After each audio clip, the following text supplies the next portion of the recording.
Lord of Mysteries, The Arrival of the New Black Emperor by author Huo Yang. Chapter 741-750. Death of Zeratul. The creator in midair, seeing Gehrman's sparrow strike Klein, felt somewhat taken aback. He, of course, clearly remembered this famous scene, but seeing it with his own eyes still felt quite surreal. Moreover, as in King of Angels, his spirituality had no premonition of this strike. Aside from Gehrman's sparrow originally being Klein, making detection impossible, this further demonstrated a qualitative leap between a deity and an King of Angels. Almost at the same instant, pitch-black stone pillars rose from the streets of Utopia, and buildings within their range instantly turned to dust. These stone pillars supported a magnificent and sacred cathedral, encompassing Klein within it. This was Adam's corpse church, the divine kingdom of the visionary. Dong. The creator immediately rang the order clock, but the corpse church only trembled slightly, with little effect. He landed in Utopia, came before the corpse church, and meticulously observed it.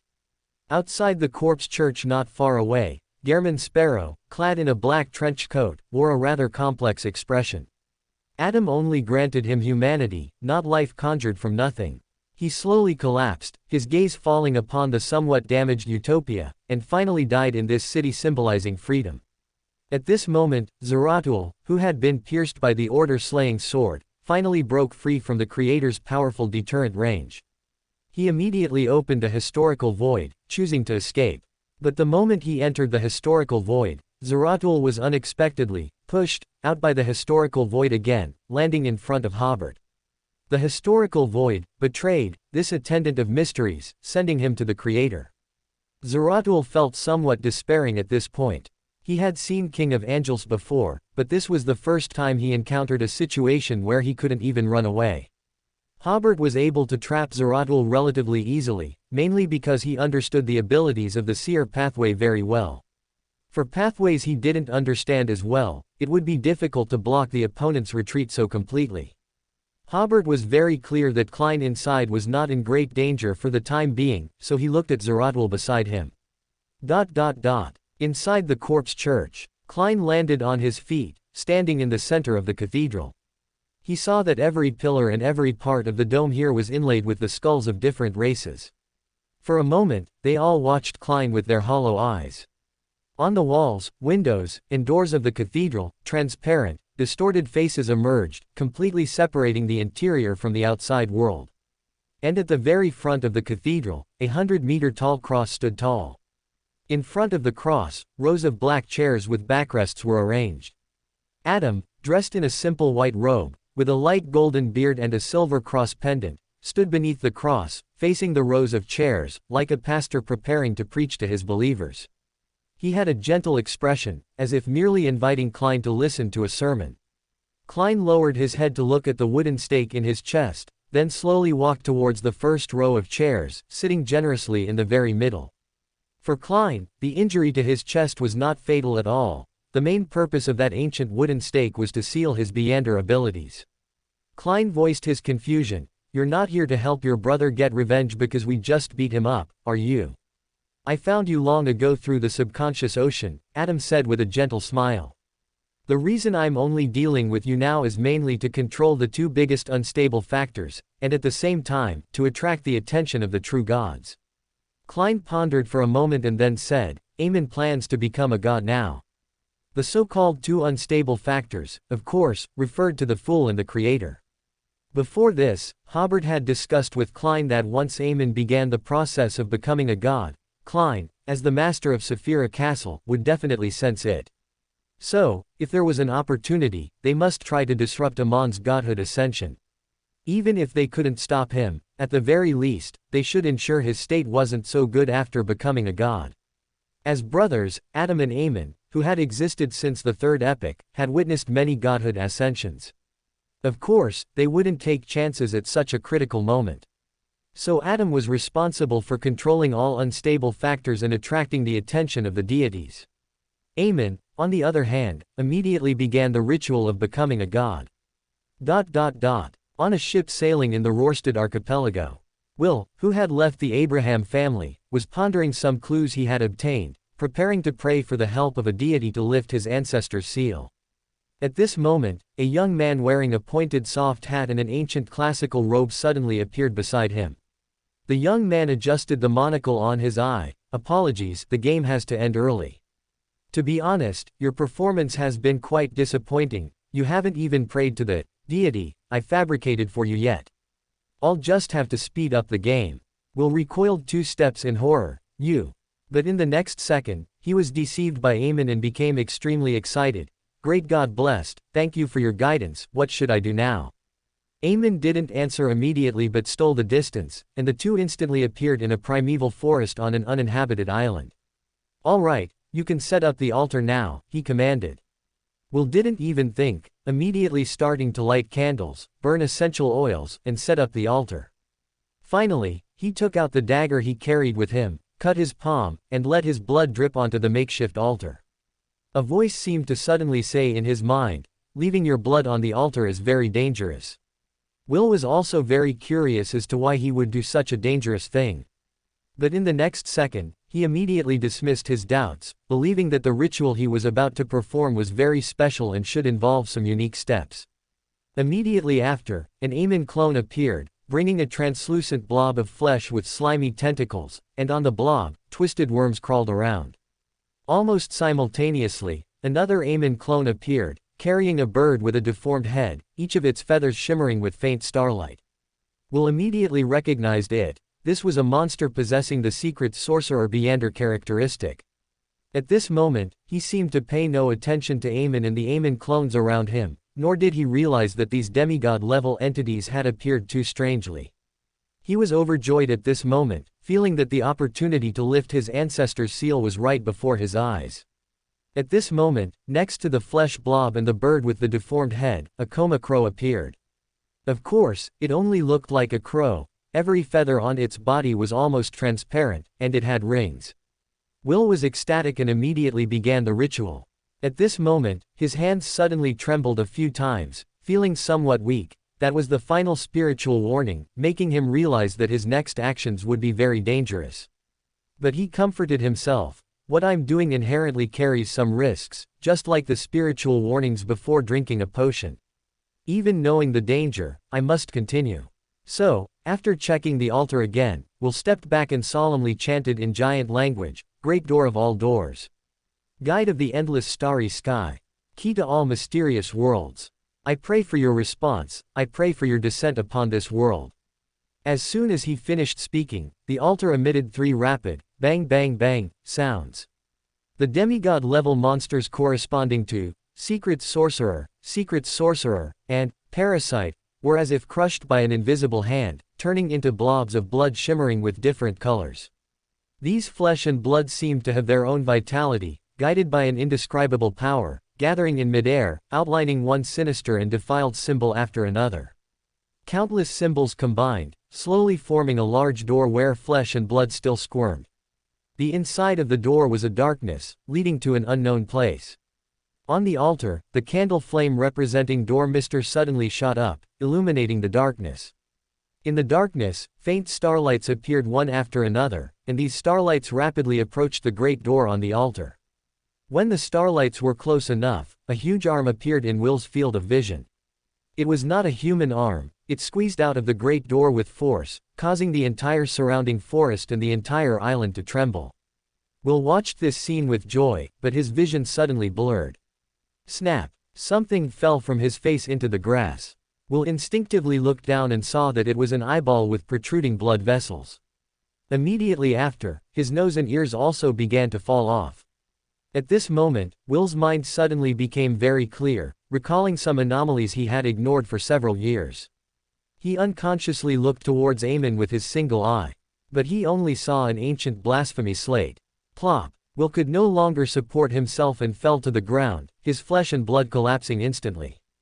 His soiled blood immediately flowed towards Aemon, but when it reached the front of the blasphemy slate, this blood seemed to suddenly lose its target and, after circling around, became lifeless. This was also why Aemon was somewhat reluctant to directly interfere with Will.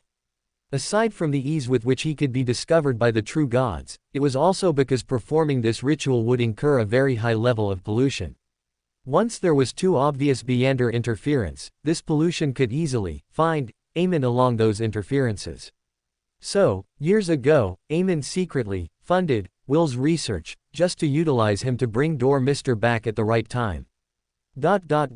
Outside the corpse church, the creator amplified Zeratl's injuries, accelerating the deterioration of the wounds from the order-slaying sword.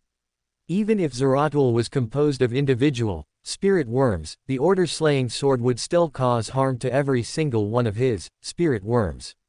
At this moment, Zeratl's entire body had become translucent, showing signs of decomposition. The creator struck again, altering Zeratl's state, making him weaker and easier to decompose, accelerating his collapse. This was the method Hobert had used against Nightmare Wolf Kotal before. The space around Zeratl suddenly distorted, completely isolating him into another space. At the same time, he turned a Utopia resident in that space into his Bizarro sorcerer. He first altered the Bizarro sorcerer's spiritual threads, making them very similar to his own spiritual threads, and then used the ability of grafting to make this Bizarro sorcerer mystically replace him. Only then did Zeratl swap with the Attendant of Mysteries, immediately severing all ties with it. At this moment, the Attendant of Mysteries shattered, turning into dust, while Zeratl successfully escaped danger. At this time, Zeratl did not dare to leave the Lord of the Mysteries realm he had created, nor did he dare to enter the historical void again. He knew very well that if he was alone, he would definitely not be a match for Hobert. So he could only wait inside, hoping that Adam would quickly deal with Klein and then help him escape. Outside the Lord of the Mysteries realm, the creator felt his attack had failed. He thought to himself, it seems that the method for dealing with a miracle invoker cannot be used to deal with a Attendant of Mysteries. The creator summoned the order-slaying sword again and fiercely stabbed the corpse church to test it. It only left a shallow mark, and the corpse church quickly healed itself. The creator frowned. The strength of the divine kingdom, or rather, Adam's divine kingdom, was a bit beyond his estimation. If his order-slaying sword were to stab a god, it wouldn't leave such a shallow mark. Then he used the order-slaying sword to fiercely stab Zeratl's Lord of the Mysteries realm. The Lord of the Mysteries realm had a hidden effect and constantly changed its position within a small area. If it weren't for an king of angels like Hobert, its existence would be undetectable. With one sword thrust, the order-slaying sword plunged in up to the hilt. Hobert smiled slightly. The strength difference is significant. This made him further affirm that Adam's divine kingdom must have been reinforced by power from the Chaos Sea. But now was not the time to consider this. Hobert immediately used the hole created by the order-slaying sword to intensify the damage to the Lord of the Mysteries realm, and Zeratl reappeared before Hobert. At this moment, old man Zeratl's face showed some fear. He deeply regretted releasing Hobert and Klein from Mist Town back then. But now, regret was useless. Zeratl immediately used an angel-level flame jump to leave. However, before he could utilize flame jump, the surrounding space became chaos, and Zeratl directly jumped in front of Hobert. His eyes became blank, and his brain immediately fell into a state of chaos. Hobert snapped his fingers, distortion, every spirit worms thought on Zeratl, making these spirit worms strongly desire freedom. Thus, Zeratl immediately turned into a human form composed of worms. Zeratl had regained his sanity, but he found that he could not control his own worms. So, under Hobert's influence, each of these worms flattened itself on the ground. Hobert raised his foot and stomped down hard. Although he didn't step on the worms, they all seemed to have suffered a heavy blow, one by one being crushed and dying simultaneously. But their spirituality threads were still floating everywhere. As long as they encountered any living creature or corpse, they could immediately turn it into their Attendant of Mysteries, and then they could swap with the other party. Given enough time, surrounding wood, stone, and all other inanimate objects could also become their Attendant of Mysteries. But the creator once again, distortion, their state, truly turning them into a state of death, or rather, making these archangel-level worms, including Zeratl himself, believe that they were completely dead. At this point, Zeratl also breathed a sigh of relief. Dying in his current predicament was not bad, he could utilize resurrection to escape. Hobert, who had considerable research on resurrection, of course, would not give him this opportunity. He immediately used the ability of chaos to envelop all the worms, temporarily preventing their Beander characteristic from transferring. At the same time, Zeratl's resurrection process also fell into chaos, interrupting his Beander ability to resurrect. Using this opportunity, the creator simply alter the state of the Beander characteristic, changing them from a waiting for resurrection state to an immediate precipitation state. Thus, Zeratl's Beander characteristic instantly precipitated. At this moment, Zeratl anxiously used his historical projection to retrieve the Beander characteristic, but Hobert had already picked it up first. Zeratl himself quickly merged into his historical projection in horror. He wanted to immediately rush into the historical void, to his relevant arrangements. But how could the creator give him such an opportunity? He immediately performed an alter. The historical void, opened by Zeratl, moved from Utopia to the raging north of the South Continent. Under Hobert's gaze, Zeratl's figure quickly faded, finally disappearing without a trace in his unwillingness. The creator looked at the Beander characteristic in his hand and couldn't help but sigh. Angels of this sequence are truly difficult to kill. Putting away this attendant of mysteries, Beander characteristic, Hobert pinched his chin and went back to study the corpse church. Inside the corpse church, Klein and Adam were like old friends chatting. Klein said, "I didn't expect Zeratl to cooperate with you. Isn't he afraid of becoming Amon's food?" In his opinion, the probability of Zeratl completely defecting to the mother tree of desire was even higher than this possibility. Adam's gaze showed a hint of pity. For him, your becoming an old one means his inevitable fall. But if Amon becomes an old one, as long as he shows his loyalty, he can still retain his current status and level. The Lord of the Mysteries always needs attendant of mysteries. Klein frowned and asked, "You seem very familiar with the way to become an old one." Adam did not explain, but instead moved aside and pointed to a gray, weathered slate beneath the large cross. Klein asked with a mix of certainty and doubt, "The second blasphemy slate?" This slate looked very similar to the first blasphemy slate, but it lacked that abnormally ancient feeling. It also had those characters that seemed to be the origin of all languages, writing down one sequence name after another, and various potion formulas. Without waiting for Adam's answer, Klein's gaze quickly scanned the slate, looking directly at the last few lines. His intuition told him that there was very important information there. Adam smiled gently, "No need to rush. Amon will wait until he completes the ritual and becomes sequence 0 before coming to steal your fate. Otherwise, he won't be able to bear the identity of the Saphira Castle's master." Klein muttered in his heart, "Thank you for the reminder." At this moment, he had already deciphered part of the content of the last few lines. God, the Creator, Omniscient and Almighty One, Lord of the Astral World, Chaos C, plus, Visionary, Uniqueness plus, the Sun, Uniqueness. Lord of the Mysteries, King of Space-Time, Destiny Beacon, Saphira Castle Incarnation, Ruler of the Spirit World, Saphira Castle, plus, the Fool, Uniqueness plus, Error, Uniqueness. Upon seeing this, Klein turned his head to look at Adam, asking with considerable confusion, "Why are you showing me this?" In the eyes of this visionary, he should be a dead man, right? Adam said gently, "Frankly speaking, if the other side wasn't Amon, I would be more willing to help you become the ruler of the spirit world. We have too many similarities. In a sense, we are old friends who have met before." At this point, he smiled slightly, "We meet again, Lord of the Mysteries." Klein was slightly stunned. He had only heard this title from the true creator and the ancient sun god in history. And in a sense, these two could be equated. Suddenly hearing Adam say this, he immediately recalled a long-held conjecture.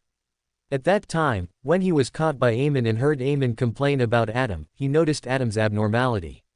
After escaping, Klein had many conjectures about Adam, and one of them was that Adam might be a contingency plan for the ancient sun god's resurrection. So at this moment, Klein was not particularly surprised, just calmly asked, "Are you the ancient sun god?" Adam maintained a gentle smile. "Don't you think that among the 8 king of angels, I am the most special one?" Klein nodded. "Among the 5 king of angels related to Omniscient and Almighty, you are the only one with uniqueness." When Hobert announced the relevant information, Klein felt very, Lord of the Mysteries. Later, after he learned some knowledge about the Old Ones, he felt this point became even stranger.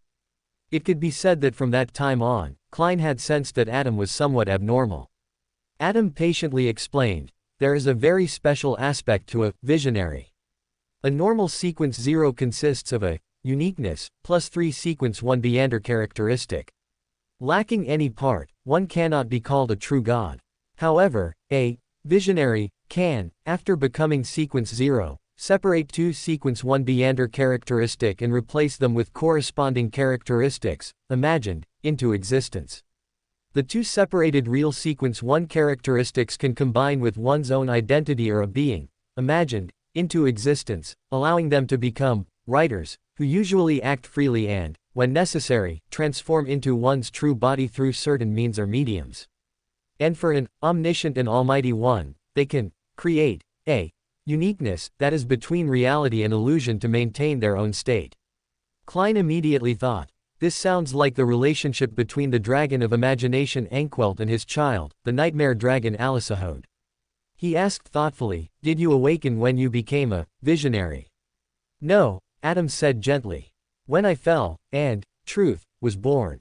Klein asked, quite surprised, has no one ever suspected? Besides, truth, knowing for sure, perhaps only Night would suspect to some extent, Adam replied patiently. Creak. At this moment, one of the doors of the corpse church suddenly pushed open, and the image of the Creator appeared in the sight of the two people. The Creator, wearing a face mask, said, excuse me, I knocked on the door for a long time and no one opened it, so I had to push it open myself. Amen becomes a god. Let's go back a few minutes.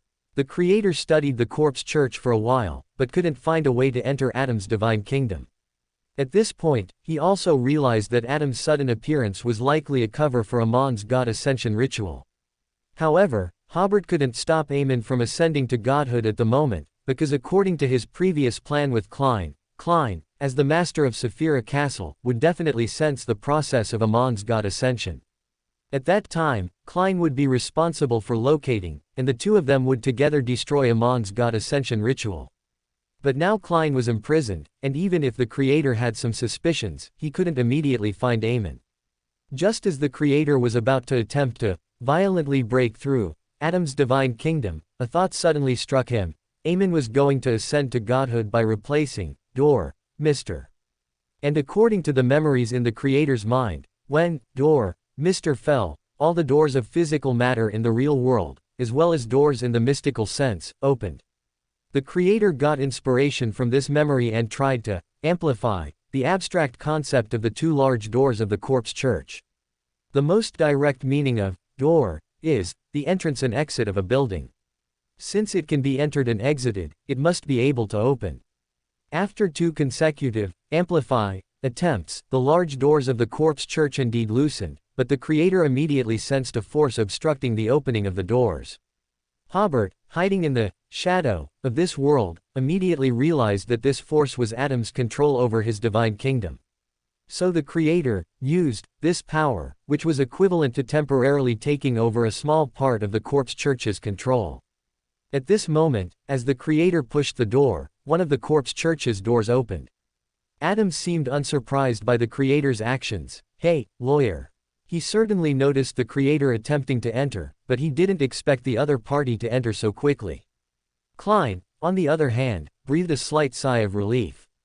Taking advantage of Adam's attention being drawn by the Creator, he continued to read the remaining content on the blasphemy slate. Eternal darkness, singularity of all things, unifier of time and space, river of eternal darkness, plus, darkness, uniqueness plus, death, uniqueness. God of roots, mother of all things, filthy mother nest, plus, mother, uniqueness plus, moon, uniqueness. The anarchy, shadow of order, country of disorder, plus, black emperor, uniqueness plus justiciar uniqueness plus 1 portion of, order usurping prince, Beander characteristic plus 1 portion of, hand of order, Beander characteristic. Calamity of destruction, root of disaster. Father of demons, lord of anomalies, source of curses. Demon of knowledge, madness and mystery. Key of light, endless chaos, incarnation of destiny. After interpreting these, Klein sighed with emotion. These were the titles of the Old Ones corresponding to the 9 Sephiras. And while he was interpreting, the Creator and Adam were discussing other topics. Hidden by the face mask, the Creator said in a rather pleasant voice, "Long time no see. First, I want to thank you for your previous help. Although I know you also have your own purposes, at least I should thank you in person."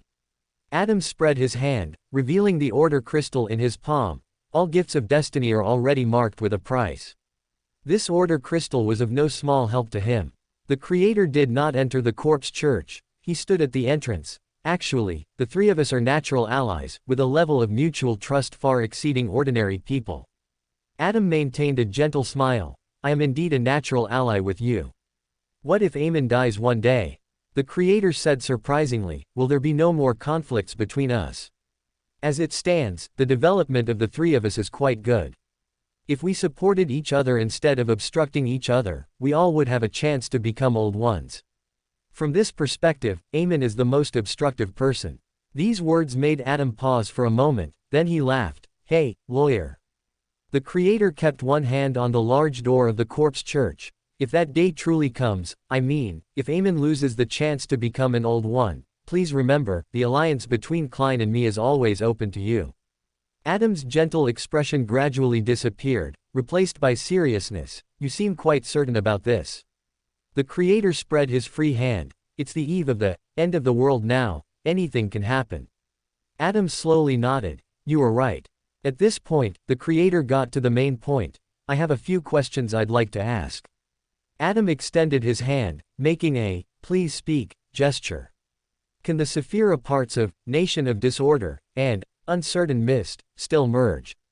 This was a question that had troubled Hobert for a long time. Theoretically, they should be able to re-merge, but he had to confirm it again. It seems you already know a lot of high-level intelligence.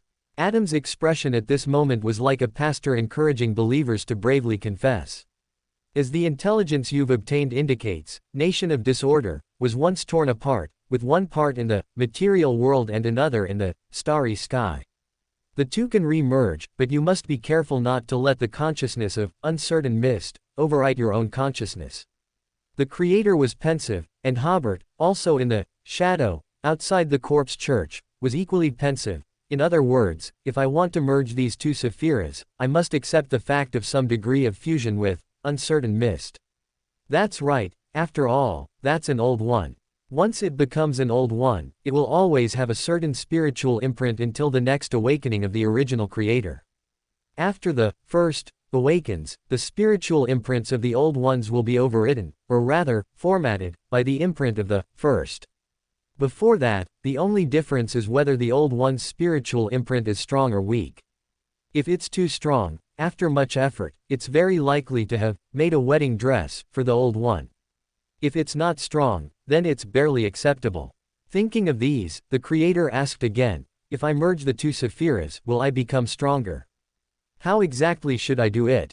At this moment, Klein had also finished reading the information about becoming an Old One on the blasphemy slate, and was quietly listening to their conversation from the side. Seeing the Creator's earnest expression in asking for guidance, and then seeing Adam's appearance of answering questions and dispelling doubts, Klein suddenly had the illusion of 3 friends happily discussing some mystical knowledge, and waiting for Adam's child Amen to come home for dinner. But then Klein inwardly complained, of course, I am that meal, it would be even better if they also pulled out the wooden cross from my chest. Adam replied, I'm not entirely clear on the specific process, but I speculate it should be somewhat similar to accommodating uniqueness. He paused and then added, under normal circumstances, Sephiras cannot be divided. Only the aggregation power generated when the original Creator awakens can tear Sephiras apart and attract parts of them to our planet. Initially, the portion of nation of disorder in the real world was incomplete, but the Sephira itself has the ability to self-complete.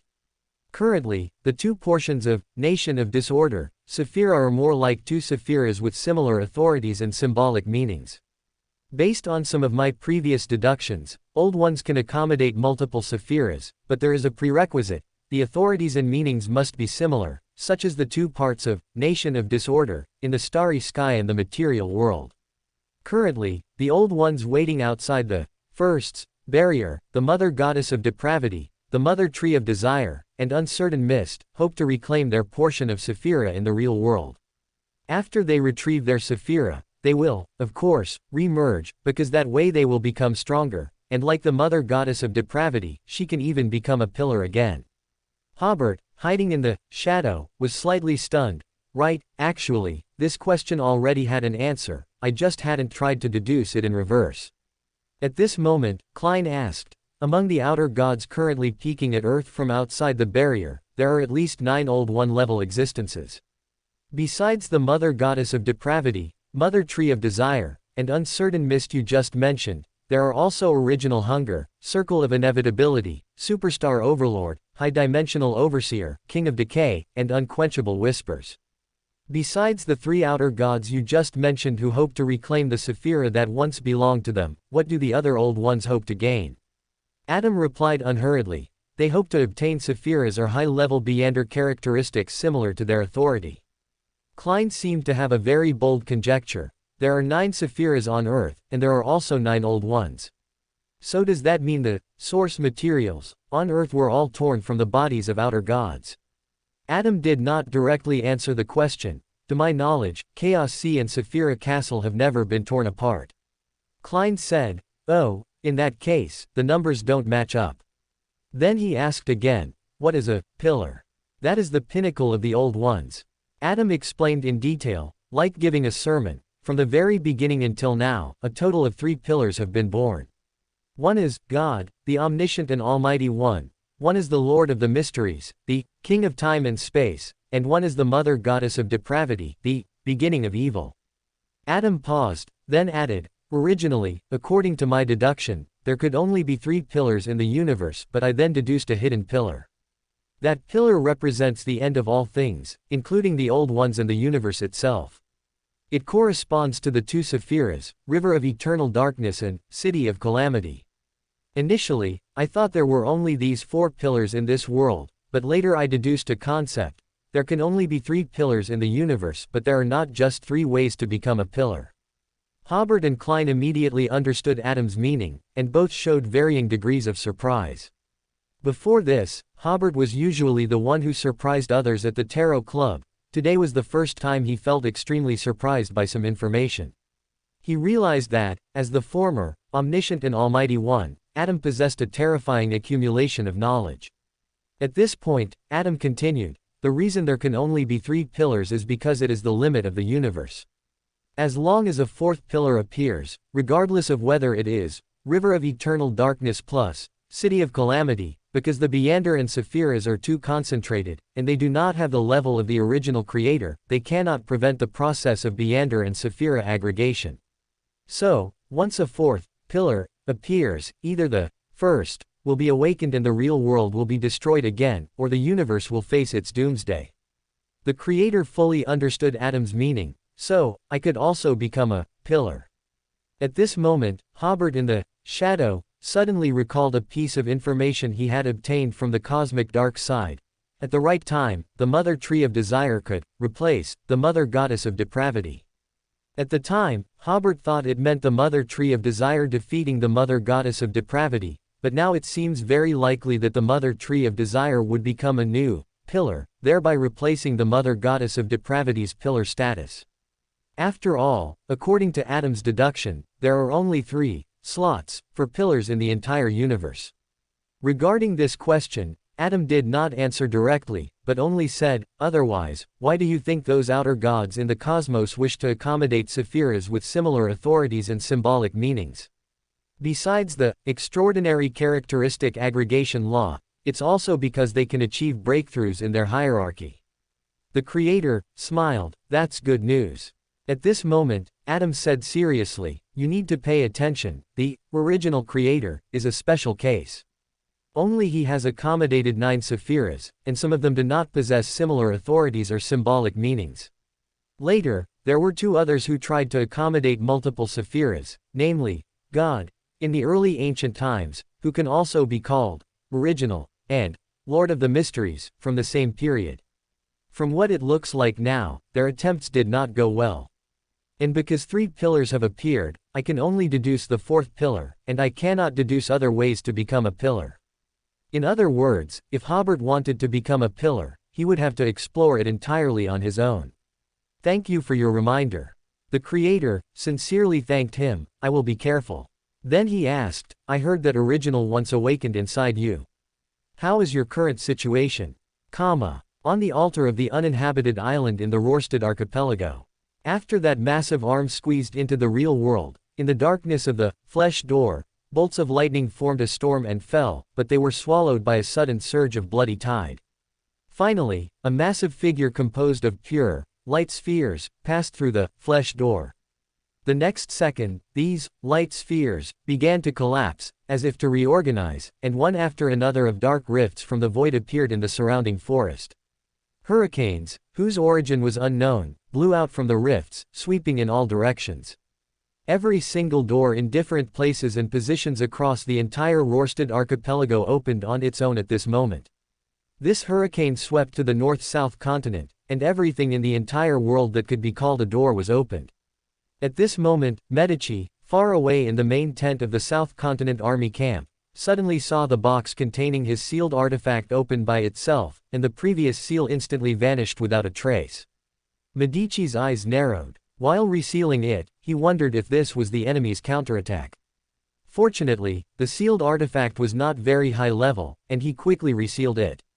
At this moment, noisy screams and warning sounds came from outside. Medici immediately went out of the tent and saw that abnormalities were occurring around the tent where the sealed artifact was stored. The Beyonders guarding the sealed artifact suddenly lost control and turned into monsters. The entire tent seemed to come alive, lashing out with its ropes at the Beyonders who tried to approach. Many wraiths and zombies crawled out of the ground, gnawing at the living people around. 2 demigods had already arrived and were trying to reseal the sealed artifact inside. Medici was about to help when he suddenly looked up at the sky. At this time, clouds rolled in the northern sky, as if gusts of hurricane force winds were blowing from the ground to the sky, pushing the clouds in all directions. He looked at the sky for a second or two, then glanced at the entire army camp, where the tent flaps had all been opened by an invisible wind. Abraham is back. Inside the corpse church. It was unaffected by the outside world, and the 3 people were still talking. Adam still maintained that preaching state, the awakening of original, was terminated, but I am only complete when I am one with truth. He spoke as if telling a stranger's story. Although the true creator is a negative personality, the embodiment of extreme emotions, he also inherited all of my humanity because of that. Therefore, he went mad. Klein asked the question that had long been in his heart. Red Angel, Medici, does he know about your resurrection?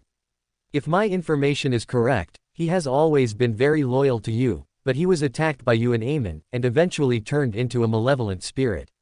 Adam's emotions remained unchanged. It had to be done that way at the time, it was a necessary sacrifice. Klein frowned. I always feel that Medici's death is not as simple as it appears.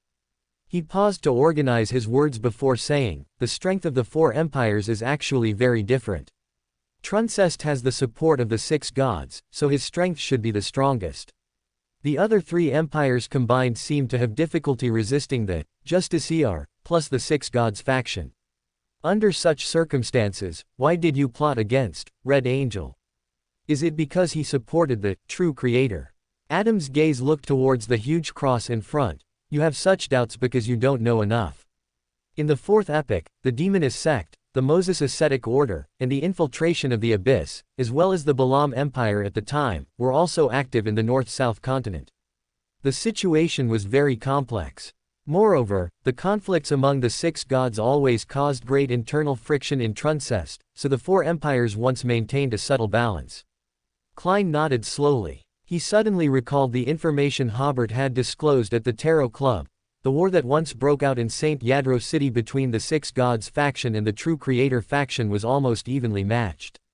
That's why all the 6 gods used Truncest and Tutor to make Solomon fall, in order to gain the initiative in the war. Otherwise, if they had an overwhelming advantage, they definitely wouldn't utilize methods that might damage their image. Adam added blandly, also, you must have been to Bansi, right? Klein was slightly startled, understanding Adam's meaning. Adam continued, in addition, after I fell at the end of the third epoch, the outer gods' erosion of the real world clearly deepened. As far as I know, they seem to have successfully descended a portion of their power into the real world.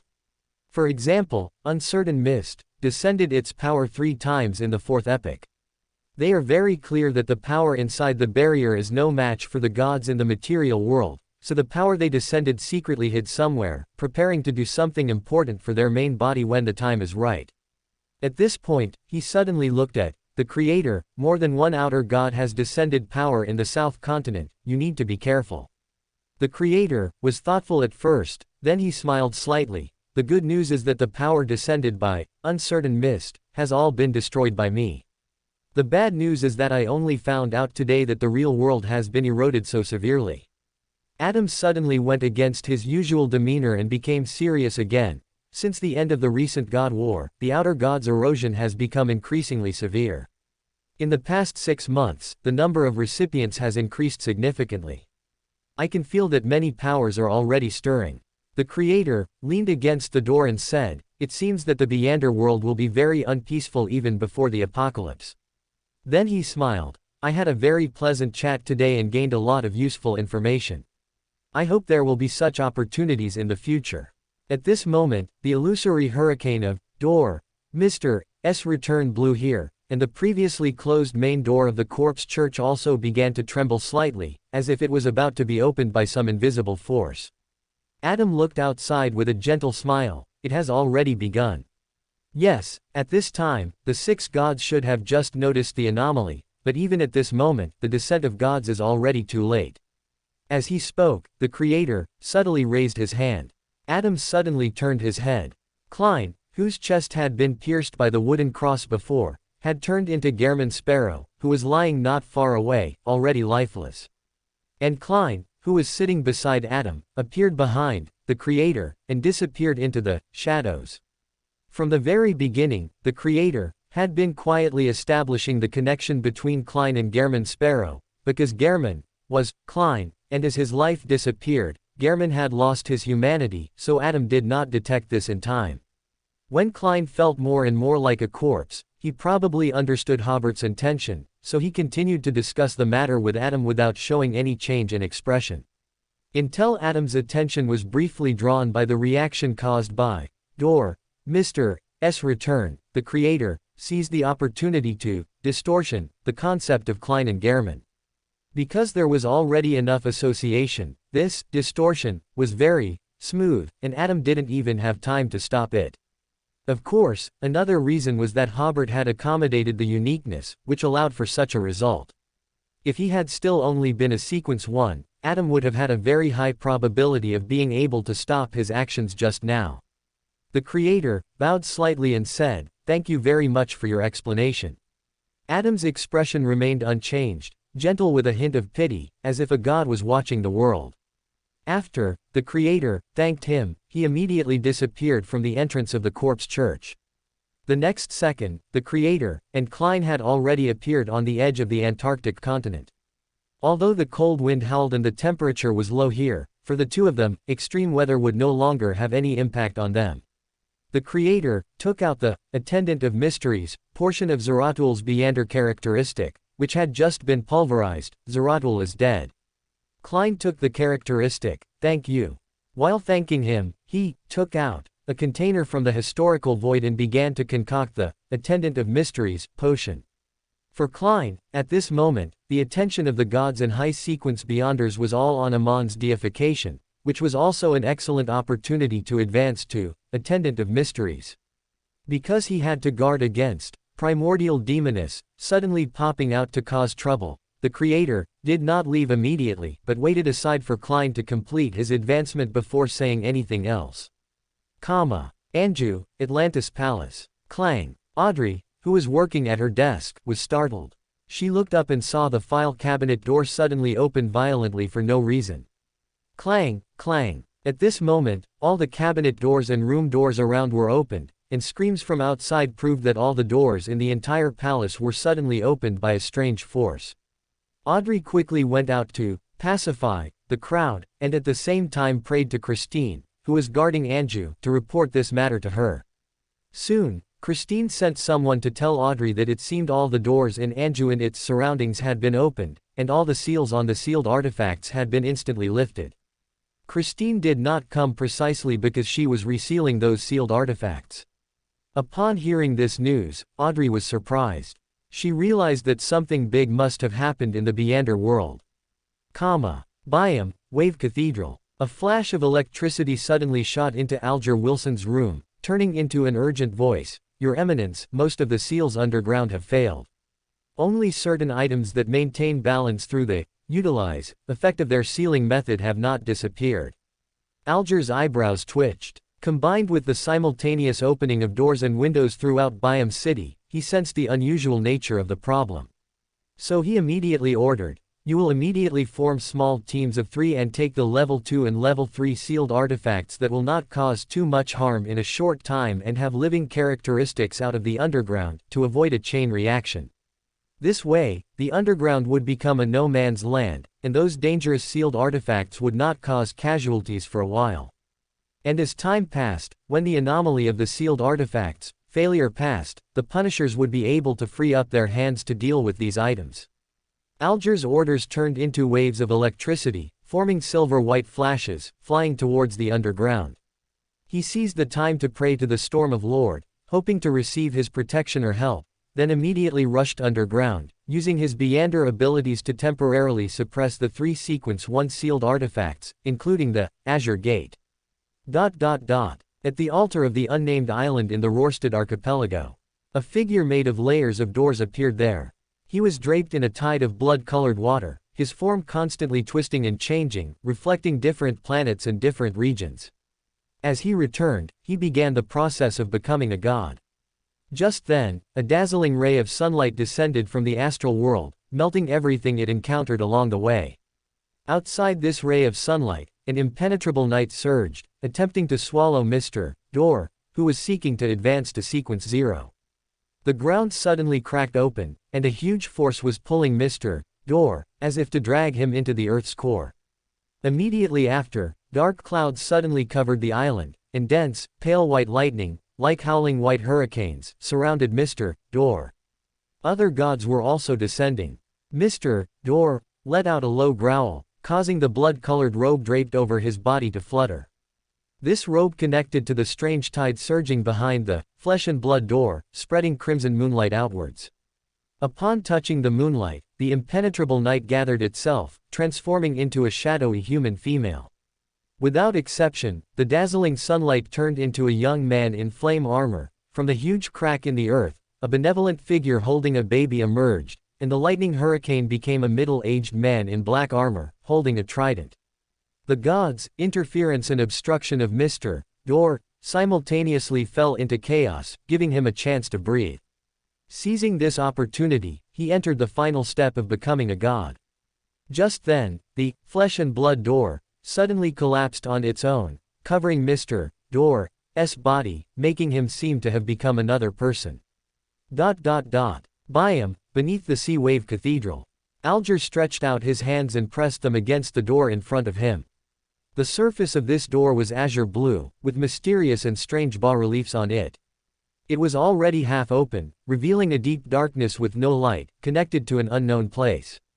At this moment, a surging power was gushing outwards, and Alger continuously created hurricanes, heavy rain, and lightning disasters, pushing that power back again and again. If he only faced this one Sequence 1 sealed artifact, Alger would have no problem, even having spare energy to attempt to seal it, but at this very moment, there were 2 other equally dangerous items around him. This forced him to sing loudly, using a melody that could be described as death, to influence his surroundings and interfere with the operation of the other sealed artifacts. And he built layers of azure seawater walls beside him to protect himself. However, these walls were now gradually turning gray and white, as if becoming stone. This trend was unstoppable, spreading towards Alger. Alger, exerting all his strength, thought internally, I can only hold on for 30 more seconds. The Storm of Lord has not responded. He quickly made a decision, fool who does not belong to this era. Edge of the Antarctic. Klein, After drinking the potion, instantly lost sensation of his physical body and his spirit body threads, seemingly about to collapse into abstract symbols and information. Just then, a certain area of the spirit world connected with his consciousness. That place corresponded to a town where people lived ordinary lives. At this moment, Klein seemed to split into countless individuals, each with their own preferences, personalities, persistence, and destinies, living in a small town called Utopia. These people lived short lives, then awakened in flashes of light of destiny, like lightning, realizing their most fundamental identity.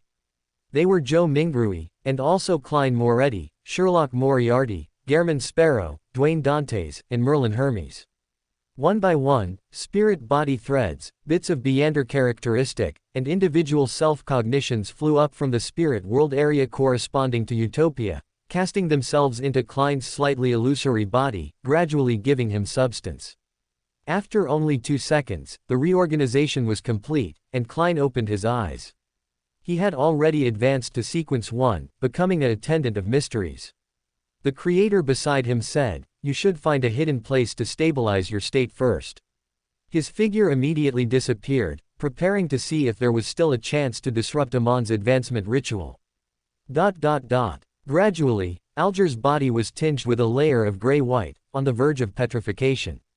Alger wanted to give up several times, but thinking of the school and residential area not far from the cathedral, he still remained underground.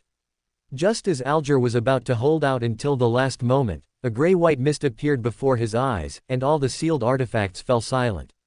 After Mr. Door, Bethel Abraham was covered by the flesh and blood door, a familiar voice echoed in his ears, "You want to bring disaster back to reality." Bethel's movements immediately slowed down to a certain extent. The familiar voice then said, "Give up. I have a way to deal with it. I will let you rest in peace, and let you find the tranquility you desire." Mr. Door seemed to suddenly notice the blood-colored robe covering him, and the crimson tide connected to the flesh and blood door. He laboriously uttered his first sound after returning to reality, "Good." Mr. Door's figure suddenly solidified, then he raised his right hand and reached towards his face. The next second, Mr. Door's head lifted, and his right eye donned a monocle made of polished crystal. On this monocle, a flash of light instantly erupted, illuminating the entire world. At this moment, all errors from failed seals were corrected, all seemingly normal actions became erroneous, and all clocks skipped several seconds directly. The light then receded, and Mr. Door transformed into Aemon, wearing a pointed soft hat and a classical black robe.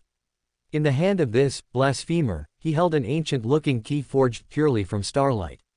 Above him, the blood-colored robe fell, intending to cover him, and behind him, the crimson tide angrily squeezed through the remnants of the flesh and blood door, attempting to fully force its way into this world. In this brief instant, the blood-colored moonlight flared, blocking out the sun, night, earth, lightning, and the hazy green light and strange white tower that had just arrived. The god of steam and machinery arrived a bit late because his church had too many sealed artifacts, and he had to provide assistance first. The god of knowledge and wisdom was late because the seal of 001 had surprisingly failed to some extent just now, and he had to further seal this sealed artifact. Facing the erosion of the outer god, Amon's lips curved slightly. He extended a hand and, from an unknown place, produced an ancient, mottled stone tablet. That was the first blasphemy slate.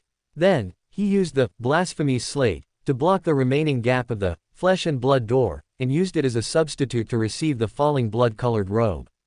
The first blasphemy slate then became illusory, as if connected to an boundless sea that encompassed all colors.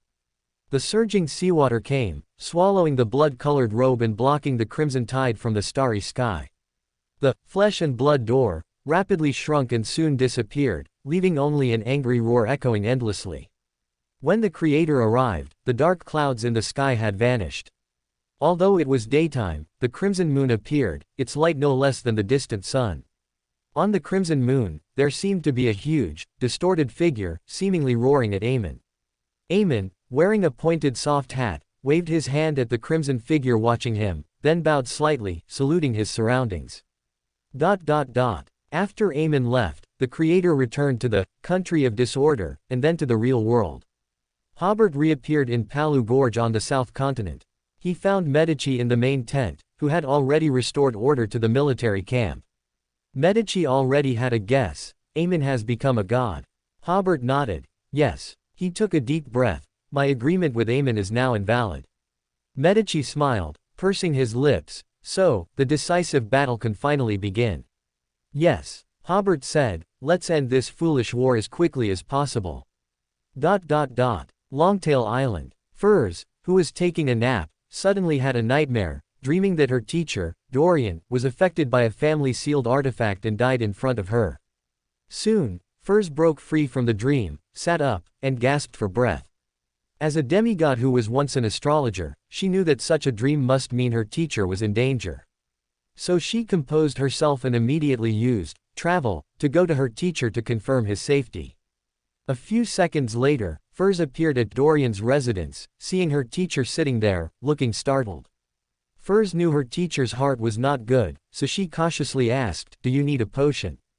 Dorian took a deep breath, shook his head, and said, "No need." Furs immediately breathed a sigh of relief. "Teacher, I dreamed that you suffered from the negative effects of a sealed artifact." Dorian looked at the open window. "Your dream was not wrong. I nearly died just now, but at the most critical moment, the seal took effect again." At this point, he suddenly stood up. "Quick, take me somewhere else. I'm worried about other members having an accident." Furs did not hesitate, immediately grabbed her teacher's arm, and clarified the exact location. When they emerged from the spirit world again, Furs and Dorian appeared in a study, where several other people were standing, all holding sealed artifacts that could utilize travel. Dorian blurted out, "Veros. Why are you all here?" Veros and the others shook their heads simultaneously, also looking somewhat bewildered. Then, countless brilliant starlights emerged from the void, transforming into various objects that fell to the ground. Among them were miniature starlight doors, crystal balls made of intertwined insects, translucent keys of strange design, and brightly burning, quietly glowing embers. For some unknown reason, names popped into the minds of Dorian, Veros, and the others. Sequence 3 inches Wanderer. Sequence 4 inches Secret Sorcerer. Sequence 1 inch Key of Stars. Sequence 2 inches Planeswalker. Moreover, these Beander characteristic were not single copies. Even the sequence 1 inch Key of Stars, Beander characteristic had 2 copies. Planeswalker also had 3 copies, and there were even more characteristics for the other sequences. Several key members of the Abraham family and Furs opened their mouths, unable to close them for a long time. Furs, the only demigod member present, felt something in her spirituality and looked at the ceiling, feeling as if someone had just gathered the important members of the Abraham family and delivered these Beander characteristic. Medici's epic-making battle. In Byam, inside the Sea Wave Church. Alger, dressed in a robe embroidered with the Storm of Lord symbol, walked up from underground with heavy steps, nodding to the punishers and priests waiting on both sides, saying, "The sealed artifact has been restored to normal in time. You can put the items you are supervising back." "Yes, Your Excellency Wilson." The punishers and priest bishops all breathed a sigh of relief, clenching their right fists and striking their left chests. Alger said nothing more, only returning their greeting with the same courtesy. After returning to his room, he found a seat and sat down. Fool who does not belong to this era. Alger almost silently prayed to Mr. Fool, expressing his intention to leave the Storm Church. The statement that the sealed artifact was restored to normal in time could only deceive lower-level church members, and certainly couldn't hide it from the senior deacons who would investigate the matter later, let alone the Pope and the Storm of Lord. After a few seconds, Alger saw the familiar boundless gray fog and heard Mr. Fool's response, "You may go to the Sea God Church." Whoosh! Alger let out a long breath, stood up, and took off his Storm of Lord robe. He folded the robe neatly and meticulously, examining it back and forth for a few seconds. Finally, Alger withdrew his gaze, harnessed the strong wind, and flew out of the church through the open window. Morning, a mountainous area on the west side of the south continent. The soldiers of the Pa Kingdom watched despairingly as the sun slowly rose, because along with the sunlight, the artillery fire of the Atlantis army also descended upon this land. Today was the same. The crisp sound of distant cannons arrived as scheduled, as the grassroots commanders shouted, "Anti-artillery! Anti-artillery. Everyone immediately dove into the anti-artillery holes, and shells immediately rained down on the position. The soldiers, one by one, held their heads, hiding in the narrow caves, praying for the shelling to end quickly. They didn't know why, but a few days ago, the fighting suddenly intensified, and the 100,000-strong Atlantis army on the west line suddenly launched an offensive. At this time, the main force of the PA army had already been transferred east. Although 100,000 people were left here, they were far inferior to the Atlantis army in terms of weaponry and equipment.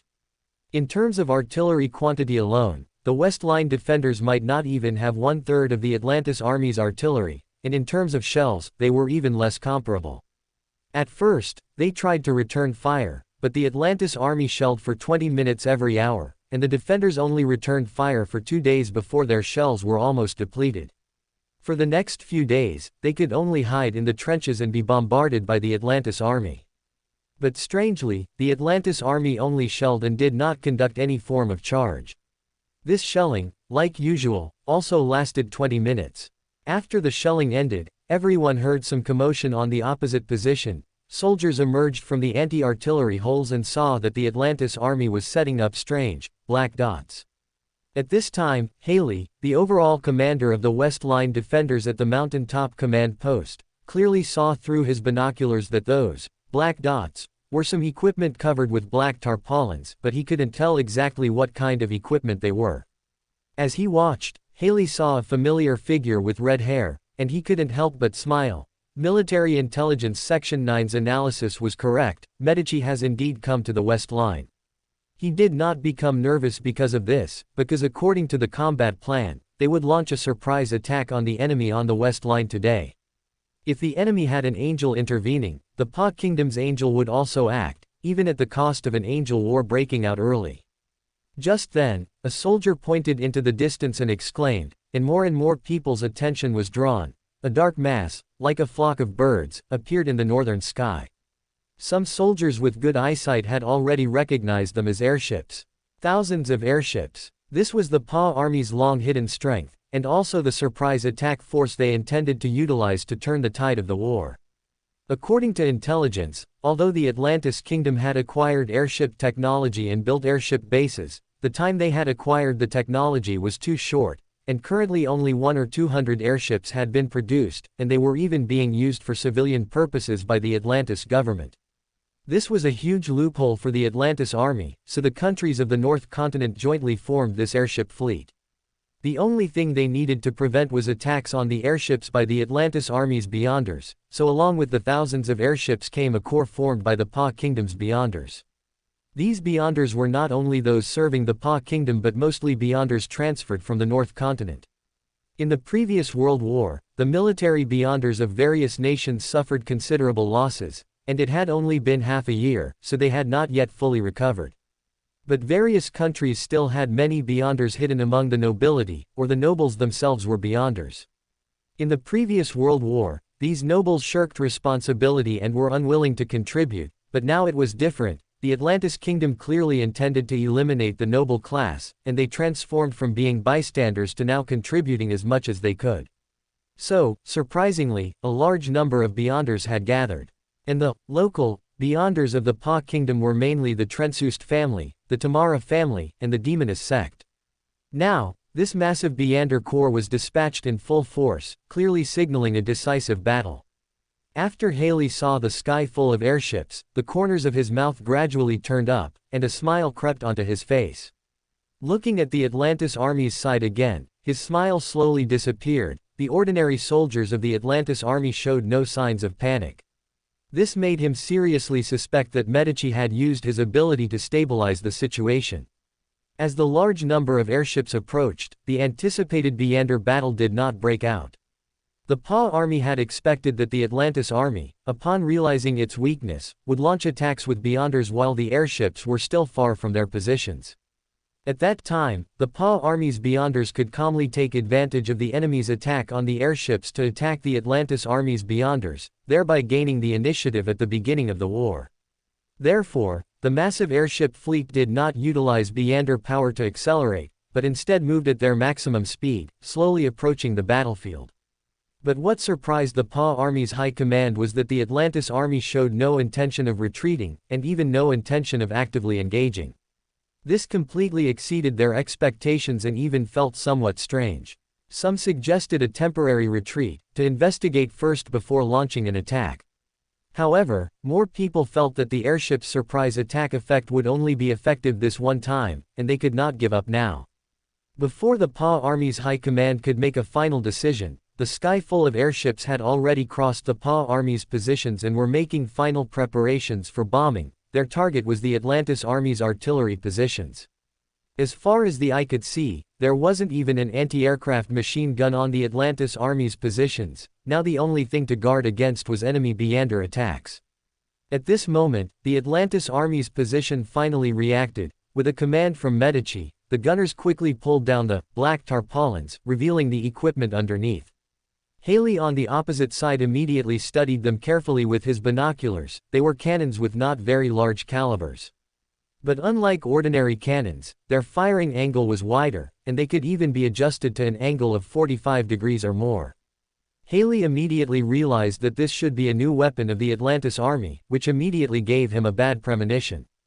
But thinking that the shelling speed was slow, plus the probability of missing the target, he breathed a slight sigh of relief. According to Haley's experience, this type of cannon would certainly cause considerable losses to the airships, but it still wouldn't be able to turn the tide of the war. But in the next moment, Haley witnessed a scene he would never forget. All the small caliber cannons fired into the air simultaneously. Boom, boom, boom, boom, boom. The muzzle flashes were regular, unhurriedly flickering, and they were rapid fire. Haley immediately felt his scalp tingle. As a senior military officer, he had certainly heard of the concept of machine cannons, but at the same time, he had also heard that this weapon was still under development, so why did the Atlantis Kingdom already have relevant technology? Longtail Island's Research Institute. Haley immediately thought of that Atlantis Kingdom's research and development institution. Looking at the airship formation again, about 1 or 2 shells could destroy an airship. Even small shells were still shells. They could blow a large hole in the airship's cockpit, with a high probability of detonating the bombs on the airship, and even if they couldn't detonate the bombs, the airship could lose control. And if a shell hit the airbag, that would be an even greater disaster. A large number of the airship's airbags would be destroyed or ignited, and the airship would immediately crash. Boom, boom, boom, boom, boom. The Atlantis Army's artillery fire never stopped. All the PA Army soldiers were stunned, watching the airships they had placed high hopes on explode in the air, turning into fireballs, slowly falling. Or their airbags were destroyed, causing them to plummet rapidly. The enemy's artillery was a weapon they had never seen before. Its astonishing, boom boom, sound was like the death knell rung by the Grim Reaper. Some airships immediately began to turn back, but this disrupted their formation, and many airships collided in the chaos, causing them to fall even faster. At this time, the Beyonders protecting the airships of the PA Army finally reacted, immediately rushing towards the Atlantis Army's artillery positions, wanting to end this slaughter. Yes, this was a complete slaughter. But what greeted them was a network of heavy machine gun fire. It should be known that most Sequence 5 Beyonders dared not face the firepower of heavy machine guns directly. Some low Sequence Beyonders who were accidentally swept by the gunfire were still torn apart by the large, fast heavy machine gun bullets. However, Beyonders above Sequence 7 could utilize their abilities to effectively avoid being hit by bullets, but this also greatly affected their speed. On the Atlantis Army's side, Beyonders stood beside the heavy machine guns, waiting for the enemy to approach before attacking with Beyonder abilities. Some of the enemy's Beyonders, using their abilities or held sealed artifacts, simply bypassed the machine gun positions. As soon as they appeared, they would be attacked by the Atlantis Army's Beyonders. Some Sequence 5 and demigods appeared directly at the Atlantis Army's artillery positions using their abilities or sealed artifacts, but they first saw Medici sitting cross-legged behind the artillery positions. Behind Medici were rows of tents, which seemed to be the Atlantis Army's barracks. What greeted these Sequence 5 and demigods were the elites of the Atlantis Kingdom's Beyonder forces who had been waiting there. Battles between Beyonders of this level were destined to be difficult to control, and the anti-aircraft guns still suffered some losses. The Beyonders of the PA Kingdom breathed a sigh of relief, At the current rate of destruction, it was enough to buy time for the airships to rush to the artillery positions. At the same time, many demigods used their abilities to accelerate the airship's flight speed. Just then, Medici raised a hand. Whoosh! A large section of tents behind him were overturned, once again revealing a large number of anti-aircraft guns. The demigods were stunned for a full 2 or 3 seconds. Retreat. Otherwise, not a single airship would make it back. But this battle was personally commanded by Medici. How could he let them retreat so easily? From the military camp, a large number of Beyonders rushed out again, entangling them. These were Beyonders who had just been transferred using teleportation arrays from the other 2 large armies in the rear of the Atlantis kingdom. Bang bang bang bang bang. The cannon fire, like a death knell, continued, and the soldiers on the Pass Army's front line gradually grew desperate. The sky at this moment was a large-scale air disaster scene. Many airships were exploding, or burning, or falling. The entire sky was dyed orange-red by the flames.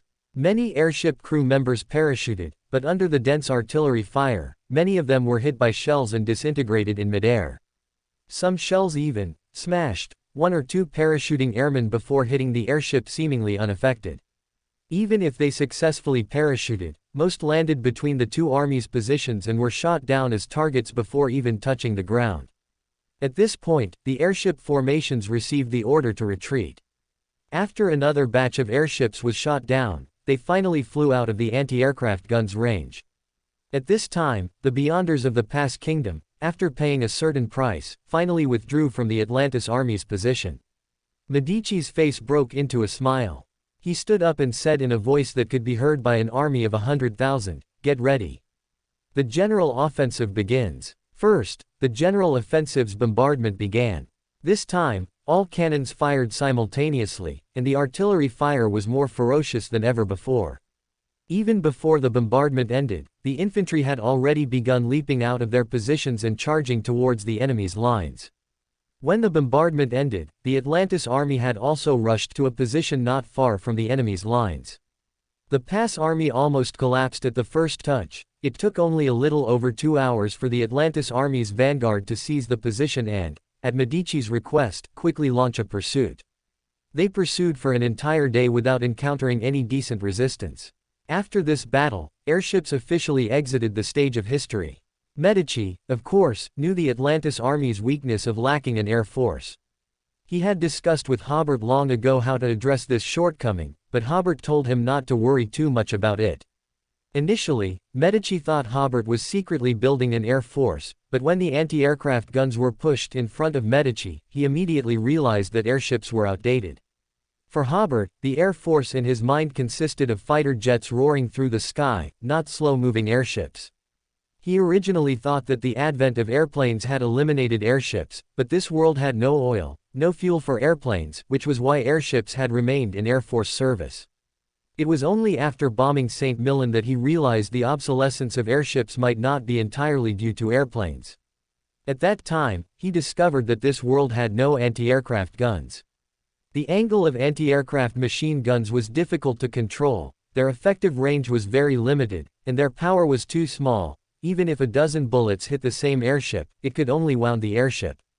If airship formations conducted high-altitude bombing, anti-aircraft machine guns would be useless. But with anti-aircraft guns, it was different. First, the firing height of anti-aircraft guns was sufficient to hit any airship, and second, the shells were powerful enough to easily destroy airships. So Hobert ordered the development of autocannons and anti-aircraft guns. Because cannons were already a relatively mature weapon, they were quickly developed successfully, and after sufficient experiments, mass production and deployment began. Returning to the present, in the following days, the Atlantis Army's West Line forces pursued in turns, while the morale of the Pass Army had plummeted to rock bottom with the fall of their airships. Although they had also put up resistance, causing some losses to the Atlantis Army, they still could not reverse the situation of collapse. The pursuit only ended when the fleeing Pass Army encountered their main forces arriving as reinforcements. At this point, the Pass Army's army of over 400,000 had finally gathered, and the Atlantis Army's East Line forces had also passed through Peru Gorge and were following in pursuit, bringing their combined strength to 170 to 180,000. The momentum for a decisive battle between the two sides had emerged, but the high command of the Pass Kingdom believed the decisive battle would be on the West Line battlefield, yet as they fought, they ended up in the heartland of the Pass Kingdom. At the same time, the Atlantis army still had an army of 100,000 remaining in the LotM Empire. The hints from Hobert's dream made him extremely cautious when dealing with the LotM Empire, so he only occupied the eastern part of the LotM Empire but did not occupy the entire territory. Subsequently, Su also sent back accurate intelligence. The LotM Empire's so-called trump card was to release some monsters from the underworld. It was said that those monsters were sealed by the Underworld Emperor back then and were extremely powerful. The Underworld Emperor had even issued an order regarding this, stating that no one should unseal those monsters. This could indirectly verify the strength of those monsters. But now it was different. The LotM Empire treated this as a last resort, or rather, a bargaining chip to force the Atlantis Kingdom into negotiations. They were also very clear at this point that the decaying empire was no match for the Atlantis Kingdom. So they only hoped to negotiate with the Atlantis Kingdom, restore their pre-war territory, and for both sides to cease hostilities and never again wage war. As long as the Atlantis Kingdom agreed, they would once again utilize the seals left by the Underworld Emperor to reseal those monsters into the underworld, and the LotM Empire would become an ally of the Atlantis Kingdom. The Pass Kingdom, however, did not think this way. They planned to completely destroy the sealing method after the LotM Empire released those monsters, causing huge losses to Atlantis and giving Hobert a headache. It was precisely because of the serious disagreement between the two sides that Su had the opportunity to obtain this intelligence. Regarding this, Hobert's attitude was to first confront the LotM Empire, and he would try to resolve the LotM Empire's problem later. Now he had more important things to do. Western South Continent, Utopia Town. Hobert sat in the somewhat dilapidated, elf restaurant. The tables and chairs were very messy, and the glass of the windows and doors was also damaged, as if no one had lived there for a long time. Looking out from here, the plaza had been destroyed by an unknown force, with large areas of houses leveled, and a sense of desolation and dilapidation rushed over him. Suddenly, Klein emerged from the historical void. Without warning, "I didn't expect you to meet me here." He looked around, sighing helplessly. This city had been destroyed to such an extent in the previous battle. Hobert exclaimed, "It's rare to find such a familiar place." He took out another, Attendant of Mysteries, Beander characteristic.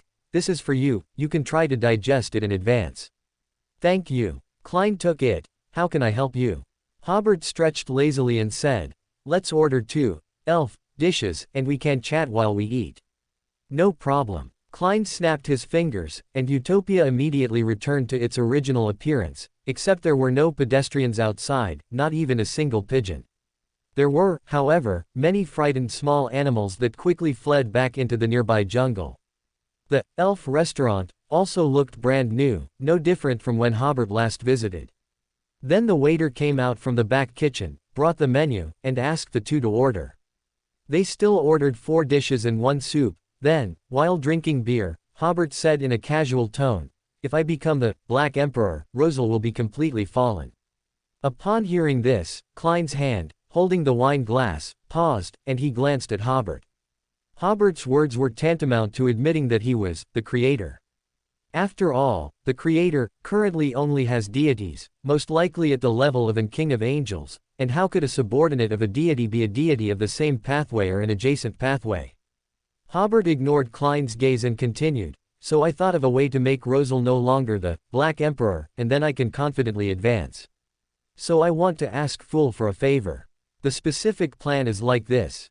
Hobert briefly outlined the plan he had thought of earlier: to graft Rosal onto the Knowledge Emperor, Beander characteristic, and to fool history and reality using Rosal's projection from when he was the Knowledge Emperor, transforming him from the Black Emperor who is currently reviving, into the Knowledge Emperor. Finally, Hobert said, "I have already obtained the Knowledge Emperor, Beander characteristic that exploded from Rosal during the previous Divine War. It's certain that there are still Rosal's mental remnants inside, which should help with your grafting." Klein hadn't expected Hobert to be so thoroughly prepared, even having the Sequence 1 Beander characteristic ready. He pondered for a moment and felt that this plan was quite feasible. Then he realized, you know that I am. Hobert smiled, half truthfully. 2 Sequence 1 characteristics of the seer pathway were obtained with my help, and I probably know where the uniqueness of this pathway is, so. He made a spreading gesture with his hands. Apparently, it's similar to my situation. Klein, holding his beer, suddenly started laughing, and it was the kind of laughter that wouldn't stop once it started. Hobert also began to laugh along. For some reason, they both found the current situation very amusing. They were originally 2 major figures in the Beyonder world, but who knew that for a long time in the past, that had all been a disguise. Klein laughed. This suddenly reminds me of our first meeting in Tingen City.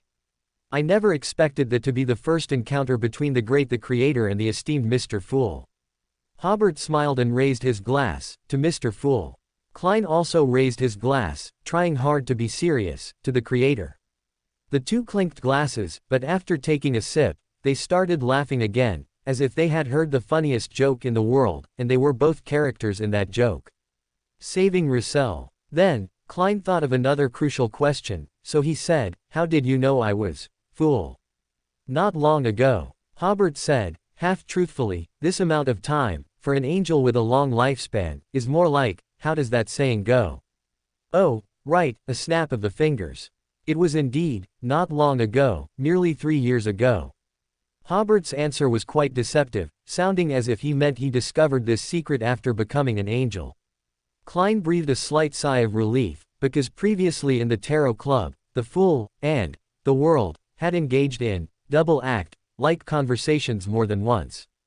Although Hobert, after learning that Klein was Fool, could guess that Klein was talking to himself for some purpose at the time. However, guessing it later was still different from knowing it at the time. If Hobert had known it then, Klein would have felt dead embarrassed. But if Hobert had guessed it later, Klein's embarrassment was still within an acceptable range. Klein then thought, you didn't suspect anything when, Fool, could read simplified characters at the time. Hobert vaguely replied, I thought that was just the strange world at the time. Klein breathed a sigh of relief, not continuing to probe this embarrassing question, but jumping to another topic. I have no objection to the plan you just mentioned, but there's one point I'm not confident about. At this moment, the waiter began serving dishes, and Hobert picked up his chopsticks. Which part? The fooling part. Klein said, the scope of my fooling is limited. Fooling involving a deity like this might take some time to complete.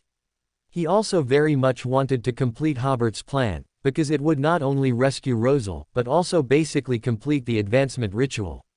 After all, this process would fool fate, history, and reality, which was much more comprehensive than the preparations Antigonus made when he accommodated the uniqueness. Hobert chewed his food, but was thinking about something else. I just realized today that Saphira Castle is complete, so Klein, at Sequence 1, can utilize Saphira Castle to wield some true god-level authorities, while I can only do so after becoming an King of Angels. Then he thought again. The fooling ability Klein currently possesses is somewhat similar to the shadow ability I currently have. Compared to a true, Black Emperor, it's a low-end version of the shadow ability. Hobert pondered for a moment before saying, theoretically, there should be no problem. I'll buy you time then. Let's try it first. If it doesn't work, we'll talk about it after you become a god. Anyway, there's more than one chance. Klein nodded. Okay, when should we go? If there's nothing else, let's go after dinner. No problem. The 2 of them clinked glasses again and took a few gulps. Then, while eating, they began to chat about new topics. Klein said, I plan to advance as soon as possible. Hobert nodded. Eamon obtained the door pathway's uniqueness and a Sequence 1 characteristic. Before he becomes a dual pathway true god, we'd best complete our advancements. Relatively speaking, my situation is a bit better. How about yours? Hobert was already an King of Angels who had accommodated a uniqueness, and he felt that he was getting along quite harmoniously with the uniqueness. At present, he only needed to wait for the Order-Killing Prince potion to be fully digested before finding a good opportunity to advance. As for the digestion of the Order-Killing Prince potion, it had already reached its final stage, and the ritual had been in preparation. Currently, all 9 mausoleums have been completed, and associations have been established. As for the other parts of the ritual, Possessing one's own kingdom, linking one's name with the title of emperor, becoming common knowledge among the populace, and also needing to establish a strict, complex, yet abnormal set of rules, including architectural style. First, Hobert already had his own kingdom, which was relatively easy to achieve. As for linking his name with the title of emperor, Hobert had been working on this. One of his political tasks for grassroots cadres was to promote the deeds of the king. Now, the fact that Hobert was king was common knowledge in the kingdom of Atlantis. When needed, he just had to change the title of king to emperor, which was what George III did. Then there was a set of strict, complex, yet abnormal rules. Hobert's ongoing land distribution, planned economy, nationalization of assets, and so on, were all preparations for this step. The political and economic systems of the Kingdom of Atlantis were different from any other kingdom in the world. This was the abstract meaning of abnormal rules. As for the architectural style, there was even less to say. Hobert had completely introduced a new architectural culture. As long as the potion was well digested, Hobert could immediately make final preparations for advancement, which was why he sought out Klein today to discuss rescuing Old Huang. If all went well, his next step would be to talk to the Jinn, and basically all the preparatory work would be complete. "My condition is quite good," Klein said. "There's no problem with advancing immediately." He wasn't bragging about this. The potion that Hobert hadn't fully digested in a year, he had already digested in advance. Normally, Sequence 1 potions are very difficult to digest. It's quite normal for it to take more than 10 years. Hobert was able to digest it so quickly partly because it coincided with the process of nation building, where the political, cognitive, and economic systems on the original continent were completely subverted by him, leading to such an effect. But the problem is, Aemon will definitely hinder my advancement. Klein expressed his concerns. Adam will also definitely be on Amon's side. Hobert hummed. Fortunately, we also have some allies. The Evernight Goddess and the Earth Mother should be firmly on our side.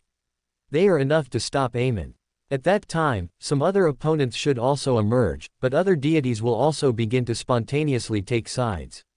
I think the Orthodox gods should all support you in becoming the Lord of the Mysteries. At least the Storm of Lord, the Eternal Blazing Sun, and the God of Knowledge and Wisdom would definitely support Klein. Klein took a deep breath. There's another point. I feel that the divinity within me is affecting some of my thoughts and judgments. If I rush to become a god, I don't know if it will trigger some uncontrollable consequences. Hobert smiled helplessly. I can try to utilize the order clock to help you stabilize your state on this point, but I'm not too sure how much effect it will have. After all, Klein's advancement was the main arrangement for Celestial Worthy to revive.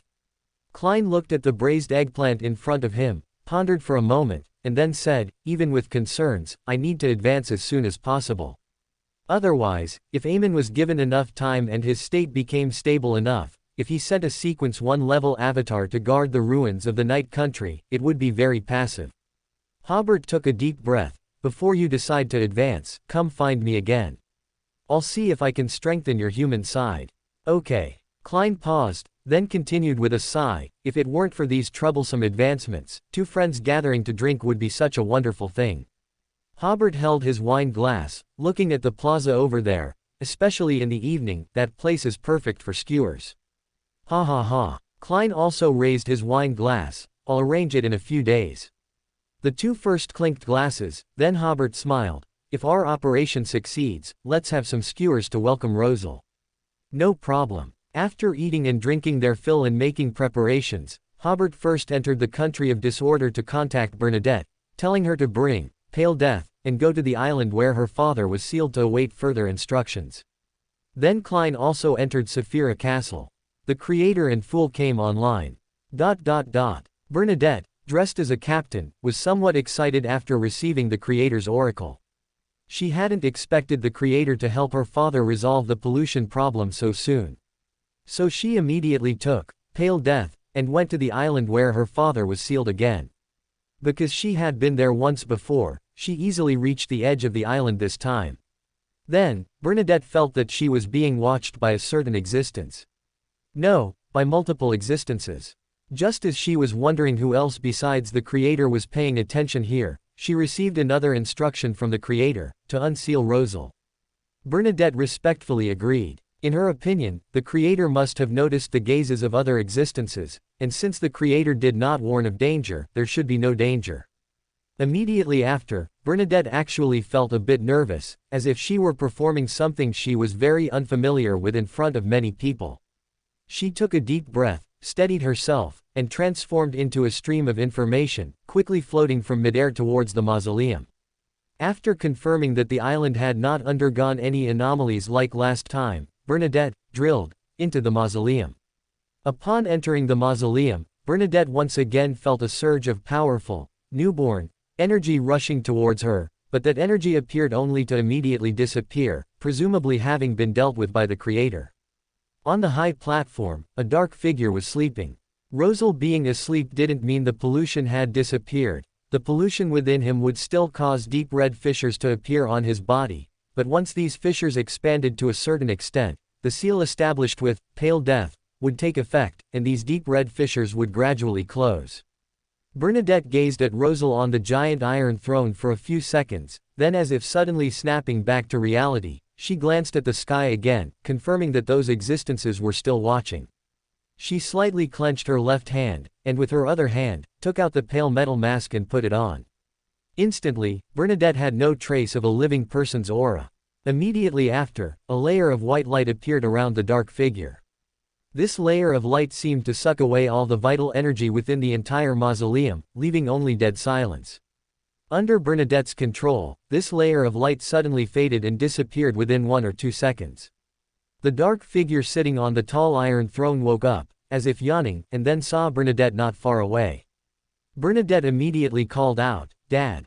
The shadow was stunned for a moment before he came back to his senses. "Bernadette, it's good to see you. You're a big shot in the strange world now. You can even come and save your poor old father." Although Bernadette's eyes were slightly red, she cautiously didn't approach. "Father, have you forgotten? We just met a little over a month ago." Rosal sat motionless for 3 or 4 seconds before he suddenly slammed the armrest. "I remember now, your uncle Hobert promised to come and save me." At this moment, Hobert, in the country of disorder, was about to send that knowledge Emperor Beander characteristic into the real world. Upon hearing Uncle Hobert, he almost dropped the Beander characteristic into the pool of water in front of him. Klein, in Saphira Castle, was trying his best to hold back his laughter. Cough, cough. Hobert cleared his throat and continued to send the Beander characteristic into Rosal's mausoleum. Bernadette also smiled awkwardly at his words. At this moment, a sudden force sent her from the high platform to the entrance of the mausoleum. Bernadette saw a small, illusory ball of light appear on the high platform. Her spirituality realized that it was the Knowledge Emperor's Beander characteristic. She didn't know the specific plan to rescue Rosal, but when she saw this ball of light, she suddenly felt that the hope of a successful rescue seemed quite high. After all, even such a high-level Beander characteristic was being used. At this moment, the crimson cracks on Rosal's body began to split open again, and beams of moonlight shone out. He gripped the armrest of the Iron Throne tightly, fighting against those cracks. At the same time, a middle-aged man with chestnut hair and a delicate mustache appeared next to the Knowledge Emperor Beander characteristic. It was Rosal from his Knowledge Emperor period. However, his eyes were blank and his expression was dull. He was a historical projection. This historical projection took the Knowledge Emperor's Beander characteristic and swallowed it whole. Suddenly, there seemed to be some light in his eyes, and his expression also seemed to have undergone some subtle changes. At this moment, the moonlight within Rosal, who was sitting on the Iron Throne, grew brighter, shining onto this historical projection, intending to pollute it as well. Dong! A long and profound bell chime suddenly echoed in the mausoleum, reverberating continuously throughout the tomb chamber, making everything in the tomb chamber incredibly peaceful. The moonlight projected from within Rosal suddenly dimmed, and the crimson cracks on his body gradually closed at this moment. For the real world, the pollution of an outer god is an existence that disrupts order. Bernadette was intoxicated by the bell chime for a second or two before she looked up and saw the majestic figure of the Creator appear at the top of the mausoleum. He was striking an ancient and huge bronze bell. Dong! As the second bell chime rang, the crimson cracks on Rosal's body completely closed. He slumped in the chair, breathing heavily, but there was no time for him to rest now. The mysterious and profound image of Fool suddenly appeared at the top of the mausoleum. Dang, dang, dang. He tapped the armrest of the chair 3 times with his hand, and surging power poured into the real world, establishing a subtle association between Rosal's shadow and the historical projection. Because the Beander characteristic in the historical projection was very compatible with Rosal himself, the grafting process was easily completed. Then came the most crucial step. The space on the entire high platform suddenly became illusory, the shadow's facial features appeared, followed by his chestnut hair and delicate mustache. Soon, Rosal, sitting on the Iron Throne, appeared in magnificent Intis-style noble attire, his appearance and clothing identical to the historical projection. Klein was fooling history, fooling reality, fooling truth and falsehood. The concept between the real Rosal and the historical projection gradually became blurred. The more Klein fooled, the more strenuous it became. At this moment, Hobert timely used the amplify ability, and Klein immediately felt his strength increase, gaining more power. Rosal's figure on the Iron Throne gradually became illusory, while Rosal's historical projection's eyes gradually gained brilliance. After 7 or 8 seconds of fooling, Rosal on the Iron Throne completely disappeared, leaving only a slightly trembling crimson moon. This red moon, apart from being a bit small and trembling somewhat erratically, was no different from the moon in the night sky. Its appearance in a mausoleum at this moment suddenly gave one a very magical feeling. At the same time, Rosal, opposite the Iron Throne, became very agile in his movements and gaze. He raised his hand, feeling his state. Haha, it's been a long time since I felt so relaxed. From this moment on, truth and falsehood were fooled, and Rosal's projection became the true Rosal. History and reality were fooled, and Rosal became as he was during his Knowledge Emperor period, having not consumed the Black Emperor potion.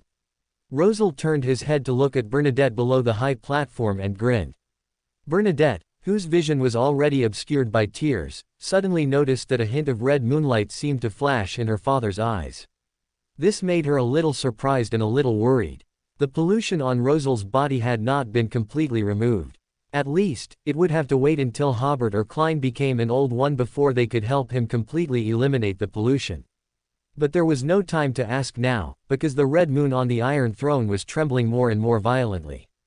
Evidently, that bell chime could only suppress it for about 10 seconds. Rosal was stunned for a moment, then immediately transformed into a torrent of knowledge and appeared beside Bernadette. He was very clear that he could hardly solve such a problem. At this moment, the creator leapt down from midair. In his right hand, he held a scepter that blended gold and orange, and in his left hand, a black longsword appeared. The creator strode forward, the scepter in his hand transforming into a twilight-colored shield. He came before the Iron Throne and stabbed the crimson moon on the seat with the black longsword. Bang! The moon exploded like a balloon, and its moonlight poured out in all directions. The shield in the creator's hand suddenly grew larger, emitting dazzling sunlight. The moonlight was blocked by the sunlight in the shield, and it did not affect Rosal and Bernadette behind the creator. But the bricks illuminated by the moonlight suddenly grew legs and arms, jumping off the wall and foolishly attacking Hobert. Even the giant stone pillars illuminated by the moonlight suddenly moved, emitting blood-red light, swinging themselves to smash the shield in the creator's hand. Opposite the creator, the Iron Throne suddenly deformed, displaying an attacking posture, like a giant steel beast charging towards Hobert. Because of its large size, its momentum was terrifying. But in the next second, all the stone pillars, bricks, and the chair became motionless, like puppets whose strings had suddenly been cut. In that instant, they all became fool's puppets. Immediately after, the water columns returned, once again supporting the dome, and the bricks stacked themselves back up, reforming into a wall. In the gloom, a streak of red swiftly shot towards the top of the mausoleum along the illusory, spiritual threads, towards the mysterious and distant Fool. Fool immediately disconnected, and the blood-red pollution also disconnected with it. The shield in the creator's hand transformed back into the shape of a scepter, emitting dazzling light. The temperature in the mausoleum immediately rose, and the bricks, stone pillars, and Iron Throne that had just been illuminated by the moonlight all burst into golden flames. These things regained life, but were quickly burned to ashes by the golden flames. Within their bellies, there was a small cluster of crimson moonlight. Under the strong light, they lost their shelter, and were eventually dispersed by the light, turning into nothingness. Within the barrier, no outer god's power was a match when the creator and fool joined forces. However, one must be wary of outer god pollution. These pollutions are of a very high sequence, completely mismatched with the power they display. Just like the moonlight in the mausoleum, though it seemed to disappear, the pollution was still there, only it was weaker. Because the Black Emperor in this mausoleum had disappeared, it no longer had a mystical function, and most of the walls and stone pillars had been burned down, with more than half of the high platform also destroyed. The mausoleum began to collapse. Rosal raised his hand and said, "Thank you, both of you." Then he turned and signaled Bernadette to leave immediately, but just as Bernadette was about to transform into a torrent of information, she saw her father stride back to the front of the mausoleum's grand entrance. Bernadette seemed to understand something and was not in a hurry to leave, quietly following behind her father. Rosal stretched out a hand and pushed the grand entrance open with force. Whoosh! Because the interior of the mausoleum was burning and severely oxygen deprived, air rushed in through the door cracks, creating a strong, whistling wind. After Rosal pushed open a huge gap in the door, he stepped out and looked at the tall trees in front of him, as well as the mutated or Beander creatures in the jungle. He laughed heartily twice. At this moment, 5 figures ran out of the jungle, the elderly Edwards and Benjamin, the young Green, and the still middle-aged William and Pearlie. The 5 knights immediately knelt on one knee, addressing him as, "Your Majesty." Seeing them, Rosal was initially excited, but when he clearly saw their condition, he understood what was going on. You are all loyal and brave knights. Reliable companions." He smiled somewhat helplessly. "However, after experiencing some things, I suddenly understand that human power is ultimately limited. Some things always make one feel powerless. You wait here and help me govern this island. When I am ready outside, I will come back for you." He took a deep breath. "You must protect this place well, you must protect yourselves well. This place is our secret base." The 5 knights immediately said, "Yes." Rosal raised both hands. "Your emperor has returned. The old era has ended, and a new epoch is about to arrive." Rumble, the mountain behind Rosal collapsed, as if announcing his rebirth. A normal tarot meeting. Rosal glanced at his 5 knights, again, waved his hand, and together with Bernadette, transformed into a torrent of information and left. As they were about to leave the island, they encountered a formless ball of light. It was the hidden sage, who had sensed the emergence of a new knowledge emperor. He was composed of intricate streams of information, constantly surging in midair. Rosal grinned. "Did you come to deliver the uniqueness?" At this moment, the creator and fool's gazes sequentially turned back to the island. Bang! The hidden sage scrutinized Rosal for a moment, then the light around him suddenly exploded, rapidly dimming and disappearing, leaving before the creator and fool could act. Rosal resisted the urge to put his hands on his hips. "Haha, it feels so good to have a backer. Before, I always had to walk around him." Immediately after, the father and daughter left and arrived at La Chaux Island, located in the central part of the Fog Sea. This is a tropical island with a small city, and Bernadette is the ruler of the entire archipelago. On the other side of the city, there is a small palace, which is the Emerald Palace, the headquarters of Bernadette, one of the pirate generals. Rosal, with his hands behind his back, strode into the palace as if returning to his own home. Because Rosal's portrait hung in the Emerald Palace, Bernadette's subordinates and servants immediately recognized who it was. They knelt down, scrambling over each other. "Your Majesty." Rosal nodded grandly and walked all the way to the main hall, finding that its structure was a miniature version of the White Maple Palace. This made him sigh for a long time. After lingering in the main hall for a while, he smiled and said to Bernadette, "Child, at that time, I knew I was a huge source of danger, so I had to let you leave. I hope you don't." "I know," Bernadette smiled, "I understand everything." Rosal looked at his daughter and smiled. "What a beautiful and considerate princess. I wonder which lucky scoundrel will win your favor." Bernadette's smile became more sincere, as if they were back to the casual chats between father and daughter in the White Maple Palace back then. Her father would only say some crude yet perfectly reasonable things in front of her. Thinking of this, Bernadette could no longer hold back. She took 2 quick steps and embraced her father. She had waited for this hug for so so long that she had forgotten if it was decades or centuries. Rosal was momentarily flustered, but he quickly composed himself. I'm back, I'm back. After a long embrace, the father and daughter each sat down and continued their conversation. Rosal first said seriously, the corruption on me is still very severe. Give me a separate courtyard, and try not to come. But seeing his daughter's expression, he immediately changed his words. I mean, we can have dinner together every half a month. Seeing his daughter nod, the old father secretly breathed a sigh of relief and quickly changed the subject. What is the current situation of the various countries? I knew these idiots would definitely revert to a republic. What? Intis actually lost in the World War. What about their former hegemony? Are they even capable? The South Continent can also have powerful nations. What Atlantis? Atlantis. Nothing, I'm just marveling that the name is very, very innovative. If I'm not mistaken, this should be the country established by Hobart, right? Don't ask why, I just know. If I'm still not mistaken, the creator should have a strong ally, right? Yes, it's Fool. After roughly learning about the current international situation, Rosal said, get ready. Bernadette was stunned. Ready for what? Of course, to return to the White Maple Palace. Rosal laughed. Intis will definitely lose terribly in this war being fought in the South Continent. Balam Empire's capital, Selvas. A middle-aged man dressed in Byron civilian clothes walked quickly down an empty street in the eastern part of the city. After checking that no one was around, he quickly opened a roadside door, slipped inside, and then quickly closed the door.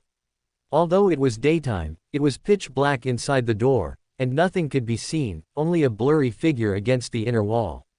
Have you confirmed the location? The figure asked. Confirmed, the middle-aged man who entered the door said. It's at the Death God altar outside the city. That was an enormous altar, specially used for sacrificing to the Underworld Emperor. The reason it was large was because a huge space was needed to slaughter a large number of slaves every year to please the Underworld Emperor. The middle-aged man asked again, when will we act? Tomorrow afternoon, 3 o'clock. Why at this time? The blurry figure said, based on our continuous tracking of the King of Atlantis and the two queens, we found that they rarely appear or handle affairs at 3 o'clock on Monday afternoons.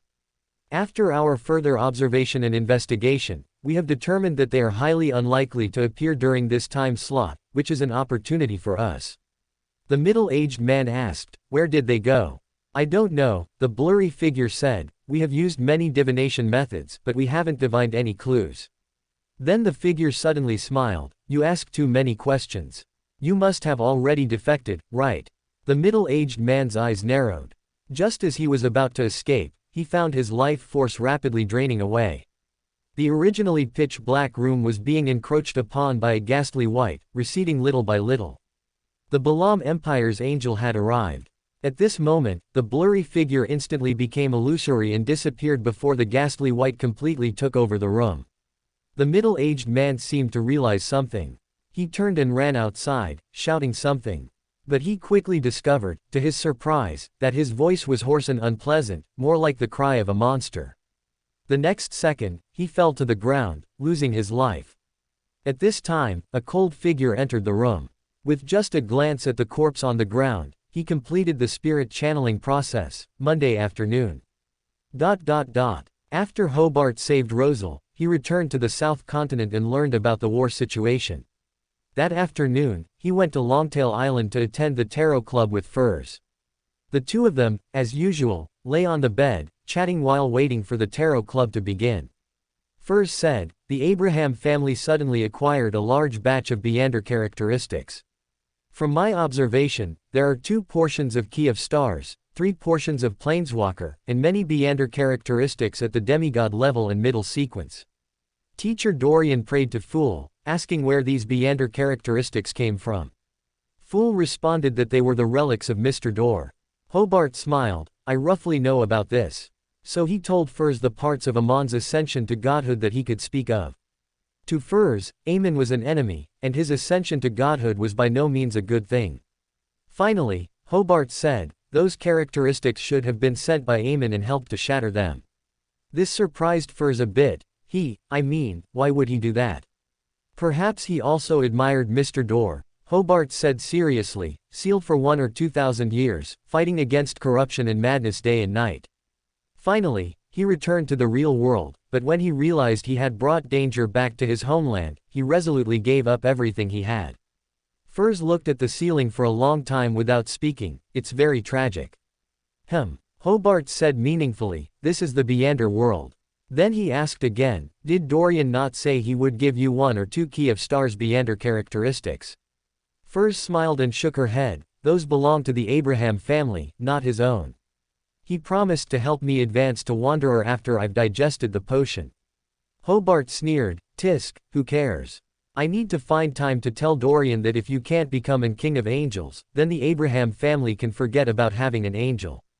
Furs opened her mouth, this isn't very good. Hobart said again, this is the Beander world. However, he immediately began to ponder how to get 2 sequence 1-inch writer, Beander characteristics from Adam. It couldn't be that one of the 2 queens was an king of angels and the other was just an ordinary angel, could it? Fortunately, he then thought that after Adam became a god, he could imagine 2 sequence 1 characteristics and separate 2 writer characteristics from his body, which was an opportunity. When the time was right, he could eliminate the 2 writers, or find suitable items to trade with Adam.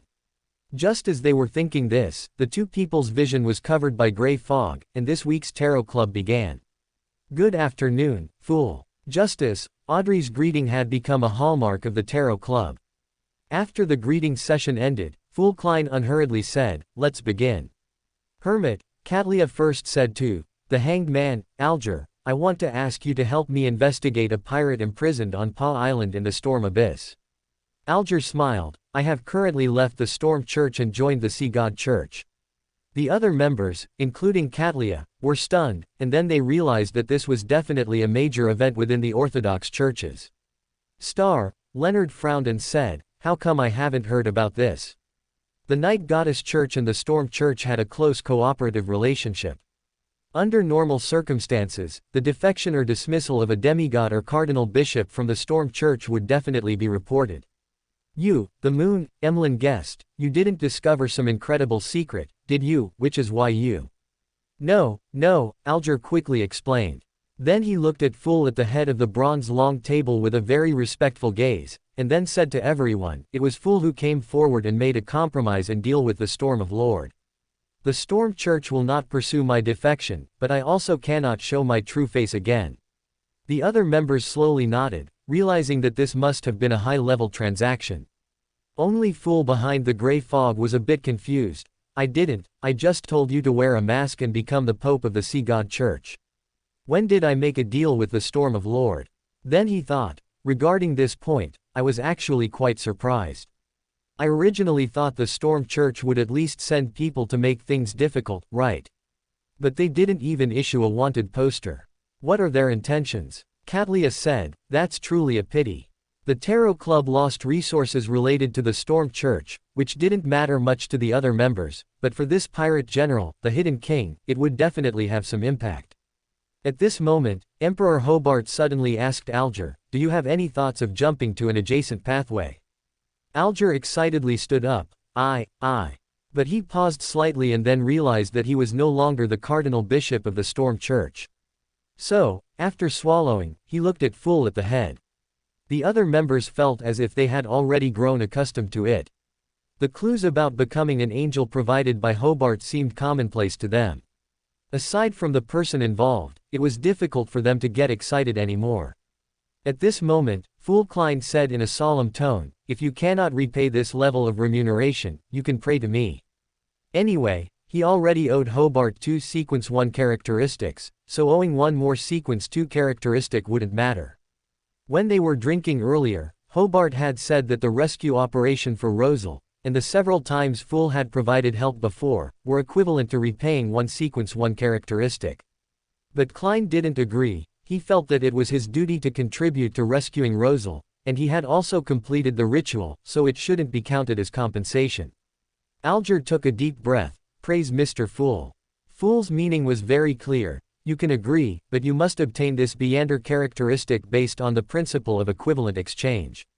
Everyone else sighed with emotion. the alliance between Mr. Fool and the Creator is truly very close.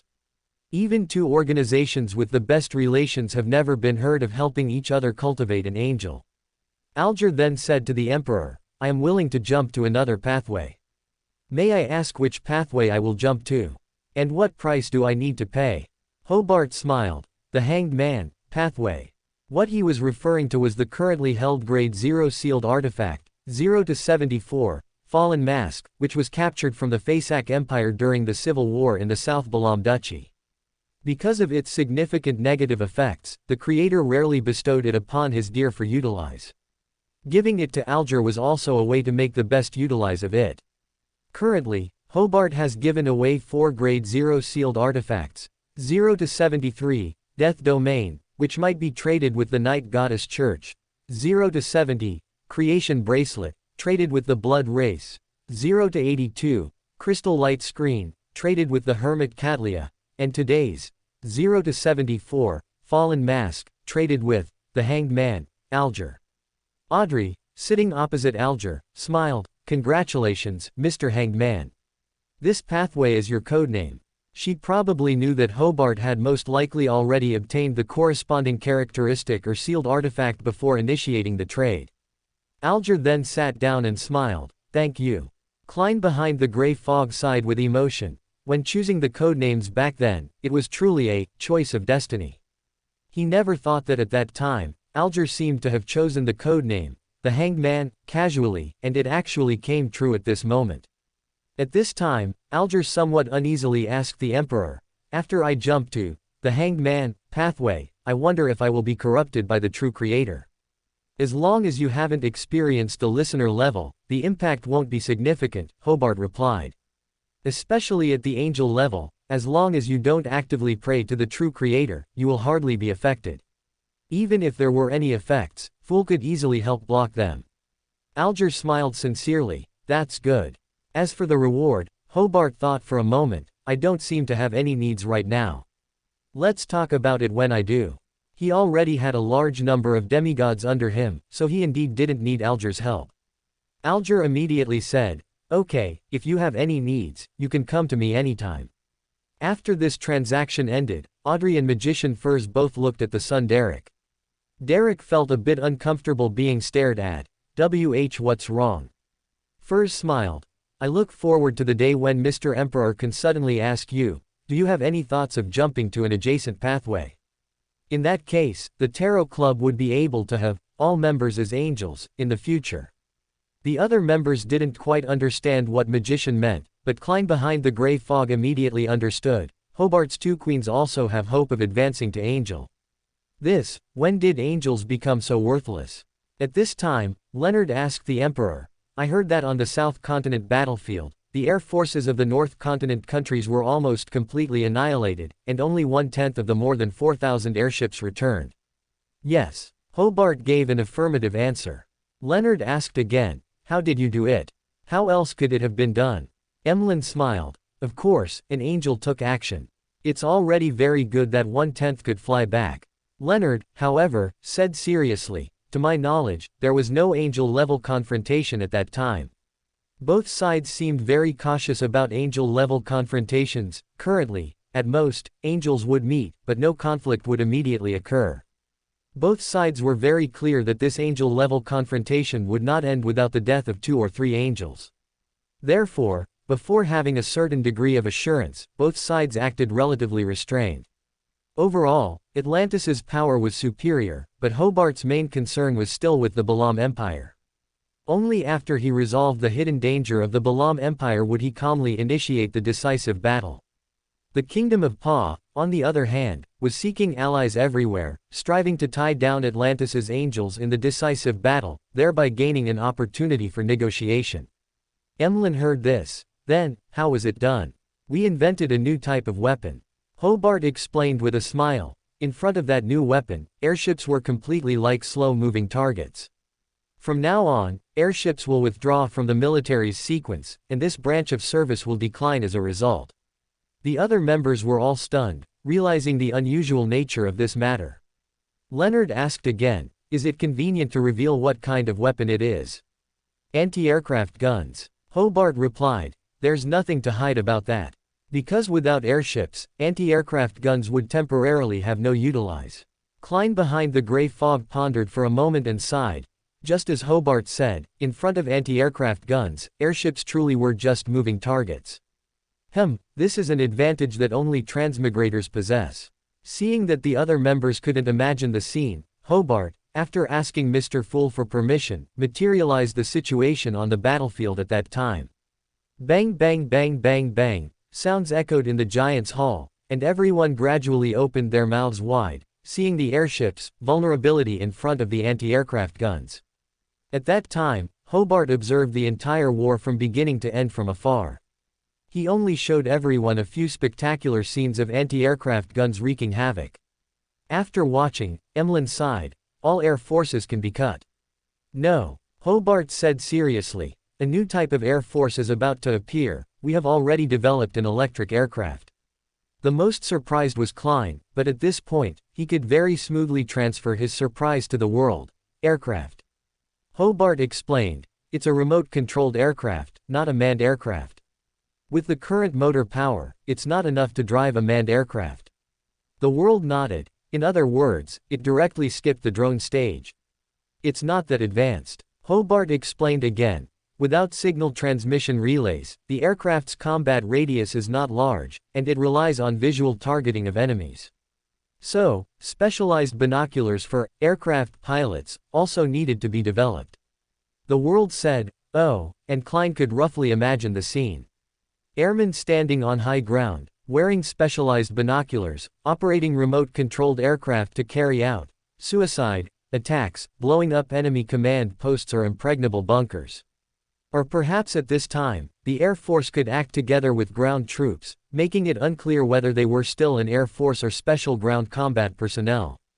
All the other members, except Furs, were in a state of confusion. Aircraft was a word they were hearing for the first time, so they naturally had no corresponding concept in their minds.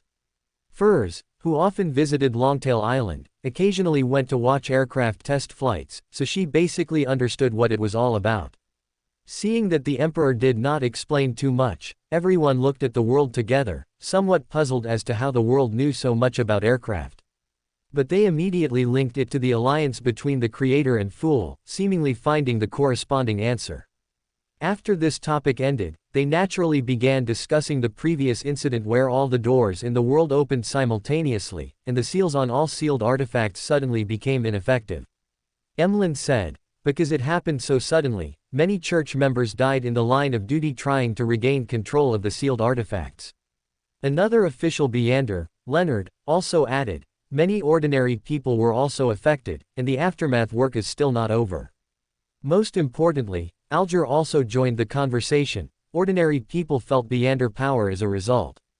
According to my observation, they generally believe that the world seems to be undergoing some kind of change.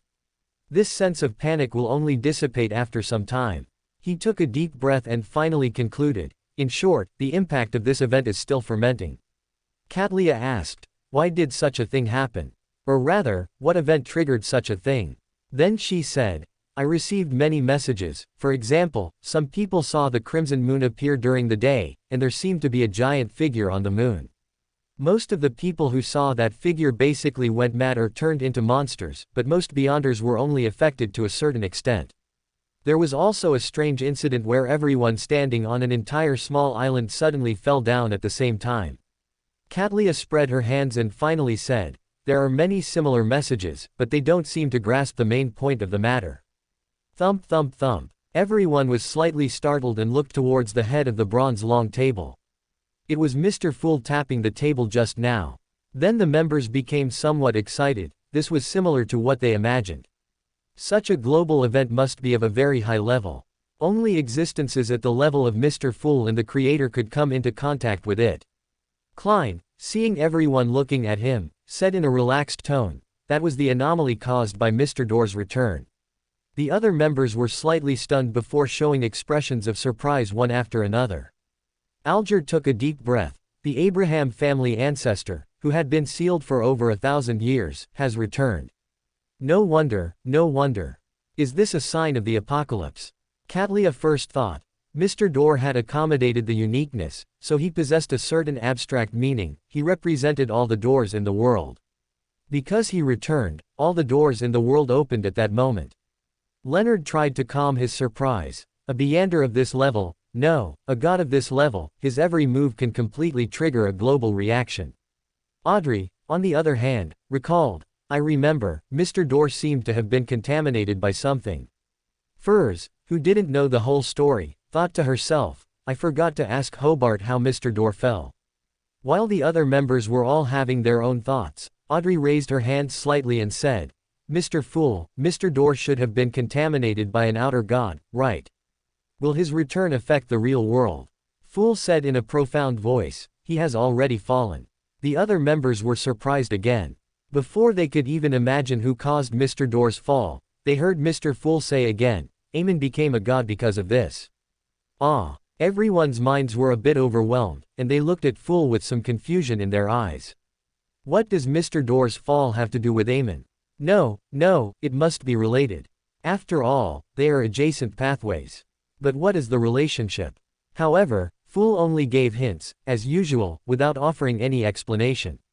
Just as everyone was feeling disappointed, they noticed that Fool's gaze was directed towards the Emperor. Hobart could only smile and say, I do know some details about this matter. The other members immediately understood Fool's intention, to have the Emperor provide them with a detailed explanation. So, everyone looked towards the Emperor.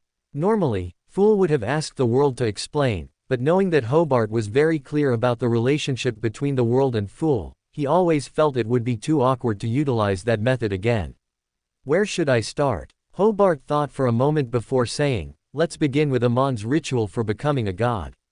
As far as I know, the ritual for becoming a god in Amon's pathway is replacing someone else in their ritual for becoming a god. For a moment, everyone reacted differently. Alger was initially a little excited. I actually learned about a ritual for becoming a god. Although this ritual for becoming a god had no association with him, just knowing such high-level intelligence was enough to make him excited. Audrey was somewhat surprised, then smiled and commented, this is very consistent with the usual style of this pathway. Leonard smiled on the surface, but thought to himself, this method of becoming a god is truly despicable. Immediately after, everyone suddenly felt enlightened and roughly understood what was going on. Hobart's subsequent explanation was unobstructed, I think Aemon has been planning this for a long time. Once he obtained the last sequence 1 Beander characteristic, he began to plan Mr. Door's return. I'm not very clear about the specific process, but I've heard about the general idea of the ritual. It requires 1 secret sorcerer, 1 parasite, and 1 trickmaster as sacrifices to open the corresponding sealed artifact. As for Mr. Door's sealed artifact, everyone should remember that it was a sealed artifact by the Evernight Goddess and Storm of Lord. As Mr. Door returned from the sealed artifact to the real world, the pollution on him also entered the real world. The 6 gods decisively acted to prevent Mr. Door's return. Emlyn said with some surprise, 6 gods, you mean, the 6 gods together prevented Mr. Door's return? Hobart replied, as far as I know, the 6 gods did all act, but it seems they couldn't stop it. Well, to be precise, they couldn't stop the pollution that came into the real world with Mr. Door. Because their Beander rank was higher than them. Catlia then asked, could it be that the pollution has already caused the entire world to fall? Although this conjecture was astonishing and made the other members' eyes twitch, it seemed plausible. Pollution that even 6 gods working together couldn't stop could completely sweep across the world without people knowing or noticing. Everyone looked at each other, wondering if everyone had already been polluted. But then everyone relaxed, feeling that they were probably scaring themselves, because with Fool's protection, they should not be polluted. However, the uncertainty of above the divine still made them feel somewhat apprehensive. Everyone, don't overthink it. Hobart said, listen to me continue. The other members, upon hearing this, indeed breathed a slight sigh of relief. After Mr. Door returned, he should have completed his ritual for becoming a god. Hobart continued, I'm not very clear about the specific ritual either. But Mr. Door, who had consumed all sequence 1 characteristics in advance and accommodated the uniqueness, began his process of becoming a god as soon as he returned to the real world. It was at this moment that Aemon replaced Mr. Door, completed his ritual for becoming a god, and blocked the invasion of the outer god. The hermit just said that people on an island all fell down at the same time. That was actually the reaction Aemon brought to this world after becoming a god. Not only did they fall, but it seemed that at that time, all normal things around the world experienced an error, such as being asleep one moment and then finding themselves ready to go out the next. Reactions like falling down are very easy to detect, but there are many error that are difficult to detect that everyone hasn't noticed. For a time, everyone felt their minds go blank, all having a feeling of, is this still the world I know? The power of a god was thus, wantonly, displayed before everyone, so much so that everyone felt they had previously underestimated the power of a god. Seeing everyone's reactions, Hobart said, the Creator announced this matter to us because he praised Mr. Door's actions. The Creator said that Mr. Door, upon realizing he had brought danger back, voluntarily gave up and allowed Aemon to replace him. The gloom in everyone's hearts suddenly changed, feeling a sense of tragedy, and their emotions were very complex for a moment. Everyone. Hobart smiled, this world is indeed very cold, but humanity has a warm side. For a moment, the pressure and sense of alienation brought by the power of a god gradually melted away. Everyone thought of Fool, who was willing to help the Tarot Club members, and also thought of the Creator, who supported the establishment of a nation that protected the rights of ordinary people. For a moment, they were filled with emotion. After a silence of more than 10 seconds in the hall, Alger suddenly asked Fool, "Respected Fool, may I announce the matter concerning Will to everyone?" Fool slowly nodded. Alger then said, "Regarding Amon's plan, I do have some guesses. Previously, Fool always had me closely monitor a member of the Abraham family.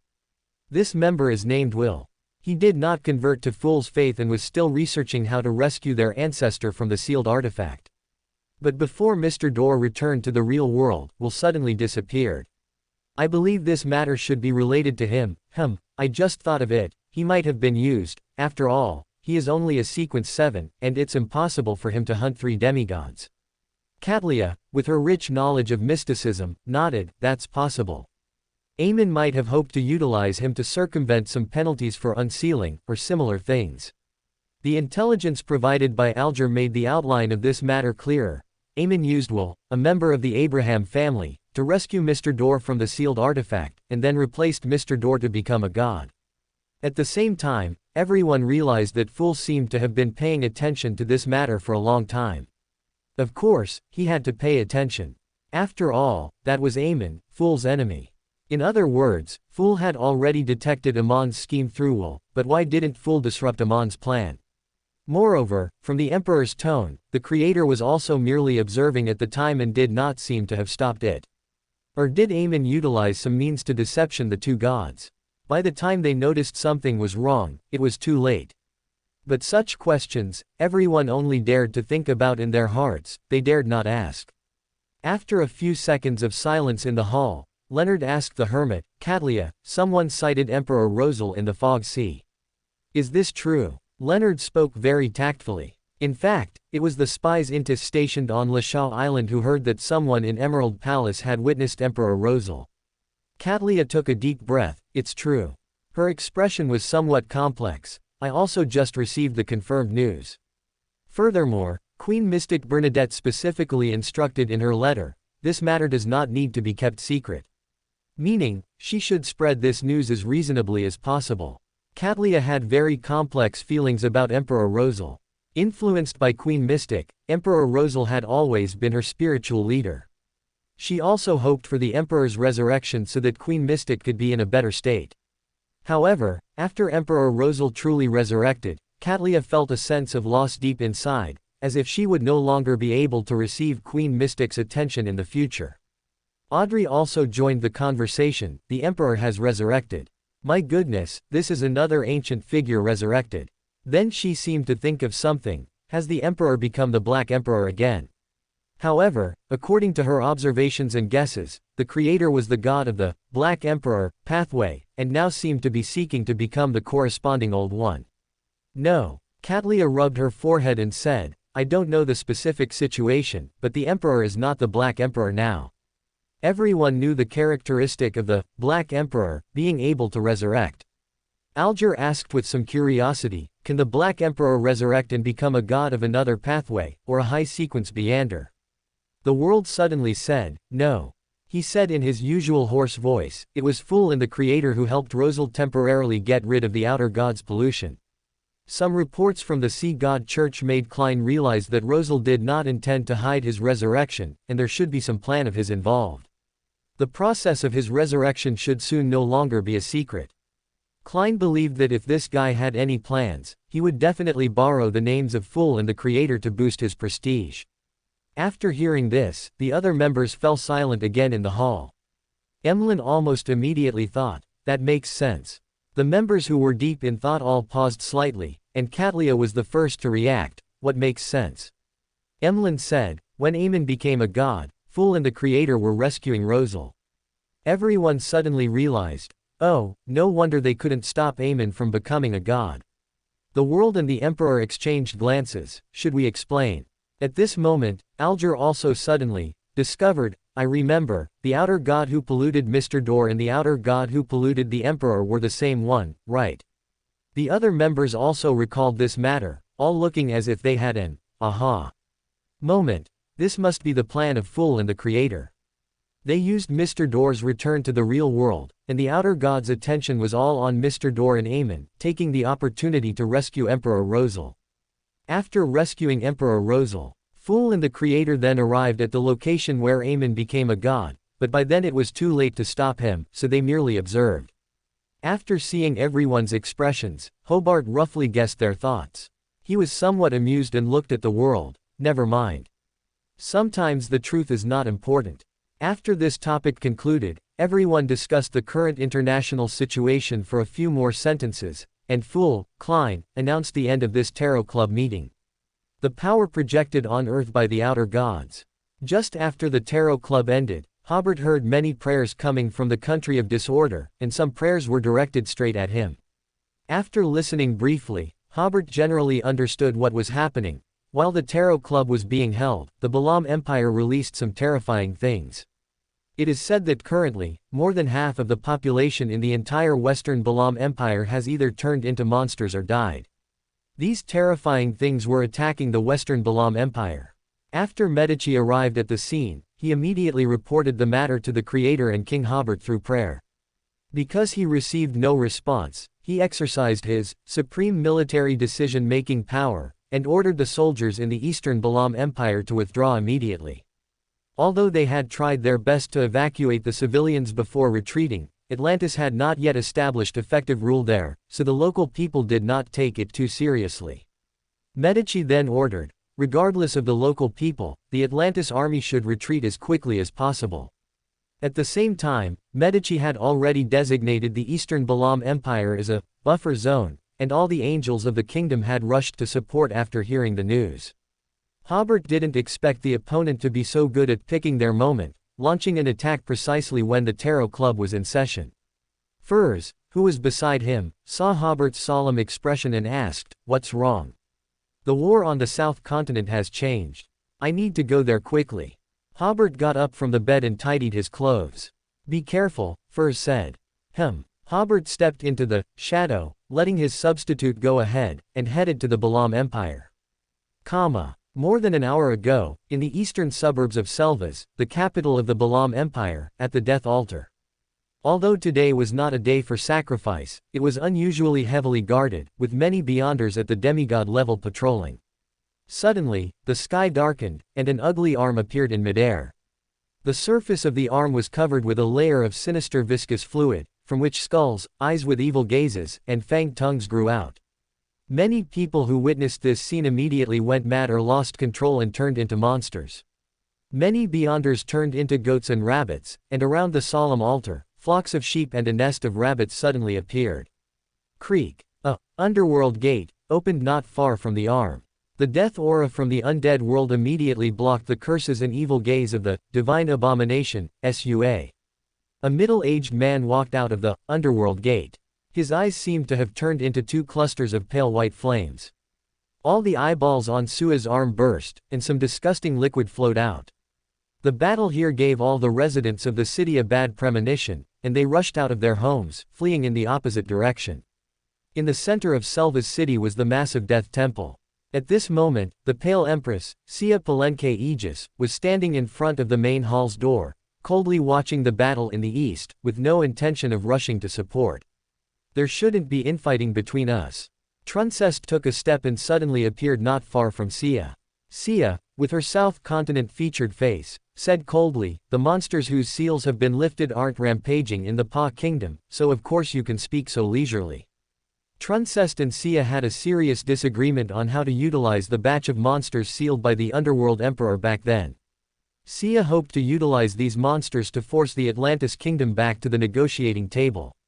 They knew they were not opponents and no longer wanted to continue fighting. However, Truncest was focused on using these monsters for a surprise attack, at least to eliminate one or two angels from Atlantis. Ultimately, both sides parted unhappily, but Truncest did not give up. He continuously sent people to infiltrate the high levels of the Balam Empire, inquiring about how to open the Underworld Emperor's seal. "How about this?" Truncest said upon hearing this, "When the war ends, I'll compensate you with double the number of citizens." Sia said coldly, "When the war ends, it's hard to say if you'll even be alive." "You don't need to worry about that. I've already found a way out," Truncest said. "I'm different from you. If I fail, I can simply leave the South Continent.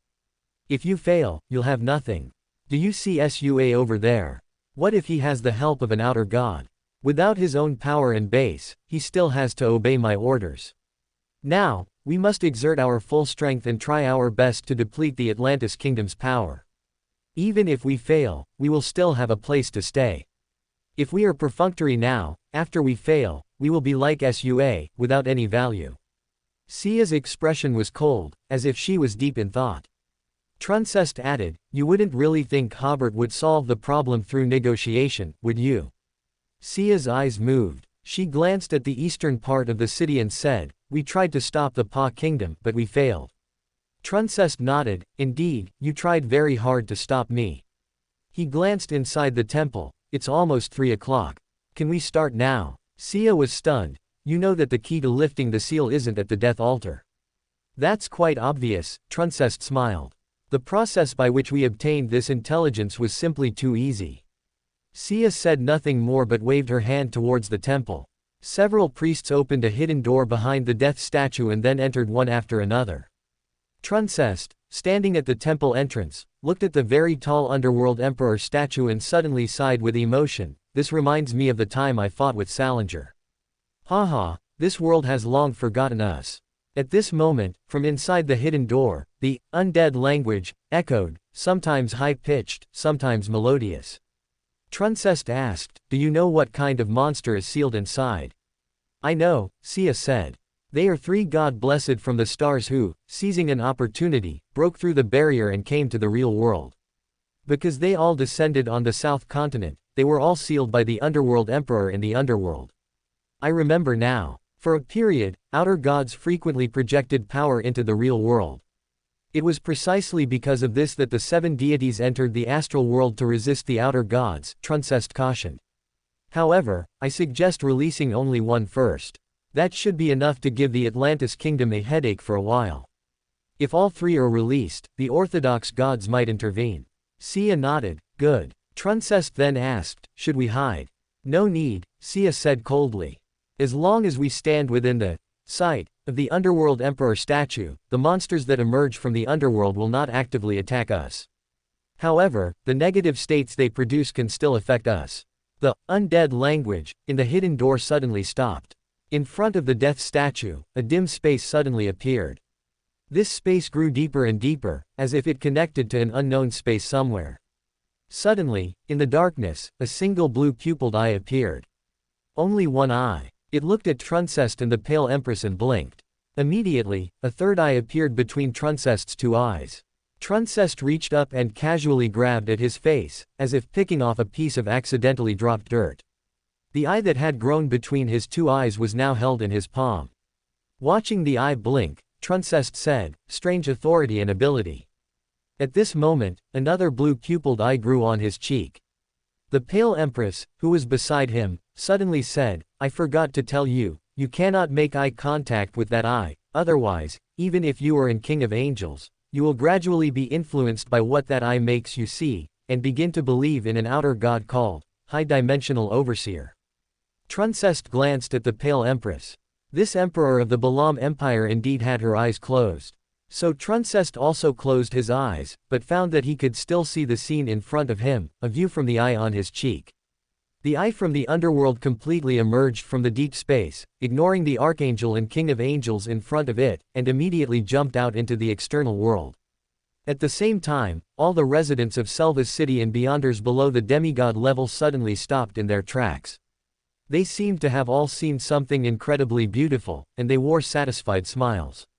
The next second, their left eyes all turned into blue pupils, and then they began to move, seeking out other civilians to make eye contact with. Anyone who made eye contact with them immediately had their left eye turn a captivating blue. The demigods within Selva's city fled in a panic. At their level, as long as they were not directly gazed upon by the main body, they could resist for a while without being affected by the surrounding people. Returning to the temple in the city center, Truncest solemnly declared, eyes beyond the two normal ones defy reason and must disappear. However, what disappeared was his original left eye, while the eye on his cheek remained.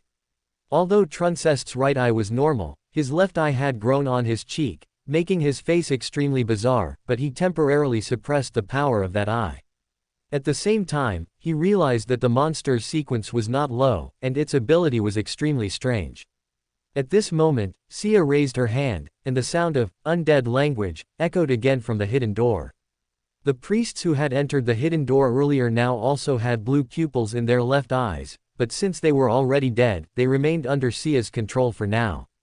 The dark space in front of the death statue was slowly closing. For now, only that eye was released. Just then, Truncest suddenly raised his hand and exiled the dim room with the several priests, along with the magic array controlling the seal, to a space outside the world. Sia's eyes narrowed. She immediately opened an underworld gate at the location of the exile, intending to pull the dim room back. But because she had not been prepared earlier, she didn't have time to stop him. Truncest laughed twice, haha, and said, enjoy the joy the outer god brings you. As he spoke, he took a step, and with a bizarre face, he disappeared. Sia glanced at the dark space, which had grown large again, and saw a disgusting green viscous fluid appear inside. She hesitated for a moment, then immediately left the temple. Returning to the imperial court, he spent some time covering for the angels and beyonders who had not been attacked by the god Blessed, allowing them to escape first. Finally, after the entire Selvas had become a territory of the god Blessed, Hia opened a huge underworld gate, preparing to leave through the underworld. However, after the underworld gate was summoned, it could not be opened. Hia had a bad premonition, and at the same time, the afternoon sky suddenly darkened, starlight rapidly permeated the air, and a surging darkness descended. Hia's eyes narrowed, and in her panic, she tried to drill into the ground to escape. Buzz! A huge, dark scythe extended from the darkness, precisely severing Hia's head. Immediately, the head with a surprised expression disappeared into the void. Hia's body paused for a few seconds before collapsing to the ground. An archangel, and an archangel of the death pathway at that, thus completely died. The pale empress's Beyander characteristic quickly separated, covered by a thick layer of darkness, and vanished from the real world. When Hobert arrived in Selvas, he happened to see the Evernight goddess eliminate the pale empress. He hadn't expected the death pathway's uniqueness to be able to kill a sequence one so easily. However, Hobert felt that the Evernight goddess must have made many preparations and only struck when the timing was right. Hobert said to the dense darkness, "Respected goddess, thank you for your help." She couldn't just take the Beyander characteristic and leave, she should at least stay and help solve the problem. An ethereal female voice came from the void. The LotM Empire released 3 God-blessed. These God-blessed all came from the starry sky, entering the real world in the 4th epoch with the help of outer gods. Currently, I have resealed the underworld, and other deities will strive to hold their ground in the astral world, making it difficult for outer gods to respond to their return. Now, we only need to resolve those 3 God-blessed as quickly as possible. As she spoke, darkness permeated, and in an instant, over half of the LotM Empire entered night prematurely, also entering the hidden world. The influence brought by the god blessed from the starry sky ceased to expand. Hobert asked, what abilities did they likely possess? Will there be any unknown pollution? There are no deity-level existences among them, the Evernight goddess said. I'm not very clear on their specific abilities. As long as you are not injured in battle, you will not be polluted. Hobert nodded, indicating no problem. He was about to go into the hidden world to search for those God blessed, but the ethereal voice in the darkness spoke again. From my observation, the mother goddess of depravity and uncertain mist have a tendency to join forces. Hobert was slightly stunned. Thank you for the reminder. Then he asked, what should I pay attention to? The Evernight goddess wouldn't just give such an unprovoked reminder. The ethereal voice, hidden somewhere unknown, said, Truncest has completely defected to uncertain mist. Be careful of him entering the starry sky after defeat. Among the 3 God blessed released this time, one is suspected to be a god blessed of the mother goddess of depravity. I understand. Hobert smiled. Please rest assured, I am fully confident that I can keep him in the real world. It was not surprising that Truncest would defect to uncertain mist. At the same time, Hobert was also very clear that unless Truncest was truly desperate, he would not go to the starry sky. Because going to the starry sky meant that his Beander characteristic could easily be taken by uncertain mist. As for the mother goddess of depravity possibly joining forces with uncertain mist, and the Balaam Empire releasing monsters this time with outer god-level influence and plans, this was something Hobert had not anticipated. The ethereal voice in the darkness stopped speaking. Hobert then entered the city of Selvas within the hidden world. The monsters here had not yet realized that they had entered another world and were still searching everywhere for people whose eyes had not turned blue. Hobert's avatar, alter, his state, causing all monsters here to ignore him. Then Hobert had his avatar, distortion, the thoughts of a nearby monster, and the monster immediately reached out and gouged out his blue left eye. The eyeball rolled around in his palm, not at all like a gouged out eyeball. Immediately after, the monster let out a scream. To be precise, he had reverted back to human form. His scream attracted the attention of the surrounding monsters, so Hobert then had that person, filled, the blue eyeball back in. Although his left eye looked very hideous, it appeared normal, and he became a monster again. The surrounding monsters also turned their gaze away, no longer looking this way. Hobert pondered for a moment. These people could still be saved, but they would lose one left eye. However, now was not the time to save them. Based on the aura of that blue eye, Hobert, association, the location of the main body. Then he, distortion, space, with the avatar in front and the main body behind, arriving before the target. It was an eye the size of a head, with eyelids but only the eye portion. At this moment, it had already realized that it was in the hidden world. Blue light flickered in its pupil as it scrutinized the space in front, as if seeking an exit. Under its continuous scrutiny, that space actually became hazy and began to appear somewhat illusory. It was as if, through its efforts, it had stared a hole in the space. As that small patch of space became increasingly illusory, within the haziness, the faint outline of a street seemed to appear. It was precisely the scene of the real world. Suddenly, the blue eye seemed to sense something and glanced in the direction of Hobert's avatar. Although it didn't fully see Hobert's avatar, it realized Hobert's existence, so it immediately rushed towards that hazy space, wanting to escape into the real world. Hobert had already prepared to attack. The order-slaying sword in the avatar's hand was about to strike, when suddenly a hand reached out from the hazy space and grabbed this large eye. Immediately after, Aemon, wearing a pointed hat and a classical mage robe, extended into the hidden world, from the real world. It was he who had grabbed that huge eye. It seems I arrived just in time. Aemon smiled at Hobert. I'll help you deal with one. As he spoke, the eyelids of that eye were gradually closing, as if it was tired and wanted to sleep. However, the blue eye showed great resistance, struggling against the drowsiness, but eventually, with Amon's efforts, it still closed. Hobert put away the order-slaying sword. What do you want it for? According to the Evernight goddess, other deities were supposed to guard the astral world at this time. Only the Evernight goddess could descend to help.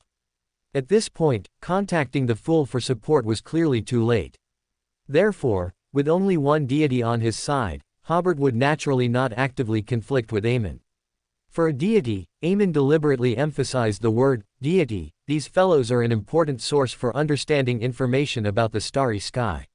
For a moment, Hobert wasn't sure if Aemon was showing off that he had become a deity, or if he was reminding him of the purpose of these, God blessed, implying that the remaining two shouldn't all be given to the Evernight goddess.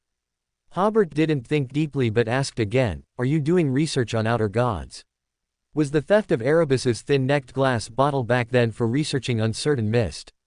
Aemon smiled, "Something like that. Why do you want to do such research?" "My childhood dream was to soar through the starry sky." Aemon showed a very annoying look of longing. Hobert said cleanly, "I don't believe it." Aemon smiled and didn't explain further. "Black Knight seems to have noticed me. Let's talk another time." After speaking, he instantly disappeared, as if he had never been there. Hobert then looked at the monsters with blue eyes all over the street. They seemed to be largely unaffected, still searching around with blank expressions. They seemed to be avatars of that big eye, but somehow different from avatars in the normal sense. Since this, God blessed, was captured by Aemon, Hobert went to look for other enemies. He ascended to the very top of the Death God's temple to survey the surroundings. A lake outside the city quickly caught Hobert's attention. The color of that lake was actually light green. When several, blue-eyed, monsters passed by the lake, they were grabbed by pale green tentacles reaching out from within and pulled into the lake. After devouring several monsters, not even a ripple appeared on the lake's surface. The next second, Hobert and his avatar appeared together by the lake. The lake water was very calm, showing no intention of attacking Hobert's avatar. The avatar chuckled, "I don't know if you can understand our language, but what I want to tell you is that your disguise is truly clumsy. This isn't to say that the color of the lake water is very wrong, but rather that you were clearly somewhat aggressive just now, but because you sensed my level, you stopped attacking. This, on the contrary, indicates that you possess very high intelligence." No sooner had he finished speaking than the ground beneath the avatar's feet was suddenly ripped open by a surge of water, like a gushing spring, and a green stream of water erupted, engulfing the avatar. Hobert severed the connection with his avatar, having already understood the level of this monster. He himself appeared dozens of meters behind. The water immediately formed two not very thick water columns, shooting out and attacking Hobert again. Hobert once again disappeared into the shadows, and with a raise of his avatar's hand, the surrounding temperature plummeted to over 100 degrees below zero.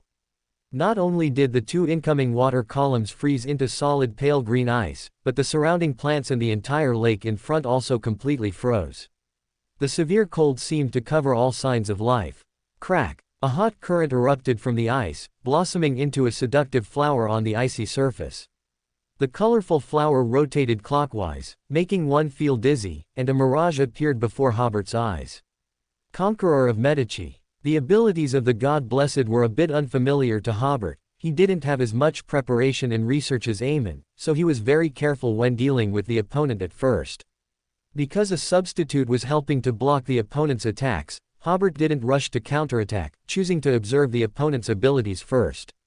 Within the illusion created by the enchanting flower, there were layers and rows of huge grids stacked together, and in each grid, there seemed to be a terrifying creature coldly staring at Hobert. Hobert felt that the substitute's emotions were being affected by the monsters in these grids. He was angry one moment, sad the next, and then fearful. So he had the substitute wave a hand, and the monsters in the grids were immediately altered into various handicrafts, festive toys, and other items that had little to do with anger, sadness, or fear. Immediately after, the substitute reached out and took out a pair of huge butterfly wings from the country of disorder. This was a magical item unexpectedly obtained a long time ago when dealing with uncertain mist pollution on Archibald. It seemed to have few Beander characteristics, but when spirit was injected, the patterns on the wings easily caused hallucinations. Later, Hobert speculated that this might be a special characteristic of outer god pollution that formed this magical item. The monster Hobert was currently facing produced effects very similar to those of the butterfly wings. This ability was still somewhat different from a spectator's hypnosis or a sleepless's manipulation of dreams. It was more like a hallucination caused by taking a certain drug. This was difficult to directly utilize or distortion. But for a Beander of Hobert's level, this was not too difficult to resolve. The substitute, like holding two large fans, waved the colorful, butterfly wings, simultaneously using the abilities of amplify and utilize. Immediately, a hallucinatory force broke through the grids in front, as if opening a spatial gate, creating a portal in the illusion. Immediately after, the illusion shattered, and Hobert saw the enchanting flower on the green ice again.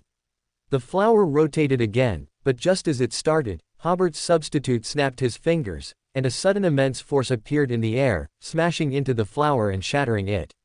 At this point, Hobert's attack was no longer just a physical attack, but an attack on the target's essence. Regardless of the flower's structure, or whether it was different from creatures on Earth, once it was shattered, it was shattered. The order-slaying sword reappeared in the substitute's hand. He swung it fiercely forward, splitting the entire lake's ice layer in two. Beneath the ice, which was dozens of meters thick, there was still a mass of dark green lake water that had not frozen. Within this lake water, one could vaguely see some fish that had not been thoroughly digested, as well as some dissolving human corpses, and even many aquatic plants. It looked more like the stomach of some omnivorous creature. Considering that the surrounding low temperature could not freeze this monster, Hobert snapped his fingers, compressing the surrounding air to form a high-pressure air furnace, then rubbing to ignite it, causing the flame's temperature to instantly reach over 1,000 degrees, with the temperature still rising constantly. All the ice immediately melted and rapidly evaporated, first becoming transparent, and as the temperature became higher, forming pure white clouds at the top of the enormous air furnace. A huge lake thus disappeared, leaving only the dark green God Blessed at the bottom of the dried-up lake. But he didn't seem to be very afraid of high temperatures. Still like a paste, he violently broke through the air furnace Hobert had set up. Intense high temperatures gushed out, setting the surrounding wilderness ablaze. Hobert's substitute had already prepared. On the opponent's inevitable path, he held the order-slaying sword and stabbed the massive, green paste. The green paste, of course, sensed the power of the order-slaying sword and suddenly extended several dark green tentacles to block the order-slaying sword, but they were distortioned by the substitute, and the tentacles all extended to other places. Although one sword struck the green paste, the main body of the green paste immediately split off a large portion of itself. The split-off portion, affected by order-slaying, instantly reverted into water, bones, withered aquatic plants, and other substances. This did not affect the escape speed of the green paste at all. There was a river not far away, and the target of the green paste was that river. It would unhesitatingly swallow any animals or plants it encountered along the way. Hobert, hiding in the shadows, was very fortunate that the Evernight goddess had arrived in time and trapped all targets here with the secret world. Otherwise, if this guy had escaped into the groundwater, it would have been difficult to catch him. While the substitute used the ability of chaos to make the green paste lose its direction, Hobert recalled some novels he had read before. The green paste in front of him was more like the extremely tenacious alien creatures in his impression. To deal with this kind of creature, one certainly couldn't utilize conventional methods. He glanced inside the green paste and suddenly had a good idea. As Hobert's substitute snapped his fingers, every corpse and every tree within the green paste was altered from 1 to 99. Whoosh! Those corpses and plants immediately burst through the green paste, expanding into a mountain of corpses, hundreds of meters high. The green paste was suddenly somewhat bewildered, as if it didn't quite understand what had just happened. Hobert's substitute waved his hand, preparing to distortion and seal the green paste that was everywhere after exploding. But the green paste quickly reacted, performing another cut on itself, with only about 1/10 of it escaping. Hobert realized that the massive green liquid that the substitute had distortioned had no vitality at all. In other words, in that instant, the green paste had transferred all its vitality, consciousness, and perception to that 1/10. This ability was indeed somewhat miraculous. At this moment, that 1/10 of green paste suddenly stopped and turned into a green flat surface. A thin film appeared on its surface, displaying brilliant colors. The substitute was using the order-slaying sword to pursue the target when suddenly, the brilliant colors on the film formed a blurry figure. Hobert's substitute immediately stopped in his tracks, and Hobert in the shadows immediately turned his head away, closed his eyes, and used the substitute's eyes to see the blurry figure gradually become clear, turning into a massive creature with some characteristics of marine life. Its body was covered with many ancient runes, flashing with dazzling iridescence, giving off a sacred yet evil feeling. Hobert immediately realized that this was the appearance of the mother goddess of depravity's true form. Before becoming a deity, even a king of angels would suffer shallow contamination after a single glance. Fortunately, Hobert now had a firewall, and this shallow contamination remained with the substitute, not affecting his main body. For the mother goddess of depravity, this was enough, because of the characteristics of her authority. Unless other old ones intervened, one could not hope to remove such contamination. Shallow contamination would also gradually deepen until severe contamination was incurred. Hobert immediately made the space in front of the green paste become chaos, and light no longer propagated along normal paths, so this clear figure became blurry again. But in the next second, this figure solidified again. It actually bypassed the light propagation path and manifested directly in front of Hobert. Hobert immediately altered his cognition, making himself believe he was blind, and instructing his consciousness not to accept any visual information, nor to imagine any images in his mind. Only then did he try to dismiss the clearly mutated substitute, and he found that the substitute had undergone new birth, and was unwilling to simply disappear. Hobert made a decisive decision, altering the substitute from 1 to 0, and only then did the substitute disappear. The order-slaying sword appeared in Hobert's hand. It suddenly lengthened, precisely stabbing the green paste, which at this moment was like a standing curtain. The green paste quickly dodged, and the image on its surface also disappeared. Hobert's spirit was somewhat weakened by his own alteration, and it was only after several stabs that he noticed the opponent's change. He immediately used the method of compressed air to confine the green paste, but still allowed a part of the green paste to escape. Hobert ended his alteration while chasing after it, using microscopic electromagnetic force to attract the green paste. This time, the green paste was effectively controlled, and its speed greatly decreased. Hobert, whose keen spirit had recovered, realized that perhaps only the four fundamental forces of the universe could confine the green paste. Hobert first returned to the shadows, again, letting the new substitute distortion the strong interaction force ahead. The soil, rocks, and even the air in front suddenly changed, and a giant pit several kilometers wide appeared. This was because all matter in a certain area was suddenly emptied, and due to the strong interaction force, the gaps between atoms became smaller, turning the matter of the giant pit into a small, extremely hard, and thin layer of substance, as thin as a cicada's wing, or even as wide as a single molecule. At this time, the green paste was probably only as large as an ordinary pond, but it was not sucked away like those substances. Instead, it remained in the center of the giant pit, struggling and unable to go anywhere. At this point, it again sacrificed a part of itself to escape, but the parts it abandoned were all absorbed into that layer, into the thin wall with strong interaction force. The green paste struggled continuously, but it was tightly locked by Hobert using force, and the strong interaction force gradually began to affect the main body of the green paste. So the main body continuously sacrificed parts of itself to escape, until finally, only about a bucket of water remained, and its color also turned dark green, with a thicker consistency. At this moment, Hobert's substitute transformed the order-slaying sword in his hand into a javelin and threw it, hitting the green paste squarely. It struggled a few more times, then finally became completely still. Hobert did not rush to remove the four fundamental forces. Instead, he first used the ability of utilize to accelerate the precipitation of Beander characteristics. Eventually, Hobert obtained a palm-sized translucent liquid. Hobert could feel that it was somewhat like an Beander characteristic, yet it also seemed to possess some living characteristic, more like a sealed artifact had precipitated.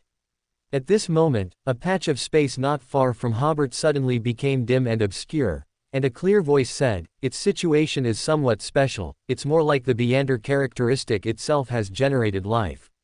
Perhaps fearing that Hobert might misunderstand, the Evernight goddess explained again, "It's not that it possesses vitality, but that the Beander characteristic has generated life." "I understand," Hobert said, this is quite consistent with some of the authorities displayed by the mother goddess of depravity. This old day greatly enjoyed giving new life to certain creatures and objects. The Evernight goddess continued, seal it carefully. It might show signs of life again after a period of time. Hobert nodded. This should be due to the blessing of the mother goddess of depravity. Perhaps only after becoming an old day can this Beander characteristic from the starry sky be completely split off, and only then will the life within it completely perish. The Evernight goddess then said, the people here can still be saved. I already have a plan to save people. I'll help you control them for a while longer. Hobert smiled and said, thank you for your help. The dim and obscure space disappeared. Hobert first used the order crystal to seal the green paste, and then glanced at the battlefield where he had just fought the green paste. A huge lake had disappeared here, and a giant pit had appeared. As the air furnace Hobert had disappeared, the hot water vapor drifted into the sky, forming dark clouds, and a light rain began to fall. Hobert ascended into the air, expanding his spirituality to its maximum range. Immediately after, his doppelganger raised a hand, distorting all the left eyes of all blue-eyed monsters in the entire secret world to his feet. Splash! It was as if an eyeball rain had fallen at his feet. Finally, all the eyeballs piled up, forming a small mound. These eyeballs still had living characteristics, constantly rolling around, and the entire eye hill was also continuously moving. Across the land of the LotM Empire, screams rose and fell. Although the people returned to normal, they had lost an eye. Hobert pulled out the life-giver's Beander characteristic from the country of disorder and tried to make everyone grow a left eye again. This Beander characteristic was obtained by Hobert after crushing the life-giver's bracelet. The Master Summoner Beander characteristic within it had already been given to Emlyn, allowing him to prepare for promotion to Sequence 3. Currently, Hobert used the life-giver's characteristic to make everyone who had lost their left eye begin to grow a left eye. But he soon discovered that the growing left eyes still had problems. In other words, the green paste had polluted the concept of the left eye. As long as they possessed a left eye, the pollution would still exist. So Hobert stopped the idea of regenerating the left eye, and then altered everyone's injuries, turning their new wounds into old, healed ones. After this series of operations, the Evernight goddess withdrew from the secret world. The premature night disappeared, and a sliver of the setting sun appeared on the horizon. Hobert raised a hand, and the eyeball hill at his feet immediately decomposed, finally turning into a pile of colorful dust. He glanced at the bewildered and fearful people on the city streets but did not linger. Using the method of distorting space, he immediately headed north, to the Atlantis army camp. Later, after the LotM Empire was taken over by Atlantis, it was divided into 2 counties. The common people liked to call these 2 counties, Left Eye County, because most of the people there, and even many animals, had no left eye. In the Fenaport Kingdom, there is a seal underwater in the center of Full Moon Lake in the South Colson region. This seal was created by Hobert when he was a lord here, using the country of disorder to seal the pollution under the lake water. Inside the deep black seal, there was a bubble-like structure, and within the bubble was a crystal-clear gem that still shimmered with strange colors even without light. When sealing the bubble and the gem, Hobert speculated that this pollution likely came from the mother goddess of depravity. At this moment, a ghostly green shadow appeared above the gem in the bubble. The ghostly green shadow slowly flowed, turning into a paste-like state. It was very clear that it could not alarm the outer seal, so it quietly came to the very center of the gem, settled there, waiting for the opportune moment. Hobert arrived at the Atlantis military camp and found Medici, who had fiery red hair, prepare for the decisive battle. Medici revealed a chilling smile. It seems all problems have been resolved. Then he took a deep breath. Give me half an hour to prepare. Hobert slowly nodded, leaving everything here entirely to Medici. Soon, the cry of, "Prepare for the decisive battle," resounded throughout the military camp and every trench in front of it. Because a detailed plan for the decisive battle had already been made, the hundreds of thousands of troops immediately began to operate in an orderly manner. The first to get busy were the artillerymen. Freight trams full of shells were transported from the camp to several artillery positions. The soldiers in the trenches began to check their weapons, attach bayonets to their muzzles, and distribute large quantities of bullets and grenades. In the central part of the military camp, brilliant lights flashed continuously. Teams of Beyonders gathered here according to the previous plan, divided into different combat formations, awaiting Medici's orders. When the Beyonder troops were almost assembled, Medici walked out of the main tent with a solemn expression. He loudly declared, "The king and the angels have already gone to Caesar Port. The angel war there should have already begun. And our battlefield is here. Our mission is to completely crush the enemy's Beyonder power. I have promised the king that we will kill every Beyonder enemy. Remember, for Beyonders, there are no prisoners. Seizing their Beyonder characteristics is the greatest respect for them. As long as we win the Beyonder war, this great battle involving hundreds of thousands of people will be without suspense. Come on, fight. This should be your last chance to easily gain military merits. After this battle, there will be no opponents left in the entire world." Then Medici began to distribute the grade 0 sealed artifacts that the Life Giver had just bestowed, including 0 to 71, Disaster Porcelain Doll, and 0 to 72, Box of the Old Days. And the 0 to 73, Death Domain, and 0 to 74, Fallen Mask, which had not yet been crushed. There was also 0 to 77, Cursed Heart, and 0 to 78, Spiritual Field, a total of 6 grade 0 sealed artifacts. Adding the 0 to 80, Rules Brass Book in Hobert's hand, these were all the grade 0 sealed artifacts Hobert currently possessed. The original 0 to 76, Death God Sword had already been crushed by Hobert. Its Weather Warlock Beyonder characteristic was given to Medici for his advancement. Just recently, along with these sealed artifacts, Medici also received a Conqueror Beyonder characteristic. At this time, Medici had already prepared the potion for advancing to Sequence 1, just waiting for the right moment to consume it. Medici glanced at the setting sun on the horizon. Depart. After the final war mobilization, led by Medici, the Beyonders first quickly left the camp and crossed the trenches. Under Medici's loud command, the formation made a slight adjustment and immediately charged towards the enemy's trenches. In fact, they could have completely used corresponding sealed artifacts to skip the enemy's trenches and appear directly in the enemy's camp. But Medici launched a frontal assault. From the enemy trenches, streams of fire snakes immediately spewed out. Those were the enemy's heavy machine guns. Boom! Medici raised a hand, and the front line in front of them exploded violently, creating a huge gap. The Beyonders thus easily broke through the enemy's defenses. The soldiers of the Allied army stood there stunned, at a loss as to what to do, until the Atlantis artillery bombardment began, which woke them up. This was Medici's goal, to break the morale of the enemy's ordinary soldiers. All resistance encountered along the way crumbled, and soon thousands of Beyonders arrived in front of the enemy's main camp. After receiving the news, the enemy's Beyonder forces had also basically completed their assembly. Medici swept his gaze over the enemy's formation, adjusted his formation again. Charge! Charge! Trample the enemy's camp. These scoundrels are destined to never return. Ha ha ha ha ha. Feel the fear brought by the Atlantis army. The Beyonders on the Allied army side also simply formed a defensive formation, and several demigods holding grade 0 sealed artifacts began to attack Medici with all their might. Medici dodged the attacks while charging at the very front with a longsword stained with mottled blood and rust. Scoundrels, this sword will be the last thing you ever see.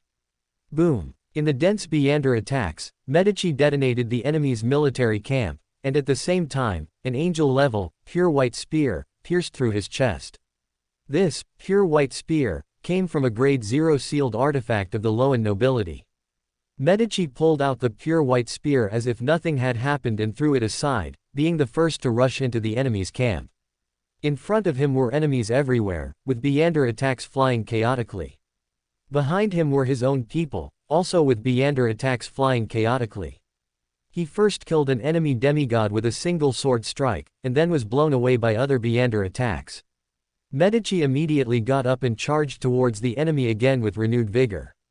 After killing another demigod, a black Beyonder long spear once again pierced his lower abdomen. He turned his head and killed the enemy holding the black long spear. Ha ha ha ha ha. Medici laughed heartily, enjoying the moment of chaotic battle. And Beander melee thus began. This battle caused half of the Allied army's camp to be engulfed in flames, and countless ordinary soldiers who could not retreat died or were injured. Soon, the Atlantis side, which had long planned the assault, gained the upper hand. Medici seized the opportunity to completely tear open the enemy's defenses, cutting and surrounding the enemy. The Allied Beanders immediately began to flee. With the victory of the Beander War approaching, Medici took out the prepared potion and drank it in one gulp. He barely stabilized his state before shouting again, "Pursue! Pursue! Rout the enemy! Conquer the South Continent!" The complete fall of Truncest. Half an hour before Medici drank the Conqueror potion, Hobert sat on a mountain peak in the southern part of Caesar Port, gazing at Caesar Port in the distance.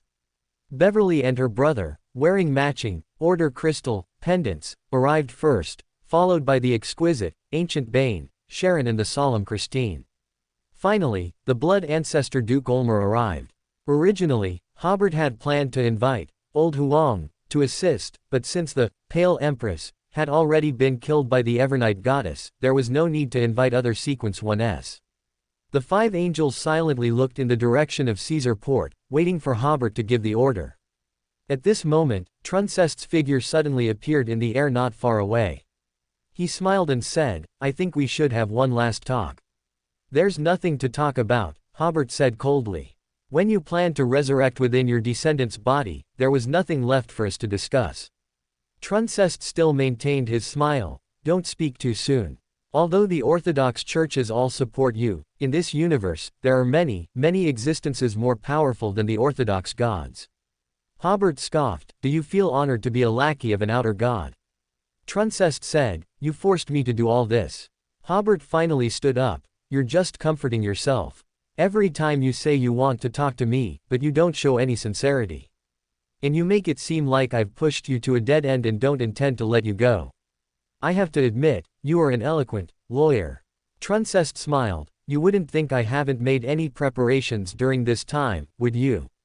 After speaking, a sticky mass of hair appeared in his hand. After injecting spirituality into the hair, each strand stood on end, connecting to form a rectangular shape taller than a person. This rectangle suddenly became illusory, turning into a full-length mirror. From within it emerged a figure whose face could not be seen, but everyone's spirituality felt that it was the most beautiful woman in this world. Each of her hairs was like a venomous snake, with an eye at the top, either open or closed. Every living thing they looked at instantly turned into grayish-white stone. It was primordial demoness, Cheek. The angels behind Hobert also dared not look directly at this deity, otherwise they would also be petrified. Her presence was not surprising. The next moment, the petrified plants and creatures around them suddenly cracked open from the middle, and strange creatures emerged from within, like hatching eggs. Some had the head of a mouse and the body of a rabbit, some had the limbs of a pig but the head of a sheep, and the sheep's horns were 2 tree branches. Some stones grew plants, and in the place of these plant leaves, insects or small animals grew, looking extremely hideous and terrifying. Immediately after, a hazy figure appeared opposite Cheek. This figure quickly solidified. It was Lilith, who had already easily accommodated the uniqueness. Similarly, Lilith's appearance was also not surprising. As Lilith appeared, an information torrent appeared not far from Truncest. This information flow finally converged into a seemingly insubstantial light. As soon as he appeared, the petrified creatures and the mutated creatures that emerged from the rocks immediately turned into streams of information. This was Hidden Sage. His appearance somewhat surprised Hobert, but thinking about it, it wasn't too surprising. After all, after Hobert and Klein rescued Rosal, the two sides were definitely on opposing sides. At this moment, a mysterious and powerful existence sitting on a high-backed chair appeared in the air behind Hobert. He unhurriedly stood up and stepped in front of the Hidden Sage. All the informationalized objects suddenly turned into clumps of flowers and patches of lawn. This was a miracle created by the Fool. Hobert smiled and asked Truncest, "Is that all? I don't even need to invite the Orthodox gods." In fact, Truncest had also invited Adam and Ammon, but Adam had already gone to the God-forsaken land to meet with the true Creator. And Ammon, after becoming a god, had no interest in curbing the kingdom of Atlantis.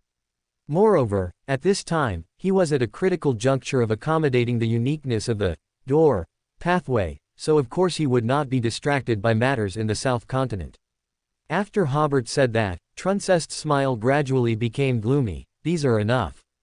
Because these enemies were not ones Hobert could immediately eliminate, they would definitely give Hobert a headache for a long time.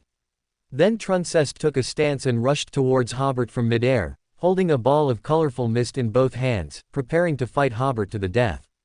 Beside him, God of Depravity, Sua, the two angels from the numinous episcopate, and an angel brought by the hidden sage also appeared and followed suit. An angel-level battle instantly unfolded. Beverly and her brother still fought Sua, the only sequence one present, while the other 6 angels also chose their opponents and engaged in a chaotic battle. But in fact, the most crucial part was the battle between Hobert and Truncest, the two king of angels. Facing Truncest's attack, Hobert's substitute reached out a hand, as if grasping something in the void. Truncest smiled, because he was waiting for Hobert to pull out the 0 to 80 rules brass book. The colorful mist in his hand, from uncertain mist, was prepared to capture the uniqueness of the justiciar pathway. In the eyes of the Evernight goddess, Truncest seemed to have completely sided with uncertain mist, but this Night Emperor, who had been contaminated by uncertain mist, knew very well how to get along with uncertain mist. Currently, he was only using uncertain mist to achieve his own goals. As long as he obtained the justiciar uniqueness, no matter how much he had been contaminated by Hobert, he intended to immediately accommodate it to gain bargaining chips against Hobert. This was also the situation Uncertain Mist wanted to see, so even though he knew Truncest was using him, he was willing to provide some help. But to Truncest's surprise, Hobert pulled out a stalk of colorful wheat from the country of disorder. However, this didn't matter, because the mist in Truncest's hand could also suppress the uniqueness of the Black Emperor pathway. But in the next second, Truncest found that he couldn't move at all. The wheat in Hobert's hand was emitting a dazzling light. He smiled and said, "You wouldn't think I haven't made any preparations during this time, would you? Did you forget? Your current body was shaped by Mother." Ha ha ha ha. Hobert laughed twice, then squeezed with his hand, and the wheat in his hand turned into a brilliant light. At the same time, Truncest also seemed to be squeezed, and to his surprise, his body became very illusory and gradually disappeared. Of course, he knew that his body might contain a trap left by the Earth Mother, but he had already reconstructed himself several times using the power of order. Why would he still be affected? What Truncest didn't know was that the Earth Mother had controlled the moon uniqueness for a period of time. Even if he gained rebirth through self-reconstruction, he still couldn't escape the Earth Mother's authority. But by then, it was too late. His physical body disappeared, putting him at an absolute disadvantage from the very beginning of the battle. Hobert did not become careless because of this, but rather allowed his spirituality to expand. His body also grew larger, becoming as huge as a giant. At the same time, his majesty filled the earth, and the surrounding humans spontaneously knelt down. Even animals and plants within hundreds of kilometers showed submission to Hobert. Hobert's body condensed with a dense black aura, which gradually formed a breastplate, shoulder pads, knee pads, and so on, finally forming a heavy and majestic Chinese-style armor. Whoosh! The black cloak spread out, an attire different from the culture of this world, causing the surrounding natural laws to show a certain degree of submission. The surrounding angels were also affected and had to move their battlefield to a greater distance. This was the first time Hobert had displayed his mythical creature state, because he felt that the mist in Truncest's hand was very unusual. At the same time, Truncest's body transformed back into a wisp of spirituality. This body was shaped by the Earth Mother using a wisp of Erebus's spirituality. The two, hand of order, Beander characteristics within Truncest's body began to precipitate from the air around that wisp of spirituality. Just as Hobert was about to accelerate the precipitation, a misty hand reached out from the void and grabbed the two nascent Beander characteristics. Truncest instantly transformed himself into a malevolent spirit, once again devouring the two sequence 1 characteristics that had a strong connection with him. At the same time, because he was somewhat affected by uncertain mist, his overall form was a misty human figure, with only his eyes resembling two red light bulbs. This operation caused Truncest to almost lose all his sanity. At present, he had only one thought, which was to attack Hobert. However, he didn't have much sanity, so he didn't utilize the mist obtained from Uncertain Mist, but instead attacked Hobert with the Beander abilities of the Justiciar pathway. Hobert's mythical creature state substitute then took out the Rules Brass Book from the Country of Disorder. He did not open this sealed artifact, but rather strengthened the association between the Rules Brass Book and the two Sequence 1 characteristics. Malevolent spirits are different from Beyonders, they merely borrow the power of those two characteristics, but unlike Beyonders, they don't have such a close association with the characteristics. They utilize the power of the characteristics. So, after Hobert used the association ability, the connection between the two Beander characteristics and the malevolent spirit had problems, and immediately both sides fell into a state of tug-of-war. Truncest's malevolent spirit had to stop attacking and struggle to control the two Beander characteristics. The substitute stepped forward and, with the hand not holding the Rules Brass Book, reached into the malevolent spirit's body and pulled out the two Beander characteristics. However, the mist that made up Truncest's malevolent spirit also caused the substitute to mutate, generating thoughts of betraying Hobert. So Hobert terminated the existence of this substitute, and a new substitute appeared, catching the Rules Brass Book with one hand and holding the two Hand of Order Beander characteristics with the other. Truncest's malevolent spirit, no longer influenced by the Beander characteristics, immediately regained some sanity. Without thinking, he turned and fled. In his current state, if he hid somewhere, he would still be a malevolent spirit of no low level. But Hobert certainly wouldn't let him go. The substitute first put the two Hand of Order characteristics back into the Country of Disorder, then, holding the Order-slaying sword, slashed upwards. Although he didn't touch the malevolent spirit, Truncest's malevolent spirit had already begun to dissipate.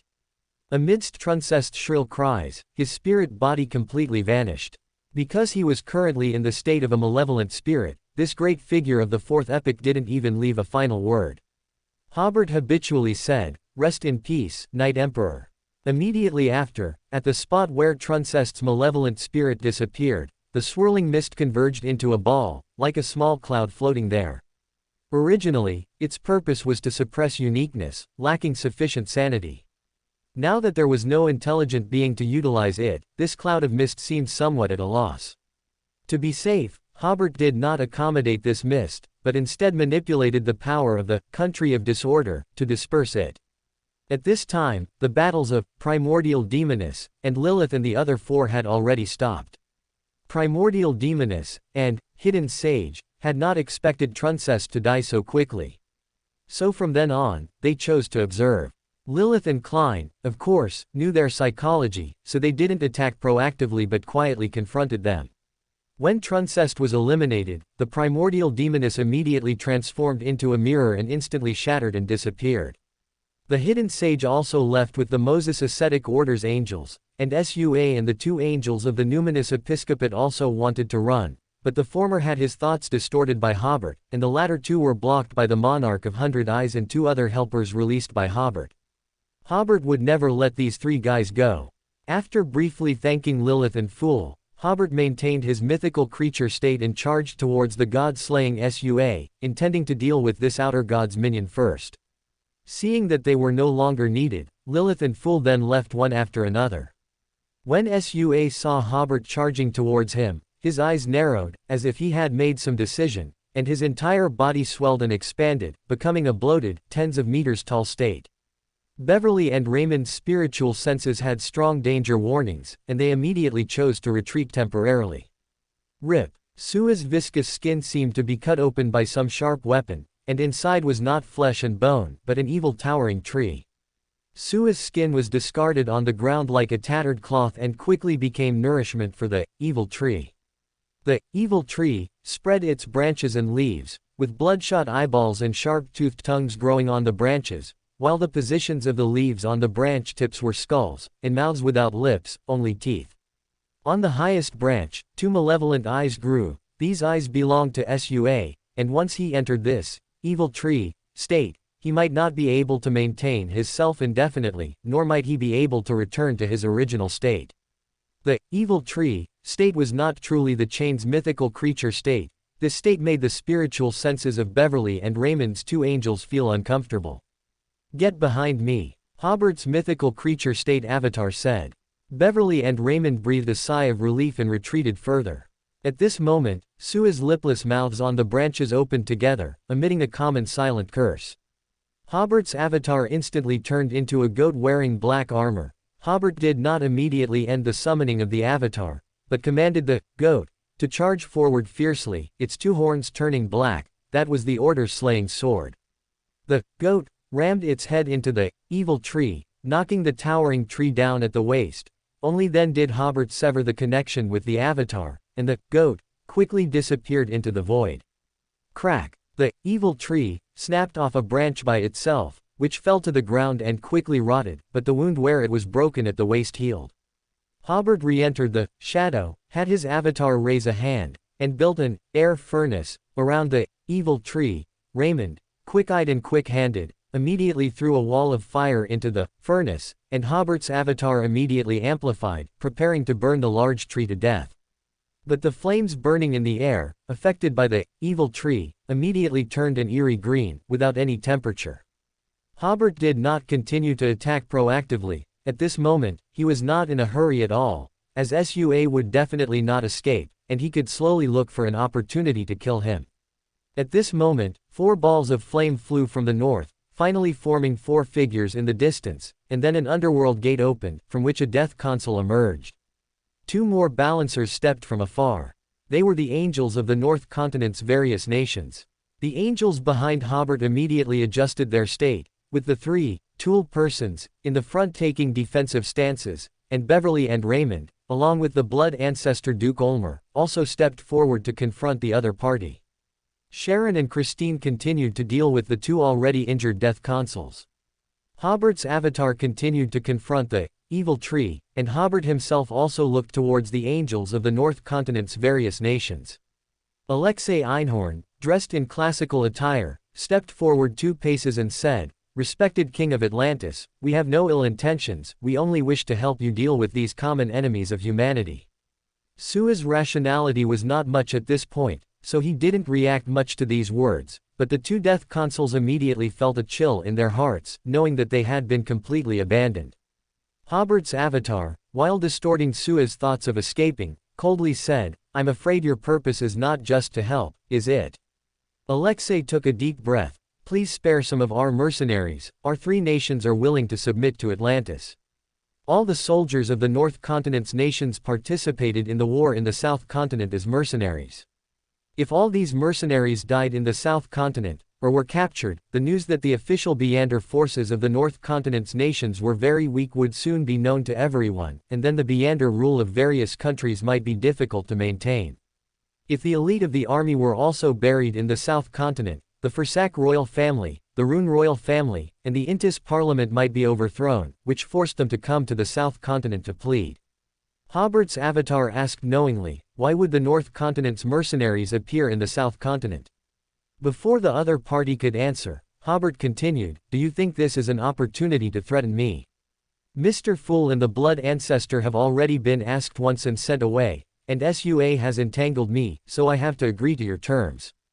"Ha ha." Hobert suddenly laughed, then coldly ordered, "Kill them all."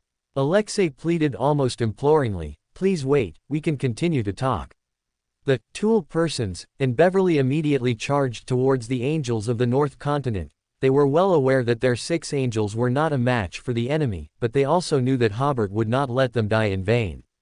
Hobert's avatar coldly said, "It's too late. Since your mercenaries came to the South Continent, we have already been enemies. After the official war began, you have already lost the right to negotiate with me."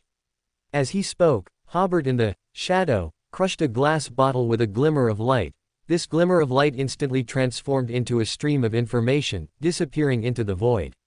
The next second, Rosal and Bernadette arrived at the battlefield. After a brief observation, Rosal immediately charged towards Alexei.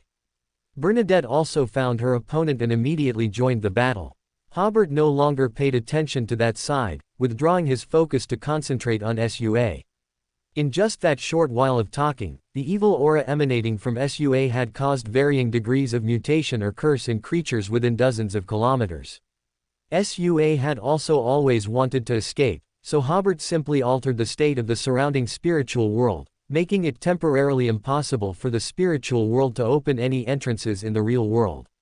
At the same time, he continuously distorted Sua's thoughts of escaping. In front of an king of angels in mythical creature state, SUA had no power to retaliate at all. Hobert's avatar had been observing SUA for a while, and on the surface, there were no flaws. However, those branches with skulls, hanging from them reminded Hobert of a high-level, bone-white, thorny bramble that SUA had previously possessed. He guessed that Sua's current state should be related to that bramble. Finally, Hobert looked towards Sua's trunk. The avatar immediately took action, forming a shadow domain around itself and approaching SUA. The shadow domain almost completely blocked Sua's attacks such as curses, roars, erosions, and spiritual solidification. When the avatar reached the trunk, Sua's other branches immediately surrounded it, as if to embrace it. But when these branches approached the avatar, they would always move backward when moving forward, and upward when moving downward. In short, they would completely miss the avatar. The avatar, holding the order-slaying sword, stabbed into the trunk and sliced upward. After the black, viscous bark was cut open, it indeed revealed the bone-white, spiky bramble inside. SUA seemed to realize Hobert's purpose, and the bone-white bramble struck the avatar like a club. The avatar held up its long sword to block, but the bone-white bramble broke the order-slaying sword and directly struck Hobert's avatar. The moment the avatar received the malicious curse, Hobert emerged from the shadow, and the avatar disappeared. Hobert raised a hand, and a huge force snatched the bone-white bramble from Sua's hand. Hobert immediately sealed it with an order crystal and wrapped it in the cloak formed by the spiritual power behind him. All the mouths on Sua's body opened, emitting roars filled with unwillingness and rage. Gradually, the large tree transformed back into human form. Hobert re-entered the shadow. His avatar stepped forward, resummoned the order-slaying sword, and decapitated the now very weak SUA. Sua's spiritual body struggled to escape into the spiritual world, but Hobert's avatar delivered another backhanded sword strike, completely killing the god-slaying spiritual body.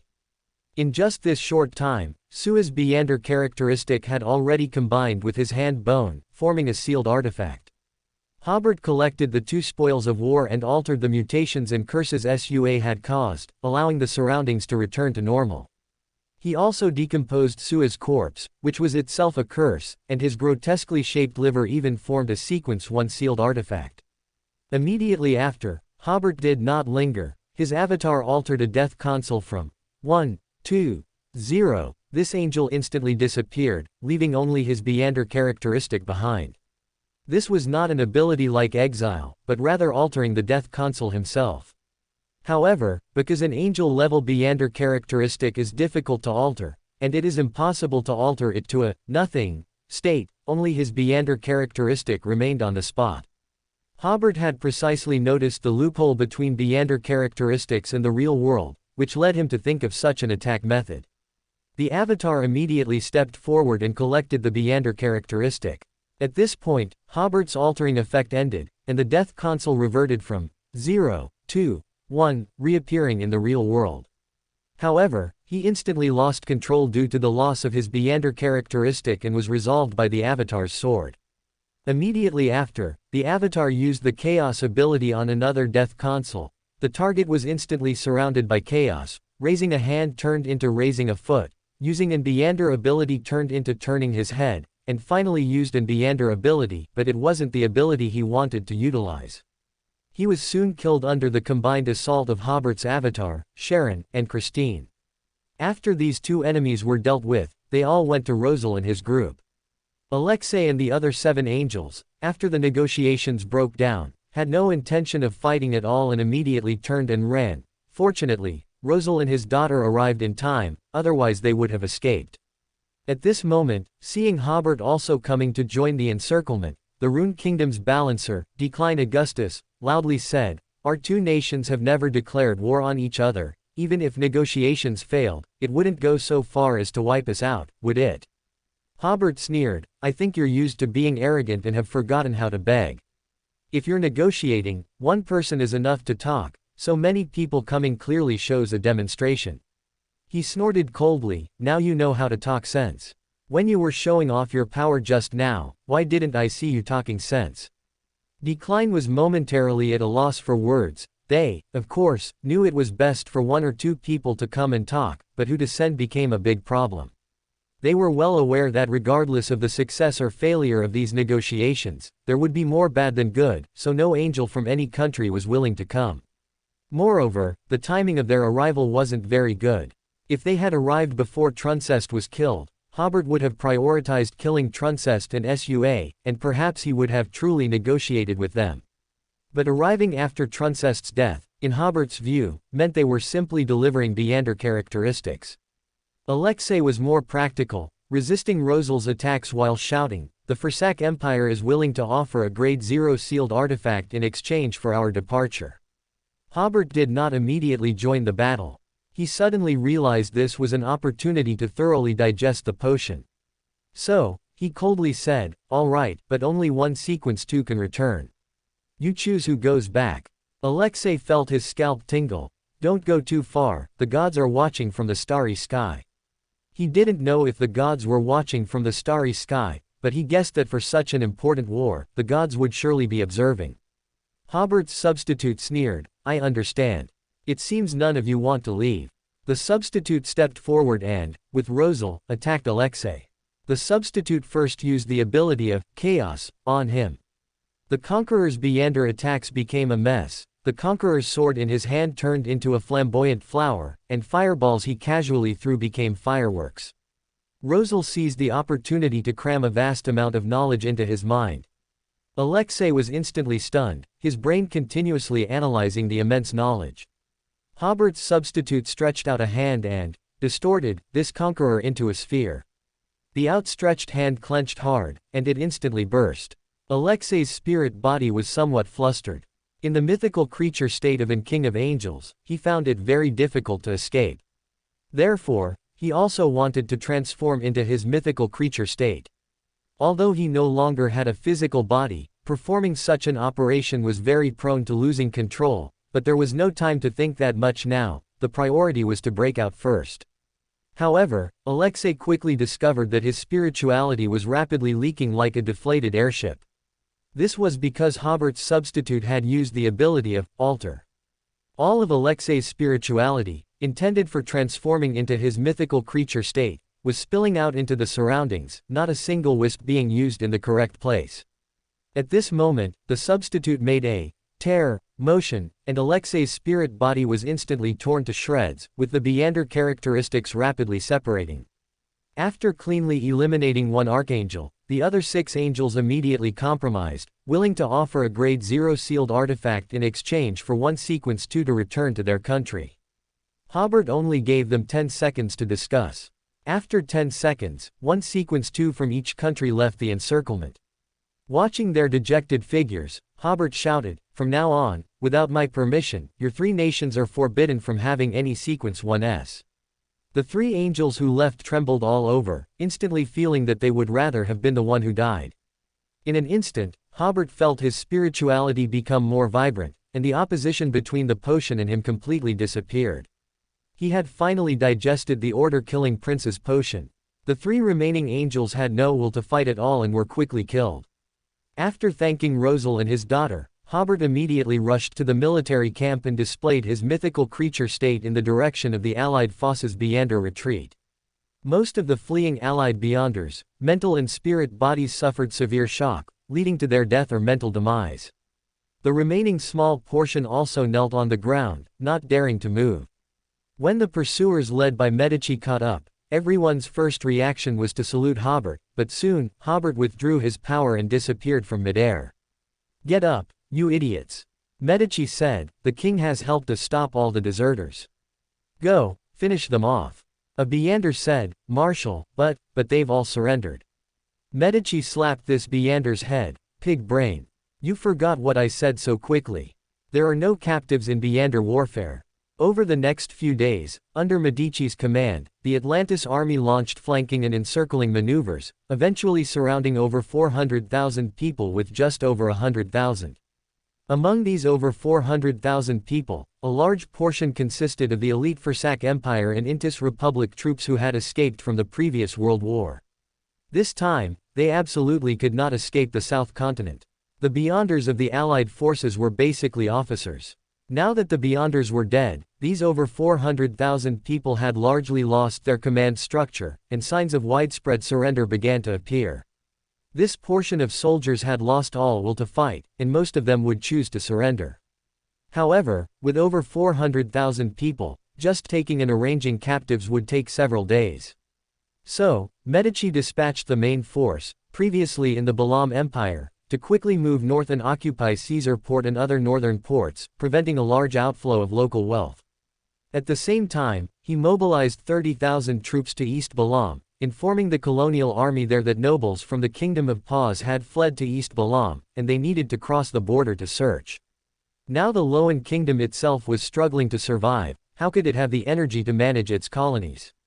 Thus, 30,000 Atlantis troops entered East Balam under the guise of searching and occupied it. At this point, the South Continent was once again unified, all incorporated into the territory of Atlantis. Hobert stood on the mountaintop, watching the Beyonder War conclude from afar. At the same time, he knew that while the outcome of the war was no longer in suspense, occupying the major cities would still take some time. So, Hobert returned to Anjou, rested briefly, and entered the country of disorder to examine the spoils of this war. Starting with the spoils from the Balam Empire, it was a sealed artifact in the form of a translucent liquid. Hobert could feel its living characteristic, its level slightly higher than Sequence 1, making it a Grade 0 sealed artifact. Its main ability was to transform water from the natural world into a part of its body. Given enough time, even the ocean could become its physique. At the same time, it would contaminate the water, turning it into a potent poison with lethal, hallucinogenic, and other effects. This was the first time Hobert had obtained a high-level sealed artifact from the starry sky. Most of the time, it had no pollution, but it was hard to say when encountering arrangements related to the mother goddess of depravity, so it needed to be used cautiously. Coincidentally, the former first Grade 0 sealed artifact, the Bracelet of Creation, had been pulverized into Beyonder characteristics, so Hobert assigned the number of the Bracelet of Creation to this sealed artifact, naming it 070 Starry Sky Fantasy. Next were the two Hand of Order Beyonder characteristics from Truncest, which had no immediate utilize, so they were casually placed with the angel-level Beyonder characteristics. The sealed artifact formed by SUA primarily possessed abilities of malevolence and curses, and Hobert named it 0-75 Cursed Hand. The original, 0-75, had also been pulverized into Beyonder characteristics and used for Christine's advancement. Sua's Bone White Thorns also possessed the level of a Grade 0 sealed artifact, but also needed to be used carefully, and were ultimately named 0-76 Vicious Thorns. The original, 0-76, had been pulverized into Beyonder characteristics and used for Medici. This war was truly a great harvest, not only capturing 3 Grade 0 sealed artifacts but also obtaining many angel-level Beyonder characteristics. Among them, Hobert planned to continue investing in Medici with the Conqueror Beyonder characteristic. As for the other Beyonder characteristics, the Death Consul characteristic from the Intis Republic was suspected to be a relic of a Balam Empire angel who perished in the North Continent during the Fourth Epoch.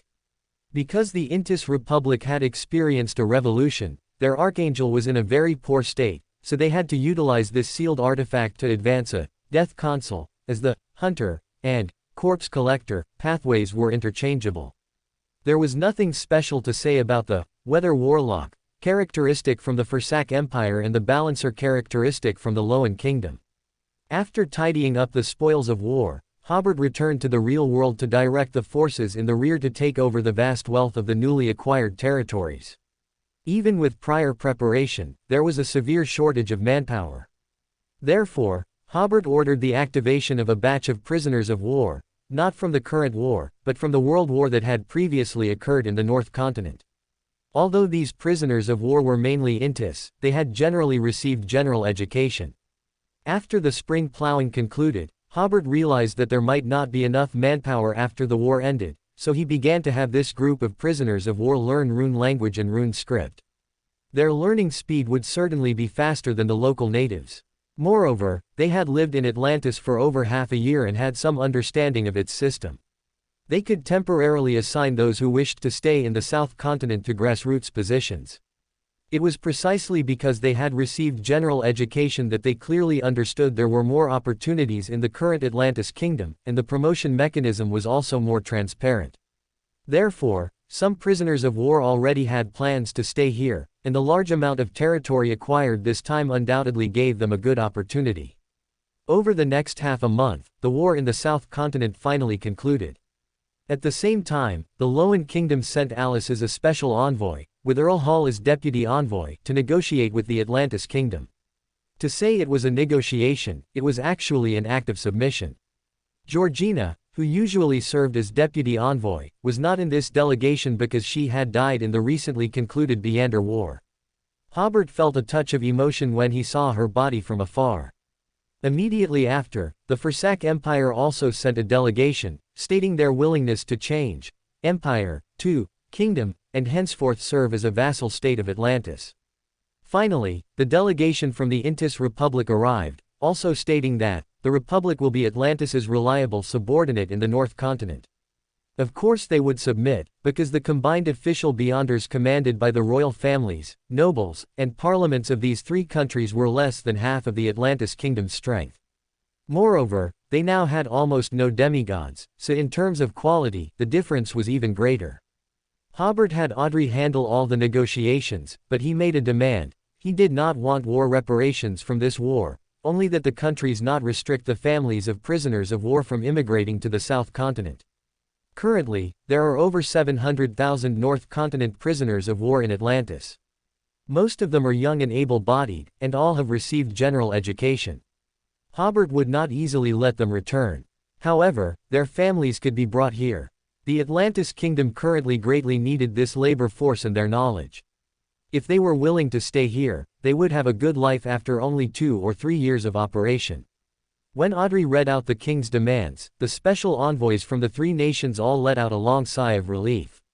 Although the Atlantis Kingdom had not declared war on them in this conflict, they were afraid that Hobert would demand war reparations from them. Now, the countries of the North Continent were truly out of money. After handing over Anjou to Audrey, Hobert once again arrived at Caesar Port. He announced to the soldiers and officials there, "In half a month, I will hold my coronation ceremony at the royal palace of the Kingdom of Paz." Seeing that everyone didn't react immediately, he explained again, "I am to be crowned emperor." Only then did everyone cheer as if they had come to their senses.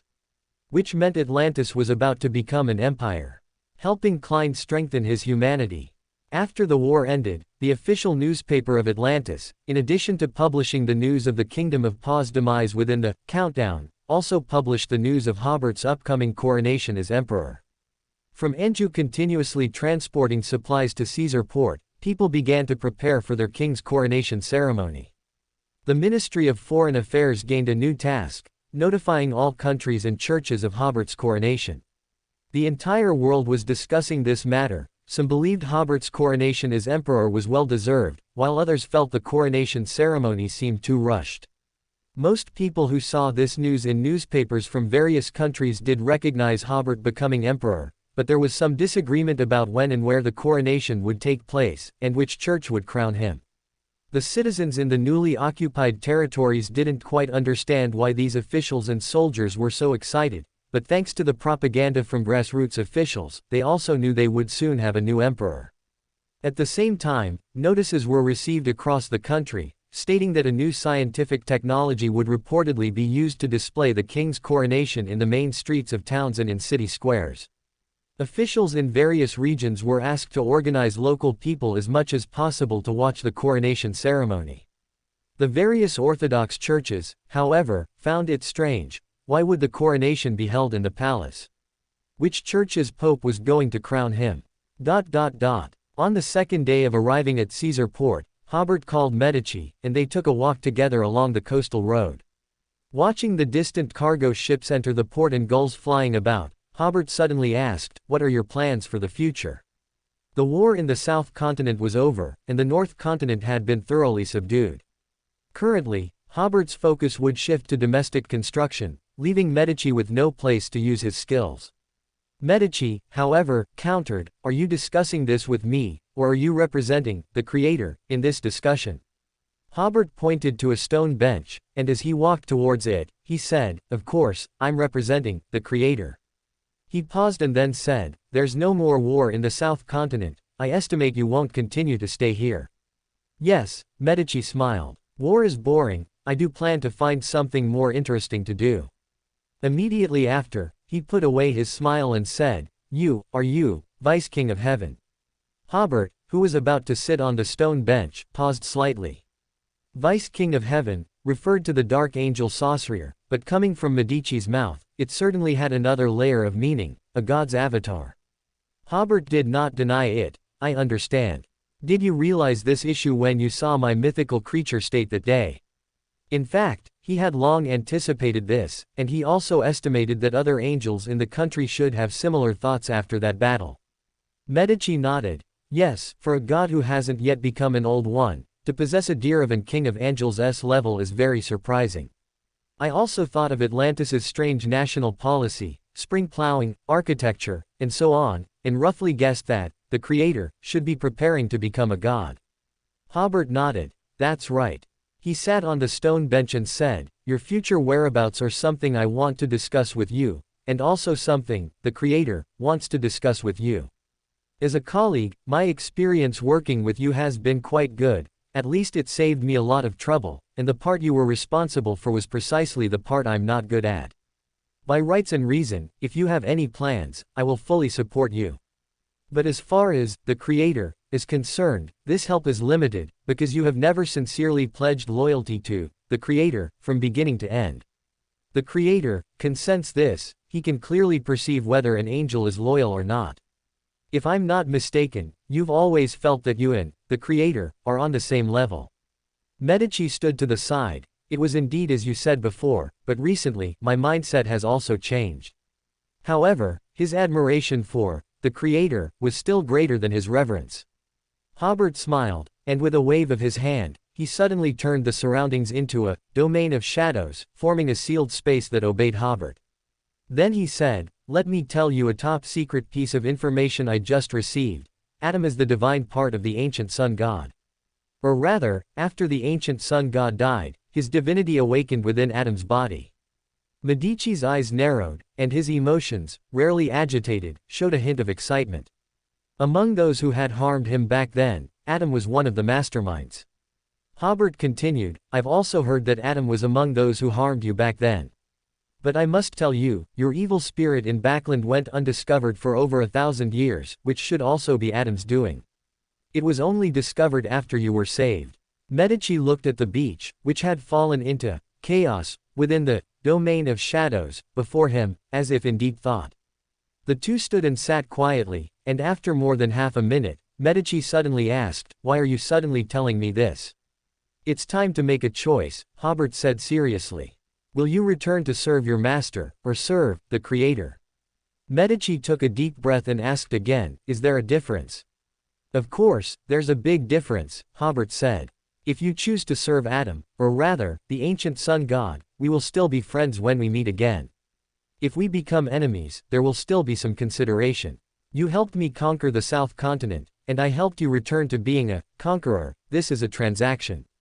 But if you serve the Creator, becoming a conqueror is just a new beginning." Medici fell into deep thought again, and after more than half a minute, he suddenly smiled and said, "Actually, there's nothing to hesitate about. The Creator is more humane, and I will have better opportunities here." He suddenly knelt on one knee before Hobert again. "I choose to join the Creator's faction. My loyalty may seem pale, but I am absolutely loyal to the Creator, and will never betray the Creator or the entire faction." Hobert, with a relieved smile, stood up and helped Medici to his feet. "Please sit." After the two sat down again, Hobert said, I suggest you go to Intis to seek opportunities. Rosal has revived, and he is planning to restore Intis's international status, and he desperately needs a capable helper. Additionally, I heard that the Archangel of the Sorin family is hiding in Trier. You can ask Rosal to help you find him. I will make a deal with the Knowledge and Wisdom God Church at the appropriate time to help you retrieve the uniqueness from them and remove the contamination from it. Medici paused slightly before smiling and saying, I didn't expect you to arrange things so meticulously for me. Hobert crossed his legs. Those who join us and are loyal to the Creator have all had very good developments so far. Medici hummed, I will go to Intis after your coronation is complete. Then he asked again, I don't have any relationship with this Rosal, can he trust me? He was rescued by me and, fool, Hobert said. I will recommend you to him. I have no more questions.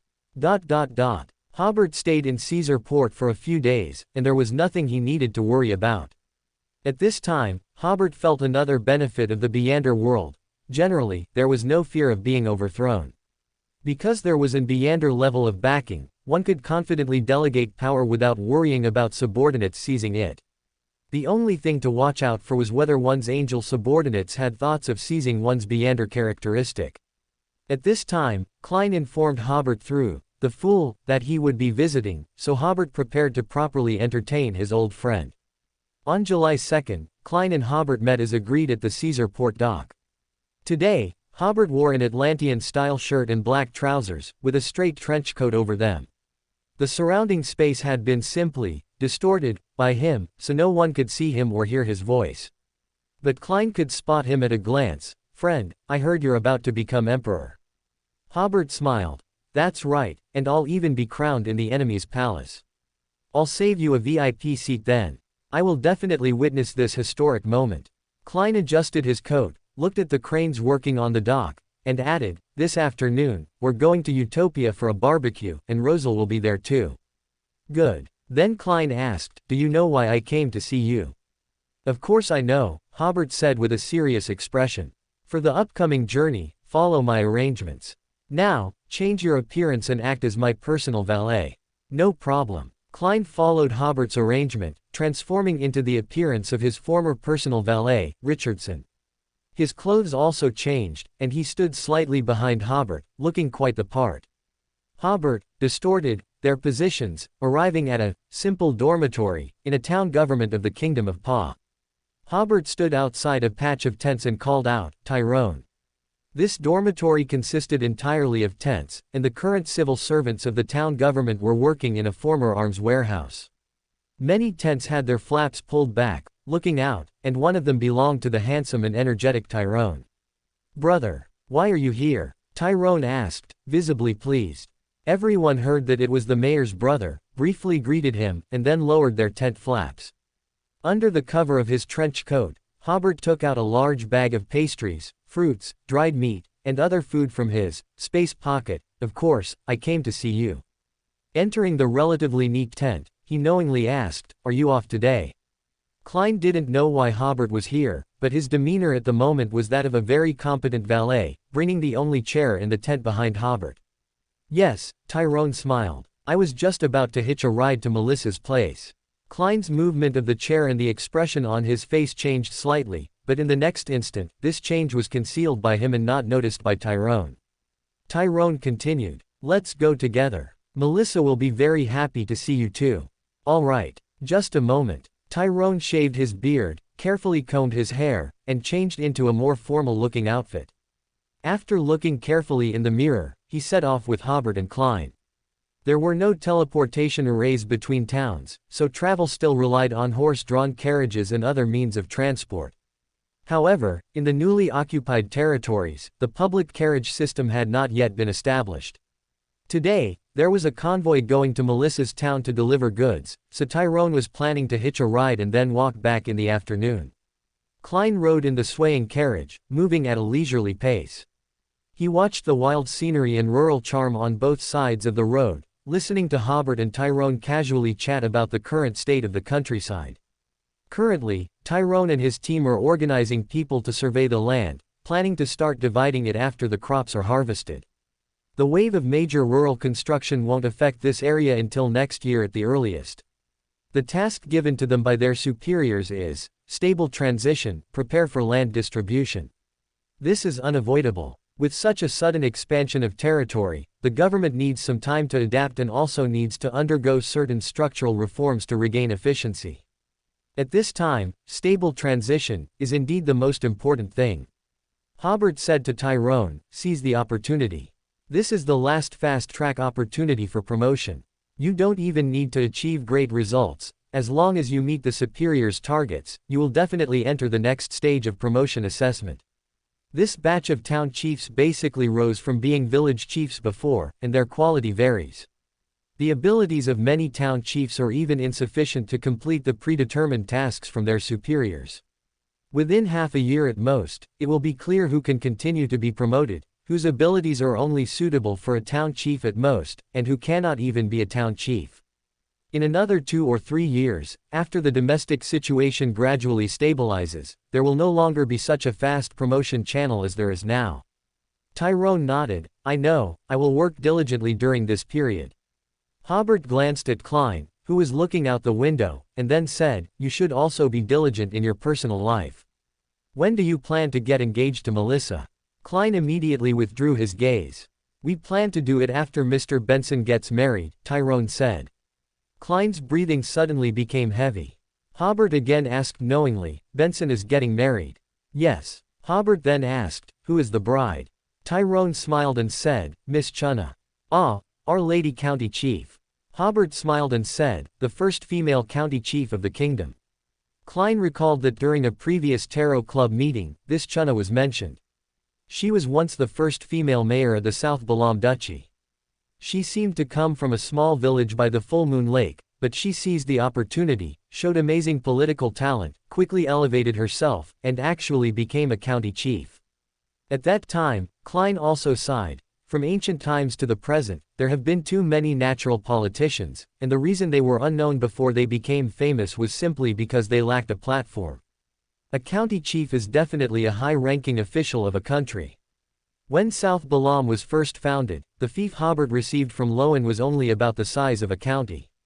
Hobert again asked knowingly, how did they meet? Tyrone thought his brother truly didn't know, so he described in detail, it was at a banquet where Queen Audrey introduced them. I heard Melissa say they are very affectionate. They secretly dated for 2 or 3 months, and then announced their intention to get married. Hobert pressed, do you have more news about them? I did hear some things from Melissa, Tyrone said. They get along very well and are both very considerate of each other, taking each other's thoughts into account. Chunna also cares a lot about Melissa and often writes to teach her methods for handling government affairs. Those methods are very practical, and I've gained a lot from them myself. Tyrone's face gradually broke into a smile. Melissa also said that Miss Chunna is very wise and kind-hearted, not as cold as she appears on the surface. It's very pleasant to be with her. She's the most suitable person for Mr. Benson. This should be a very high evaluation. After all, in Melissa's eyes, I'm not that competent. Hobert burst into laughter. It's precisely because you're not competent that you can continue to date. Klein also couldn't help but smile. Then Hobert asked more questions about when Benson and Chunna would get married, where they planned to hold the wedding, where their wedding house was, and so on. Klein, who was beside them, noted everything down. As they chatted, Hobert and Tyrone started talking about Donna. Tyrone said with great certainty, Donna is in love. What? Hobert was startled. How come I don't know? He had seen Donna yesterday afternoon and hadn't heard her mention this. Tyrone smiled and said, although she didn't say it explicitly, it's clear from her letters that she's in love. Klein listened to the brothers' casual chat with a gossip-hungry mindset. He could tell that Hobert genuinely didn't know about this before. He heard Hobert ask, who is her boyfriend? It should be Mr. Derek, who is tall and very cheerful. Tyrone didn't sound like he was guessing, but rather announcing the matter. I can tell that this gentleman is not good with words, but he is very kind and always does some seemingly silly things that can move Donna. Hobert glanced at Klein, who smiled. He had thought it had nothing to do with him, but he didn't expect it to be a subordinate of Fool. Tyrone didn't notice the subtle actions of the two. He smiled and said, Donna also said that this Mr. Derek is not as old as me. Hobert thought for a moment. The little son indeed seemed to be under 20.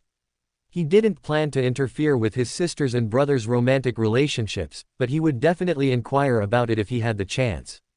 As they talked, they arrived at the town under Melissa's jurisdiction. The situation here was better than Tyrone's place, with a noble's manor. This manor has, of course, been confiscated and turned into the town government office and living quarters for civil servants. Melissa's living quarters were quite good, clean and spacious, a rather large room.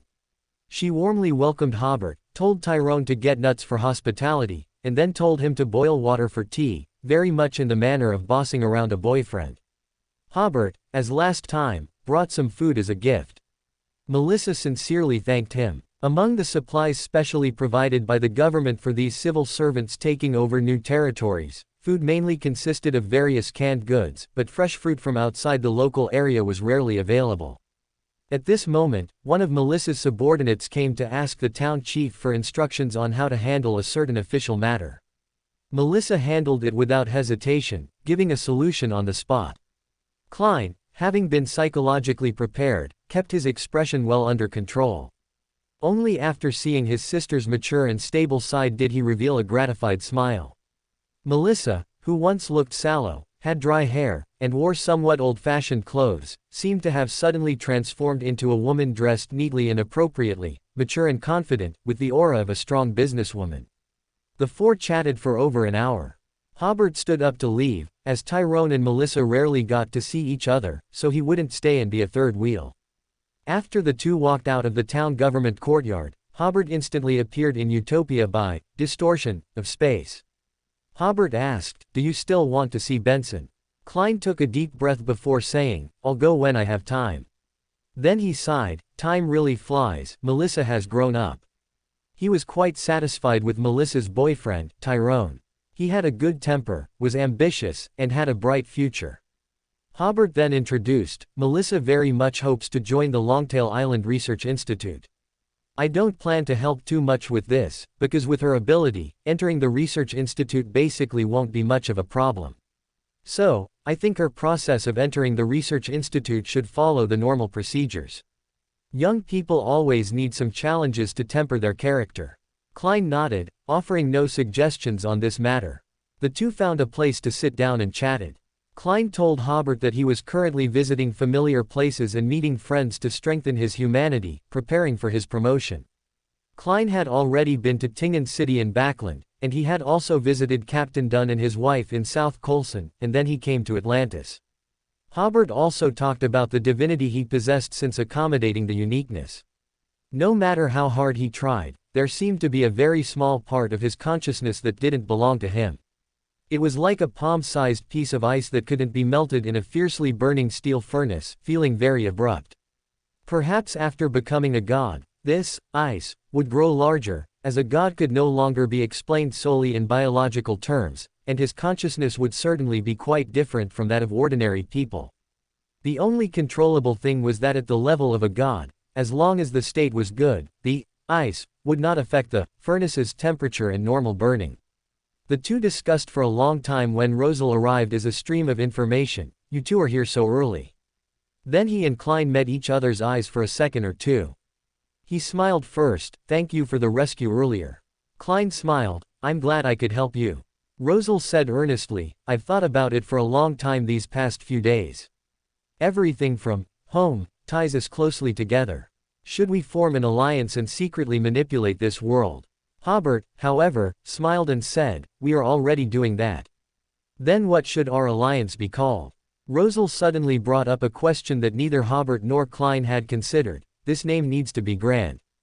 At least it can't lose to Rose Redemption, or Twilight something or other, right?" He was referring to the Twilight Hermit Order. He had always maintained a very cautious attitude towards audience. Hobert asked, "Do you have any ideas? How about League of Heroes?" Rosal folded his arms, looking as if he had seriously considered it. Or simply, Alliance of Ancient Gods, Avengers Alliance, is also a good name.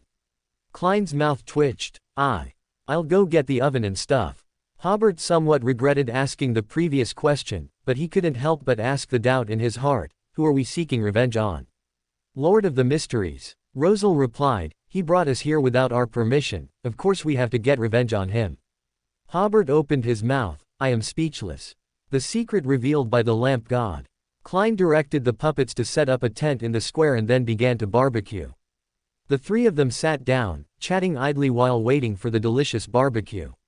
Rosal glanced at the grill and said, "This grill produces too much smoke, which will affect the taste of the barbecue. I'll give your puppet some knowledge so he can make a simple hand-cranked blower." As he spoke, his index finger touched his temple and pulled outwards, dragging out a scrolling line of information. "No need for that effort," Hobert said, "give that knowledge to me instead." Rosal nodded, and the scrolling knowledge floated in front of Hobert, merging into his head. Hobert immediately gained knowledge about the principle of a blower and how to make one. He pointed towards the fountain, altering a certain floor tile from 1, 2, 2. Suddenly, an extra floor tile appeared there. Then Hobert again performed an alter on the essence of the floor tile, and the stone tile turned into a piece of iron. Finally, Hobert distorted the shape of that iron, and an iron hand-cranked blower instantly took shape. Klein's puppet picked it up and tried it, finding the feel of it quite good. At this moment, Klein smiled and said, "Actually, I could have wished for a blower myself." Hobert and Rosal were both stunned, and finally Hobert laughed, "The seer's ability is still more convenient."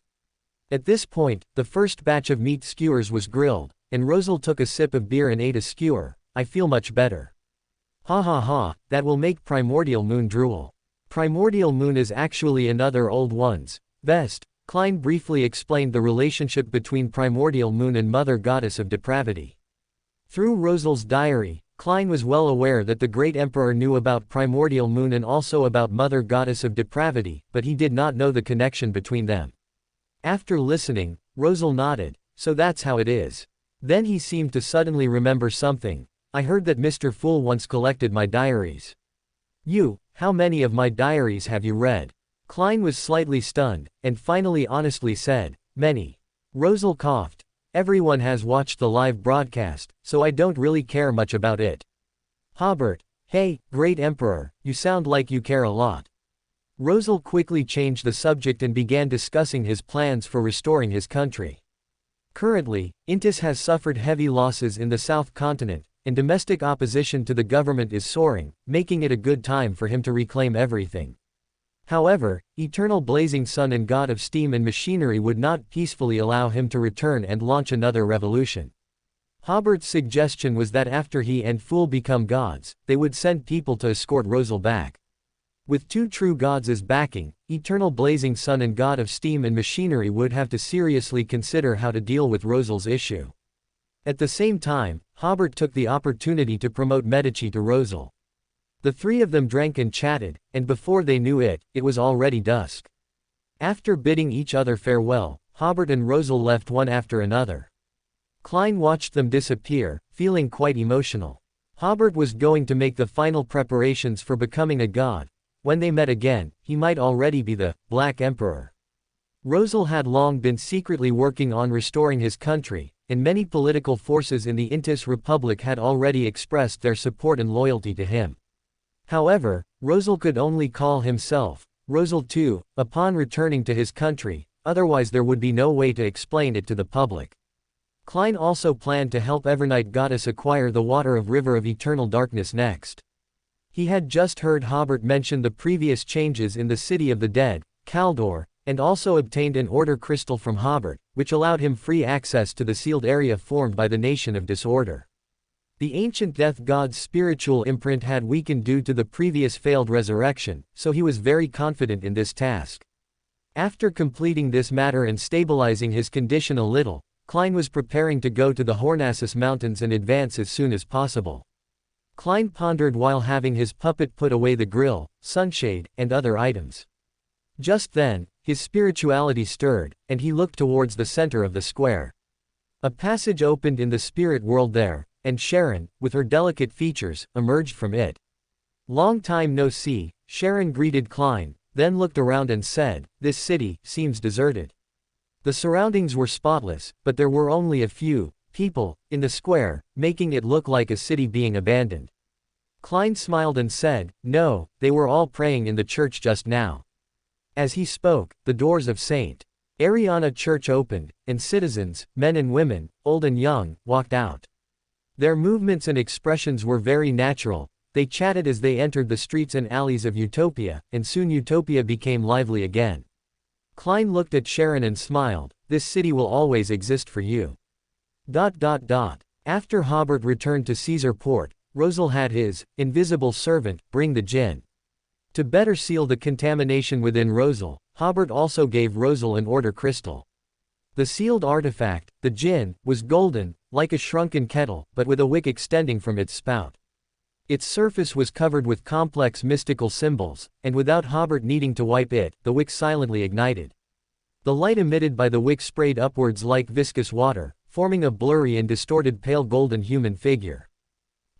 If I didn't look closely, I would have thought you were Lord of the Mysteries himself, the pale golden figure said in a majestic voice. How do you still maintain your will after suffering such a severe invasion from Lord of the Mysteries? Hobert's substitute casually praised, good eyesight. At this moment, Hobert, hidden in the shadows, cautiously observed the djinn in his own state, fearing that this fellow might react with the nation of disorder. This was Hobert's biggest concern. The previous, Black Emperor, and Justiciars had not possessed the nation of disorder, and it was currently unknown whether the entity within the djinn could temporarily break through the seal and affect the nation of disorder. The substitute continued, the reason I can still maintain myself is because I received help from the new Lord of the Mysteries. The djinn's expression was very blurry, and Hobert couldn't tell if it was pondering or surprised. After 3 or 4 seconds, he asked, a new Lord of the Mysteries has appeared. Why can't I sense it? It will appear soon. Hobert did not continue the topic. He said this merely to deter the djinn. If the other party had any ideas, they would have an extra layer of apprehension. The substitute then started a new topic. I heard you are a very special existence, even closer to the original creator than the mother goddess of depravity. The djinn retorted, uncertain mist told you, didn't it?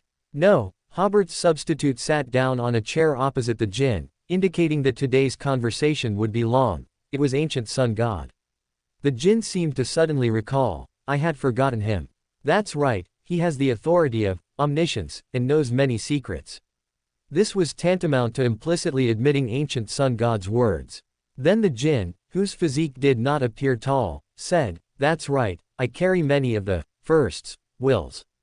Hobert's substitute then asked, I also heard that first is searching for the meaning of the universe and the meaning of life. The djinn gazed at Hobert for a few seconds, its tone somewhat changed, no longer as cold as before. You also know many secrets. Why? The substitute continued to ask, I mean, why would first have such thoughts? He, in my understanding, first is a very important part of divinity. He should be as cold and indifferent as a rule. The blurry djinn said, in a universe with Beander characteristics, anything is possible.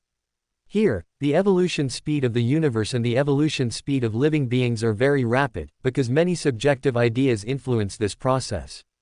You can view first's considerations as the considerations of this universe. Hobert pondered for a moment before asking again, is first the consciousness of this universe? Not entirely, the djinn explained, the universe has no consciousness. You can view first as the consciousness of the sum of all Beander characteristics. You should be very clear that high-level Beander characteristics all have a certain degree of activity. But the sum of Beander characteristics can also manipulate this universe, for example, forming galaxies and creating life, which is why I said you can view first as the universe. Hobert considered it again before saying, I understand. First's thinking is equivalent to people contemplating the meaning of their own existence and the meaning of life. The djinn echoed, more or less. This seems to be the manifestation of first existing within everyone. This reminded Hobert of many philosophical conjectures. Humans are puzzled by their own existence and life because of their insignificance. Why would first have such thoughts? But he did not continue to consider this question and instead said, I am about to advance to Black Emperor and need your protection. No problem, the djinn readily agreed, Lord of the Mysteries, arrangements are not difficult for me to decipher. But as compensation, after you become a god, you must try to break my seal and release me back into the starry sky. Hobert said almost without thinking, no problem. Immediately after, he asked, I've always had a question. Why did, Lord of the Mysteries, seal you back then instead of releasing you back into the starry sky like uncertain mist? Is uncertain mist another you? The Jinn slowly nodded, and said again, it seems you know many secrets. He replied, the Lord of the Mysteries, sealed artifact is because I was trying to become a pillar at the time. At this point, he retorted, do you know anything about pillar? Not much, Hobert said. I only know that the Omniscient and Almighty One, and the Lord of the Mysteries, were once pillars, and it is said that the Mother Goddess of Depravity was also one. I've also heard that there are more than 3 paths to becoming a pillar in this universe, but there can only be 3 pillars. The Jinn paused for a few seconds, then suddenly asked, what is your relationship with the ancient sun god? Why do you know so much? Hobert thought for a moment before replying, not so familiar, compatriot. He brought up these secrets only to make the Jinn understand, I know a lot, don't try to fool me. This way, if the Jinn lies, he will have an extra layer of apprehension, and there will be fewer lies in his answers. Compatriot. The Jinn was quite confused by this answer. He might have thought that he himself didn't know where the ancient sun god came from, so he also didn't know where the common hometown of this king of angels and the ancient sun god was. So he merely asked that question back and then said, basically, you already know all the highest level knowledge about pillars. The Jinn paused again and said, although the Mother Goddess of Depravity, at that time was no longer strictly speaking a pillar, she still had the possibility of recovering her Beander characteristic and Sephira. I was very likely to become the 4th pillar, and destroy the universe. This action seemed very dangerous to the Omniscient and Almighty One, and the Lord of the Mysteries. But because Lord of the Mysteries couldn't kill me, he had no choice but to seal me. As for uncertain mist, he only possesses a portion of my Sephira and Beander characteristic. Lord of the Mysteries injected a portion of his consciousness into his body.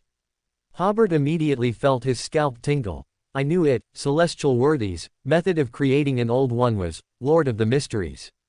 So he had such a deep-seated plan. Then he sighed. I don't know how I offended Celestial Worthy in my previous life.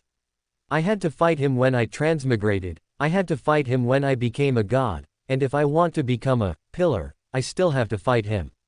However, Hobert then thought, after Klein becomes an old one, he should be very willing to talk with uncertain mist, and he should also be able to completely destroy uncertain mist. After all, those Sephira and Beander characteristic do not belong to Celestial Worthy. To put it bluntly, a part of this old one's consciousness belongs to Celestial Worthy, and that is not the consciousness of an independent old one. The relationship between Celestial Worthy's part and uncertain mist Sephira and Beander characteristic is definitely not as close as the relationship between Celestial Worthy and Sephira Castle. While Hobert's main body was thinking, his clone listened to the Jinn say, however, Lord of the Mysteries, fooled, the part of his consciousness that he split off, so uncertain mist never thought that he had any connection with Lord of the Mysteries. But I know very well that this is an important step for Lord of the Mysteries to seize my authority. Hobert followed this topic and asked, why does Lord of the Mysteries want to seize your authority? Won't he go mad because of it? The Jinn suddenly said, first, I want to tell you how to become a pillar. Hobert was slightly stunned. You're going to tell me that? Yes, my friend, I have been sealed for so long that I can no longer become a pillar, the Jinn sighed. You can become a pillar in my place and strike at Lord of the Mysteries' consciousness as much as possible, which will also be a way to get revenge for me. Hobert thought to himself, liar. Don't think I don't know, you still hold a part of the Beander characteristic. As long as you are released, you should be able to quickly recover your Sephira and characteristics. The clone said very seriously, please speak. The Jinn began to explain, after becoming an old one, to become a pillar, you need to devour Sephira and Beander characteristic that have similar authority and symbolic meaning to yourself. At that level, you can alter the newly devoured characteristics of similar authority into characteristics of adjacent pathways. That's right, at that time you will be able to alter Beander characteristic to a certain extent. This is actually a very secret piece of information. Currently, most of the laws of Beander characteristic were set by the original creator.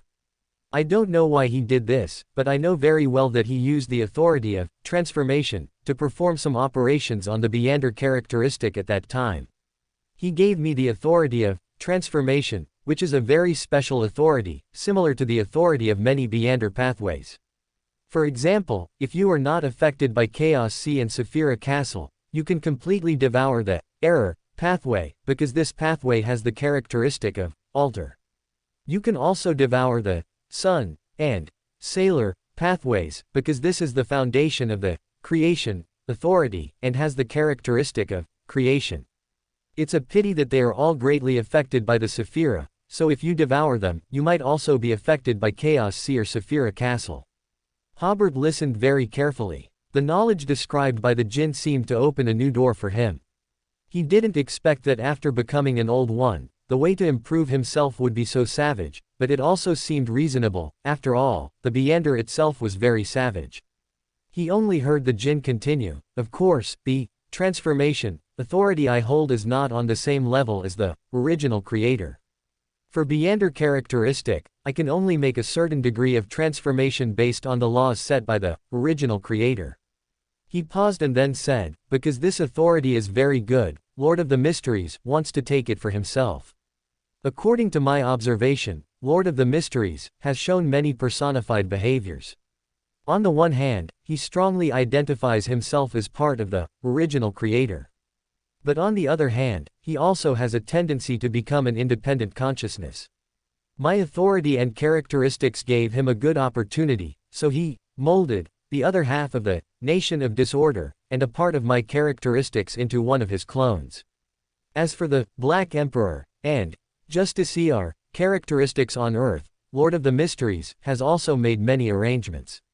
As long as he revives as a Black Emperor or Justiciar, he should be able to immediately activate the corresponding arrangements, quickly accommodate the nation of disorder, and merge with uncertain mist.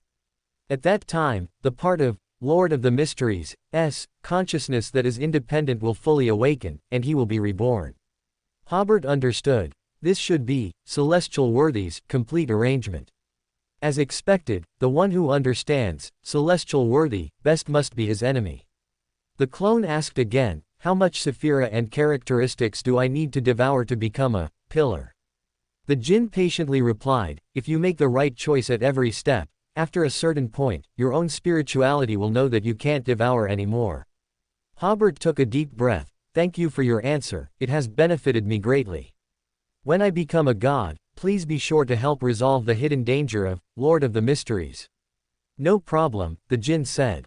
"After you become a true god, it might still be a bit difficult to lift my seal, but after you become an old one, you will definitely be able to lift the seal. Remember to put me back into the starry sky then." Hobert also readily agreed, "Okay." The Jinn's pale golden figure returned to the divine lamp, which resembled a small kettle. Hobert was a little uneasy, but he didn't dare to utilize the power of the nation of disorder to seal it, so he prayed to Fool to utilize the power of Saphira Castle to seal it again. He still didn't dare to keep it with him and planned to let Audrey and Furs take turns managing the Jinn after a while. Then, Hobert recalled his conversation with the Jinn. For him, the most valuable part of what the Jinn had just said was actually letting him know about Celestial Worthy's complete arrangement. Considering the enmity between Celestial Worthy and the Son of Chaos, this information should be very reliable. The other two important pieces of information were the core authority of the Anarchy and the method to become a pillar. The authority of transformation should also be relatively reliable, because the Black Emperor's abilities also possess similar characteristics. Rosal had the idea of using the Black Emperor's authority to transform other planets back then. Hobert guessed that the Black Emperor should be one of the Beander pathways that possess the core authority of the Son of Chaos. This pathway was torn from the Son of Chaos by the original creator, not Celestial Worthy. Celestial Worthy seems unable to do this. Even if the Son of Chaos had lost about 3 Beander pathways, he still retained a certain core authority. Of course, the most crucial point was that Hobert knew how deep the enmity between the Son of Chaos and Celestial Worthy was, and that using the Jinn to deal with celestial worthy, was feasible. However, he would still need to ask Fool to be by his side at that time, to prevent the jinn from turning against him, and also to prevent him from being unable to deal with celestial worthy.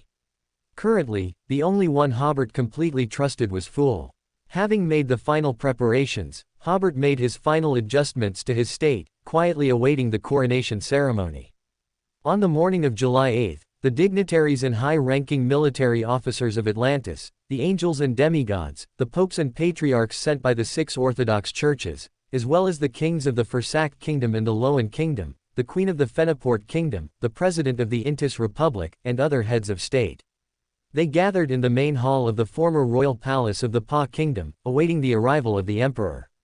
This was the grandest coronation ceremony since the 5th epoch, and the entire world was watching this grand event.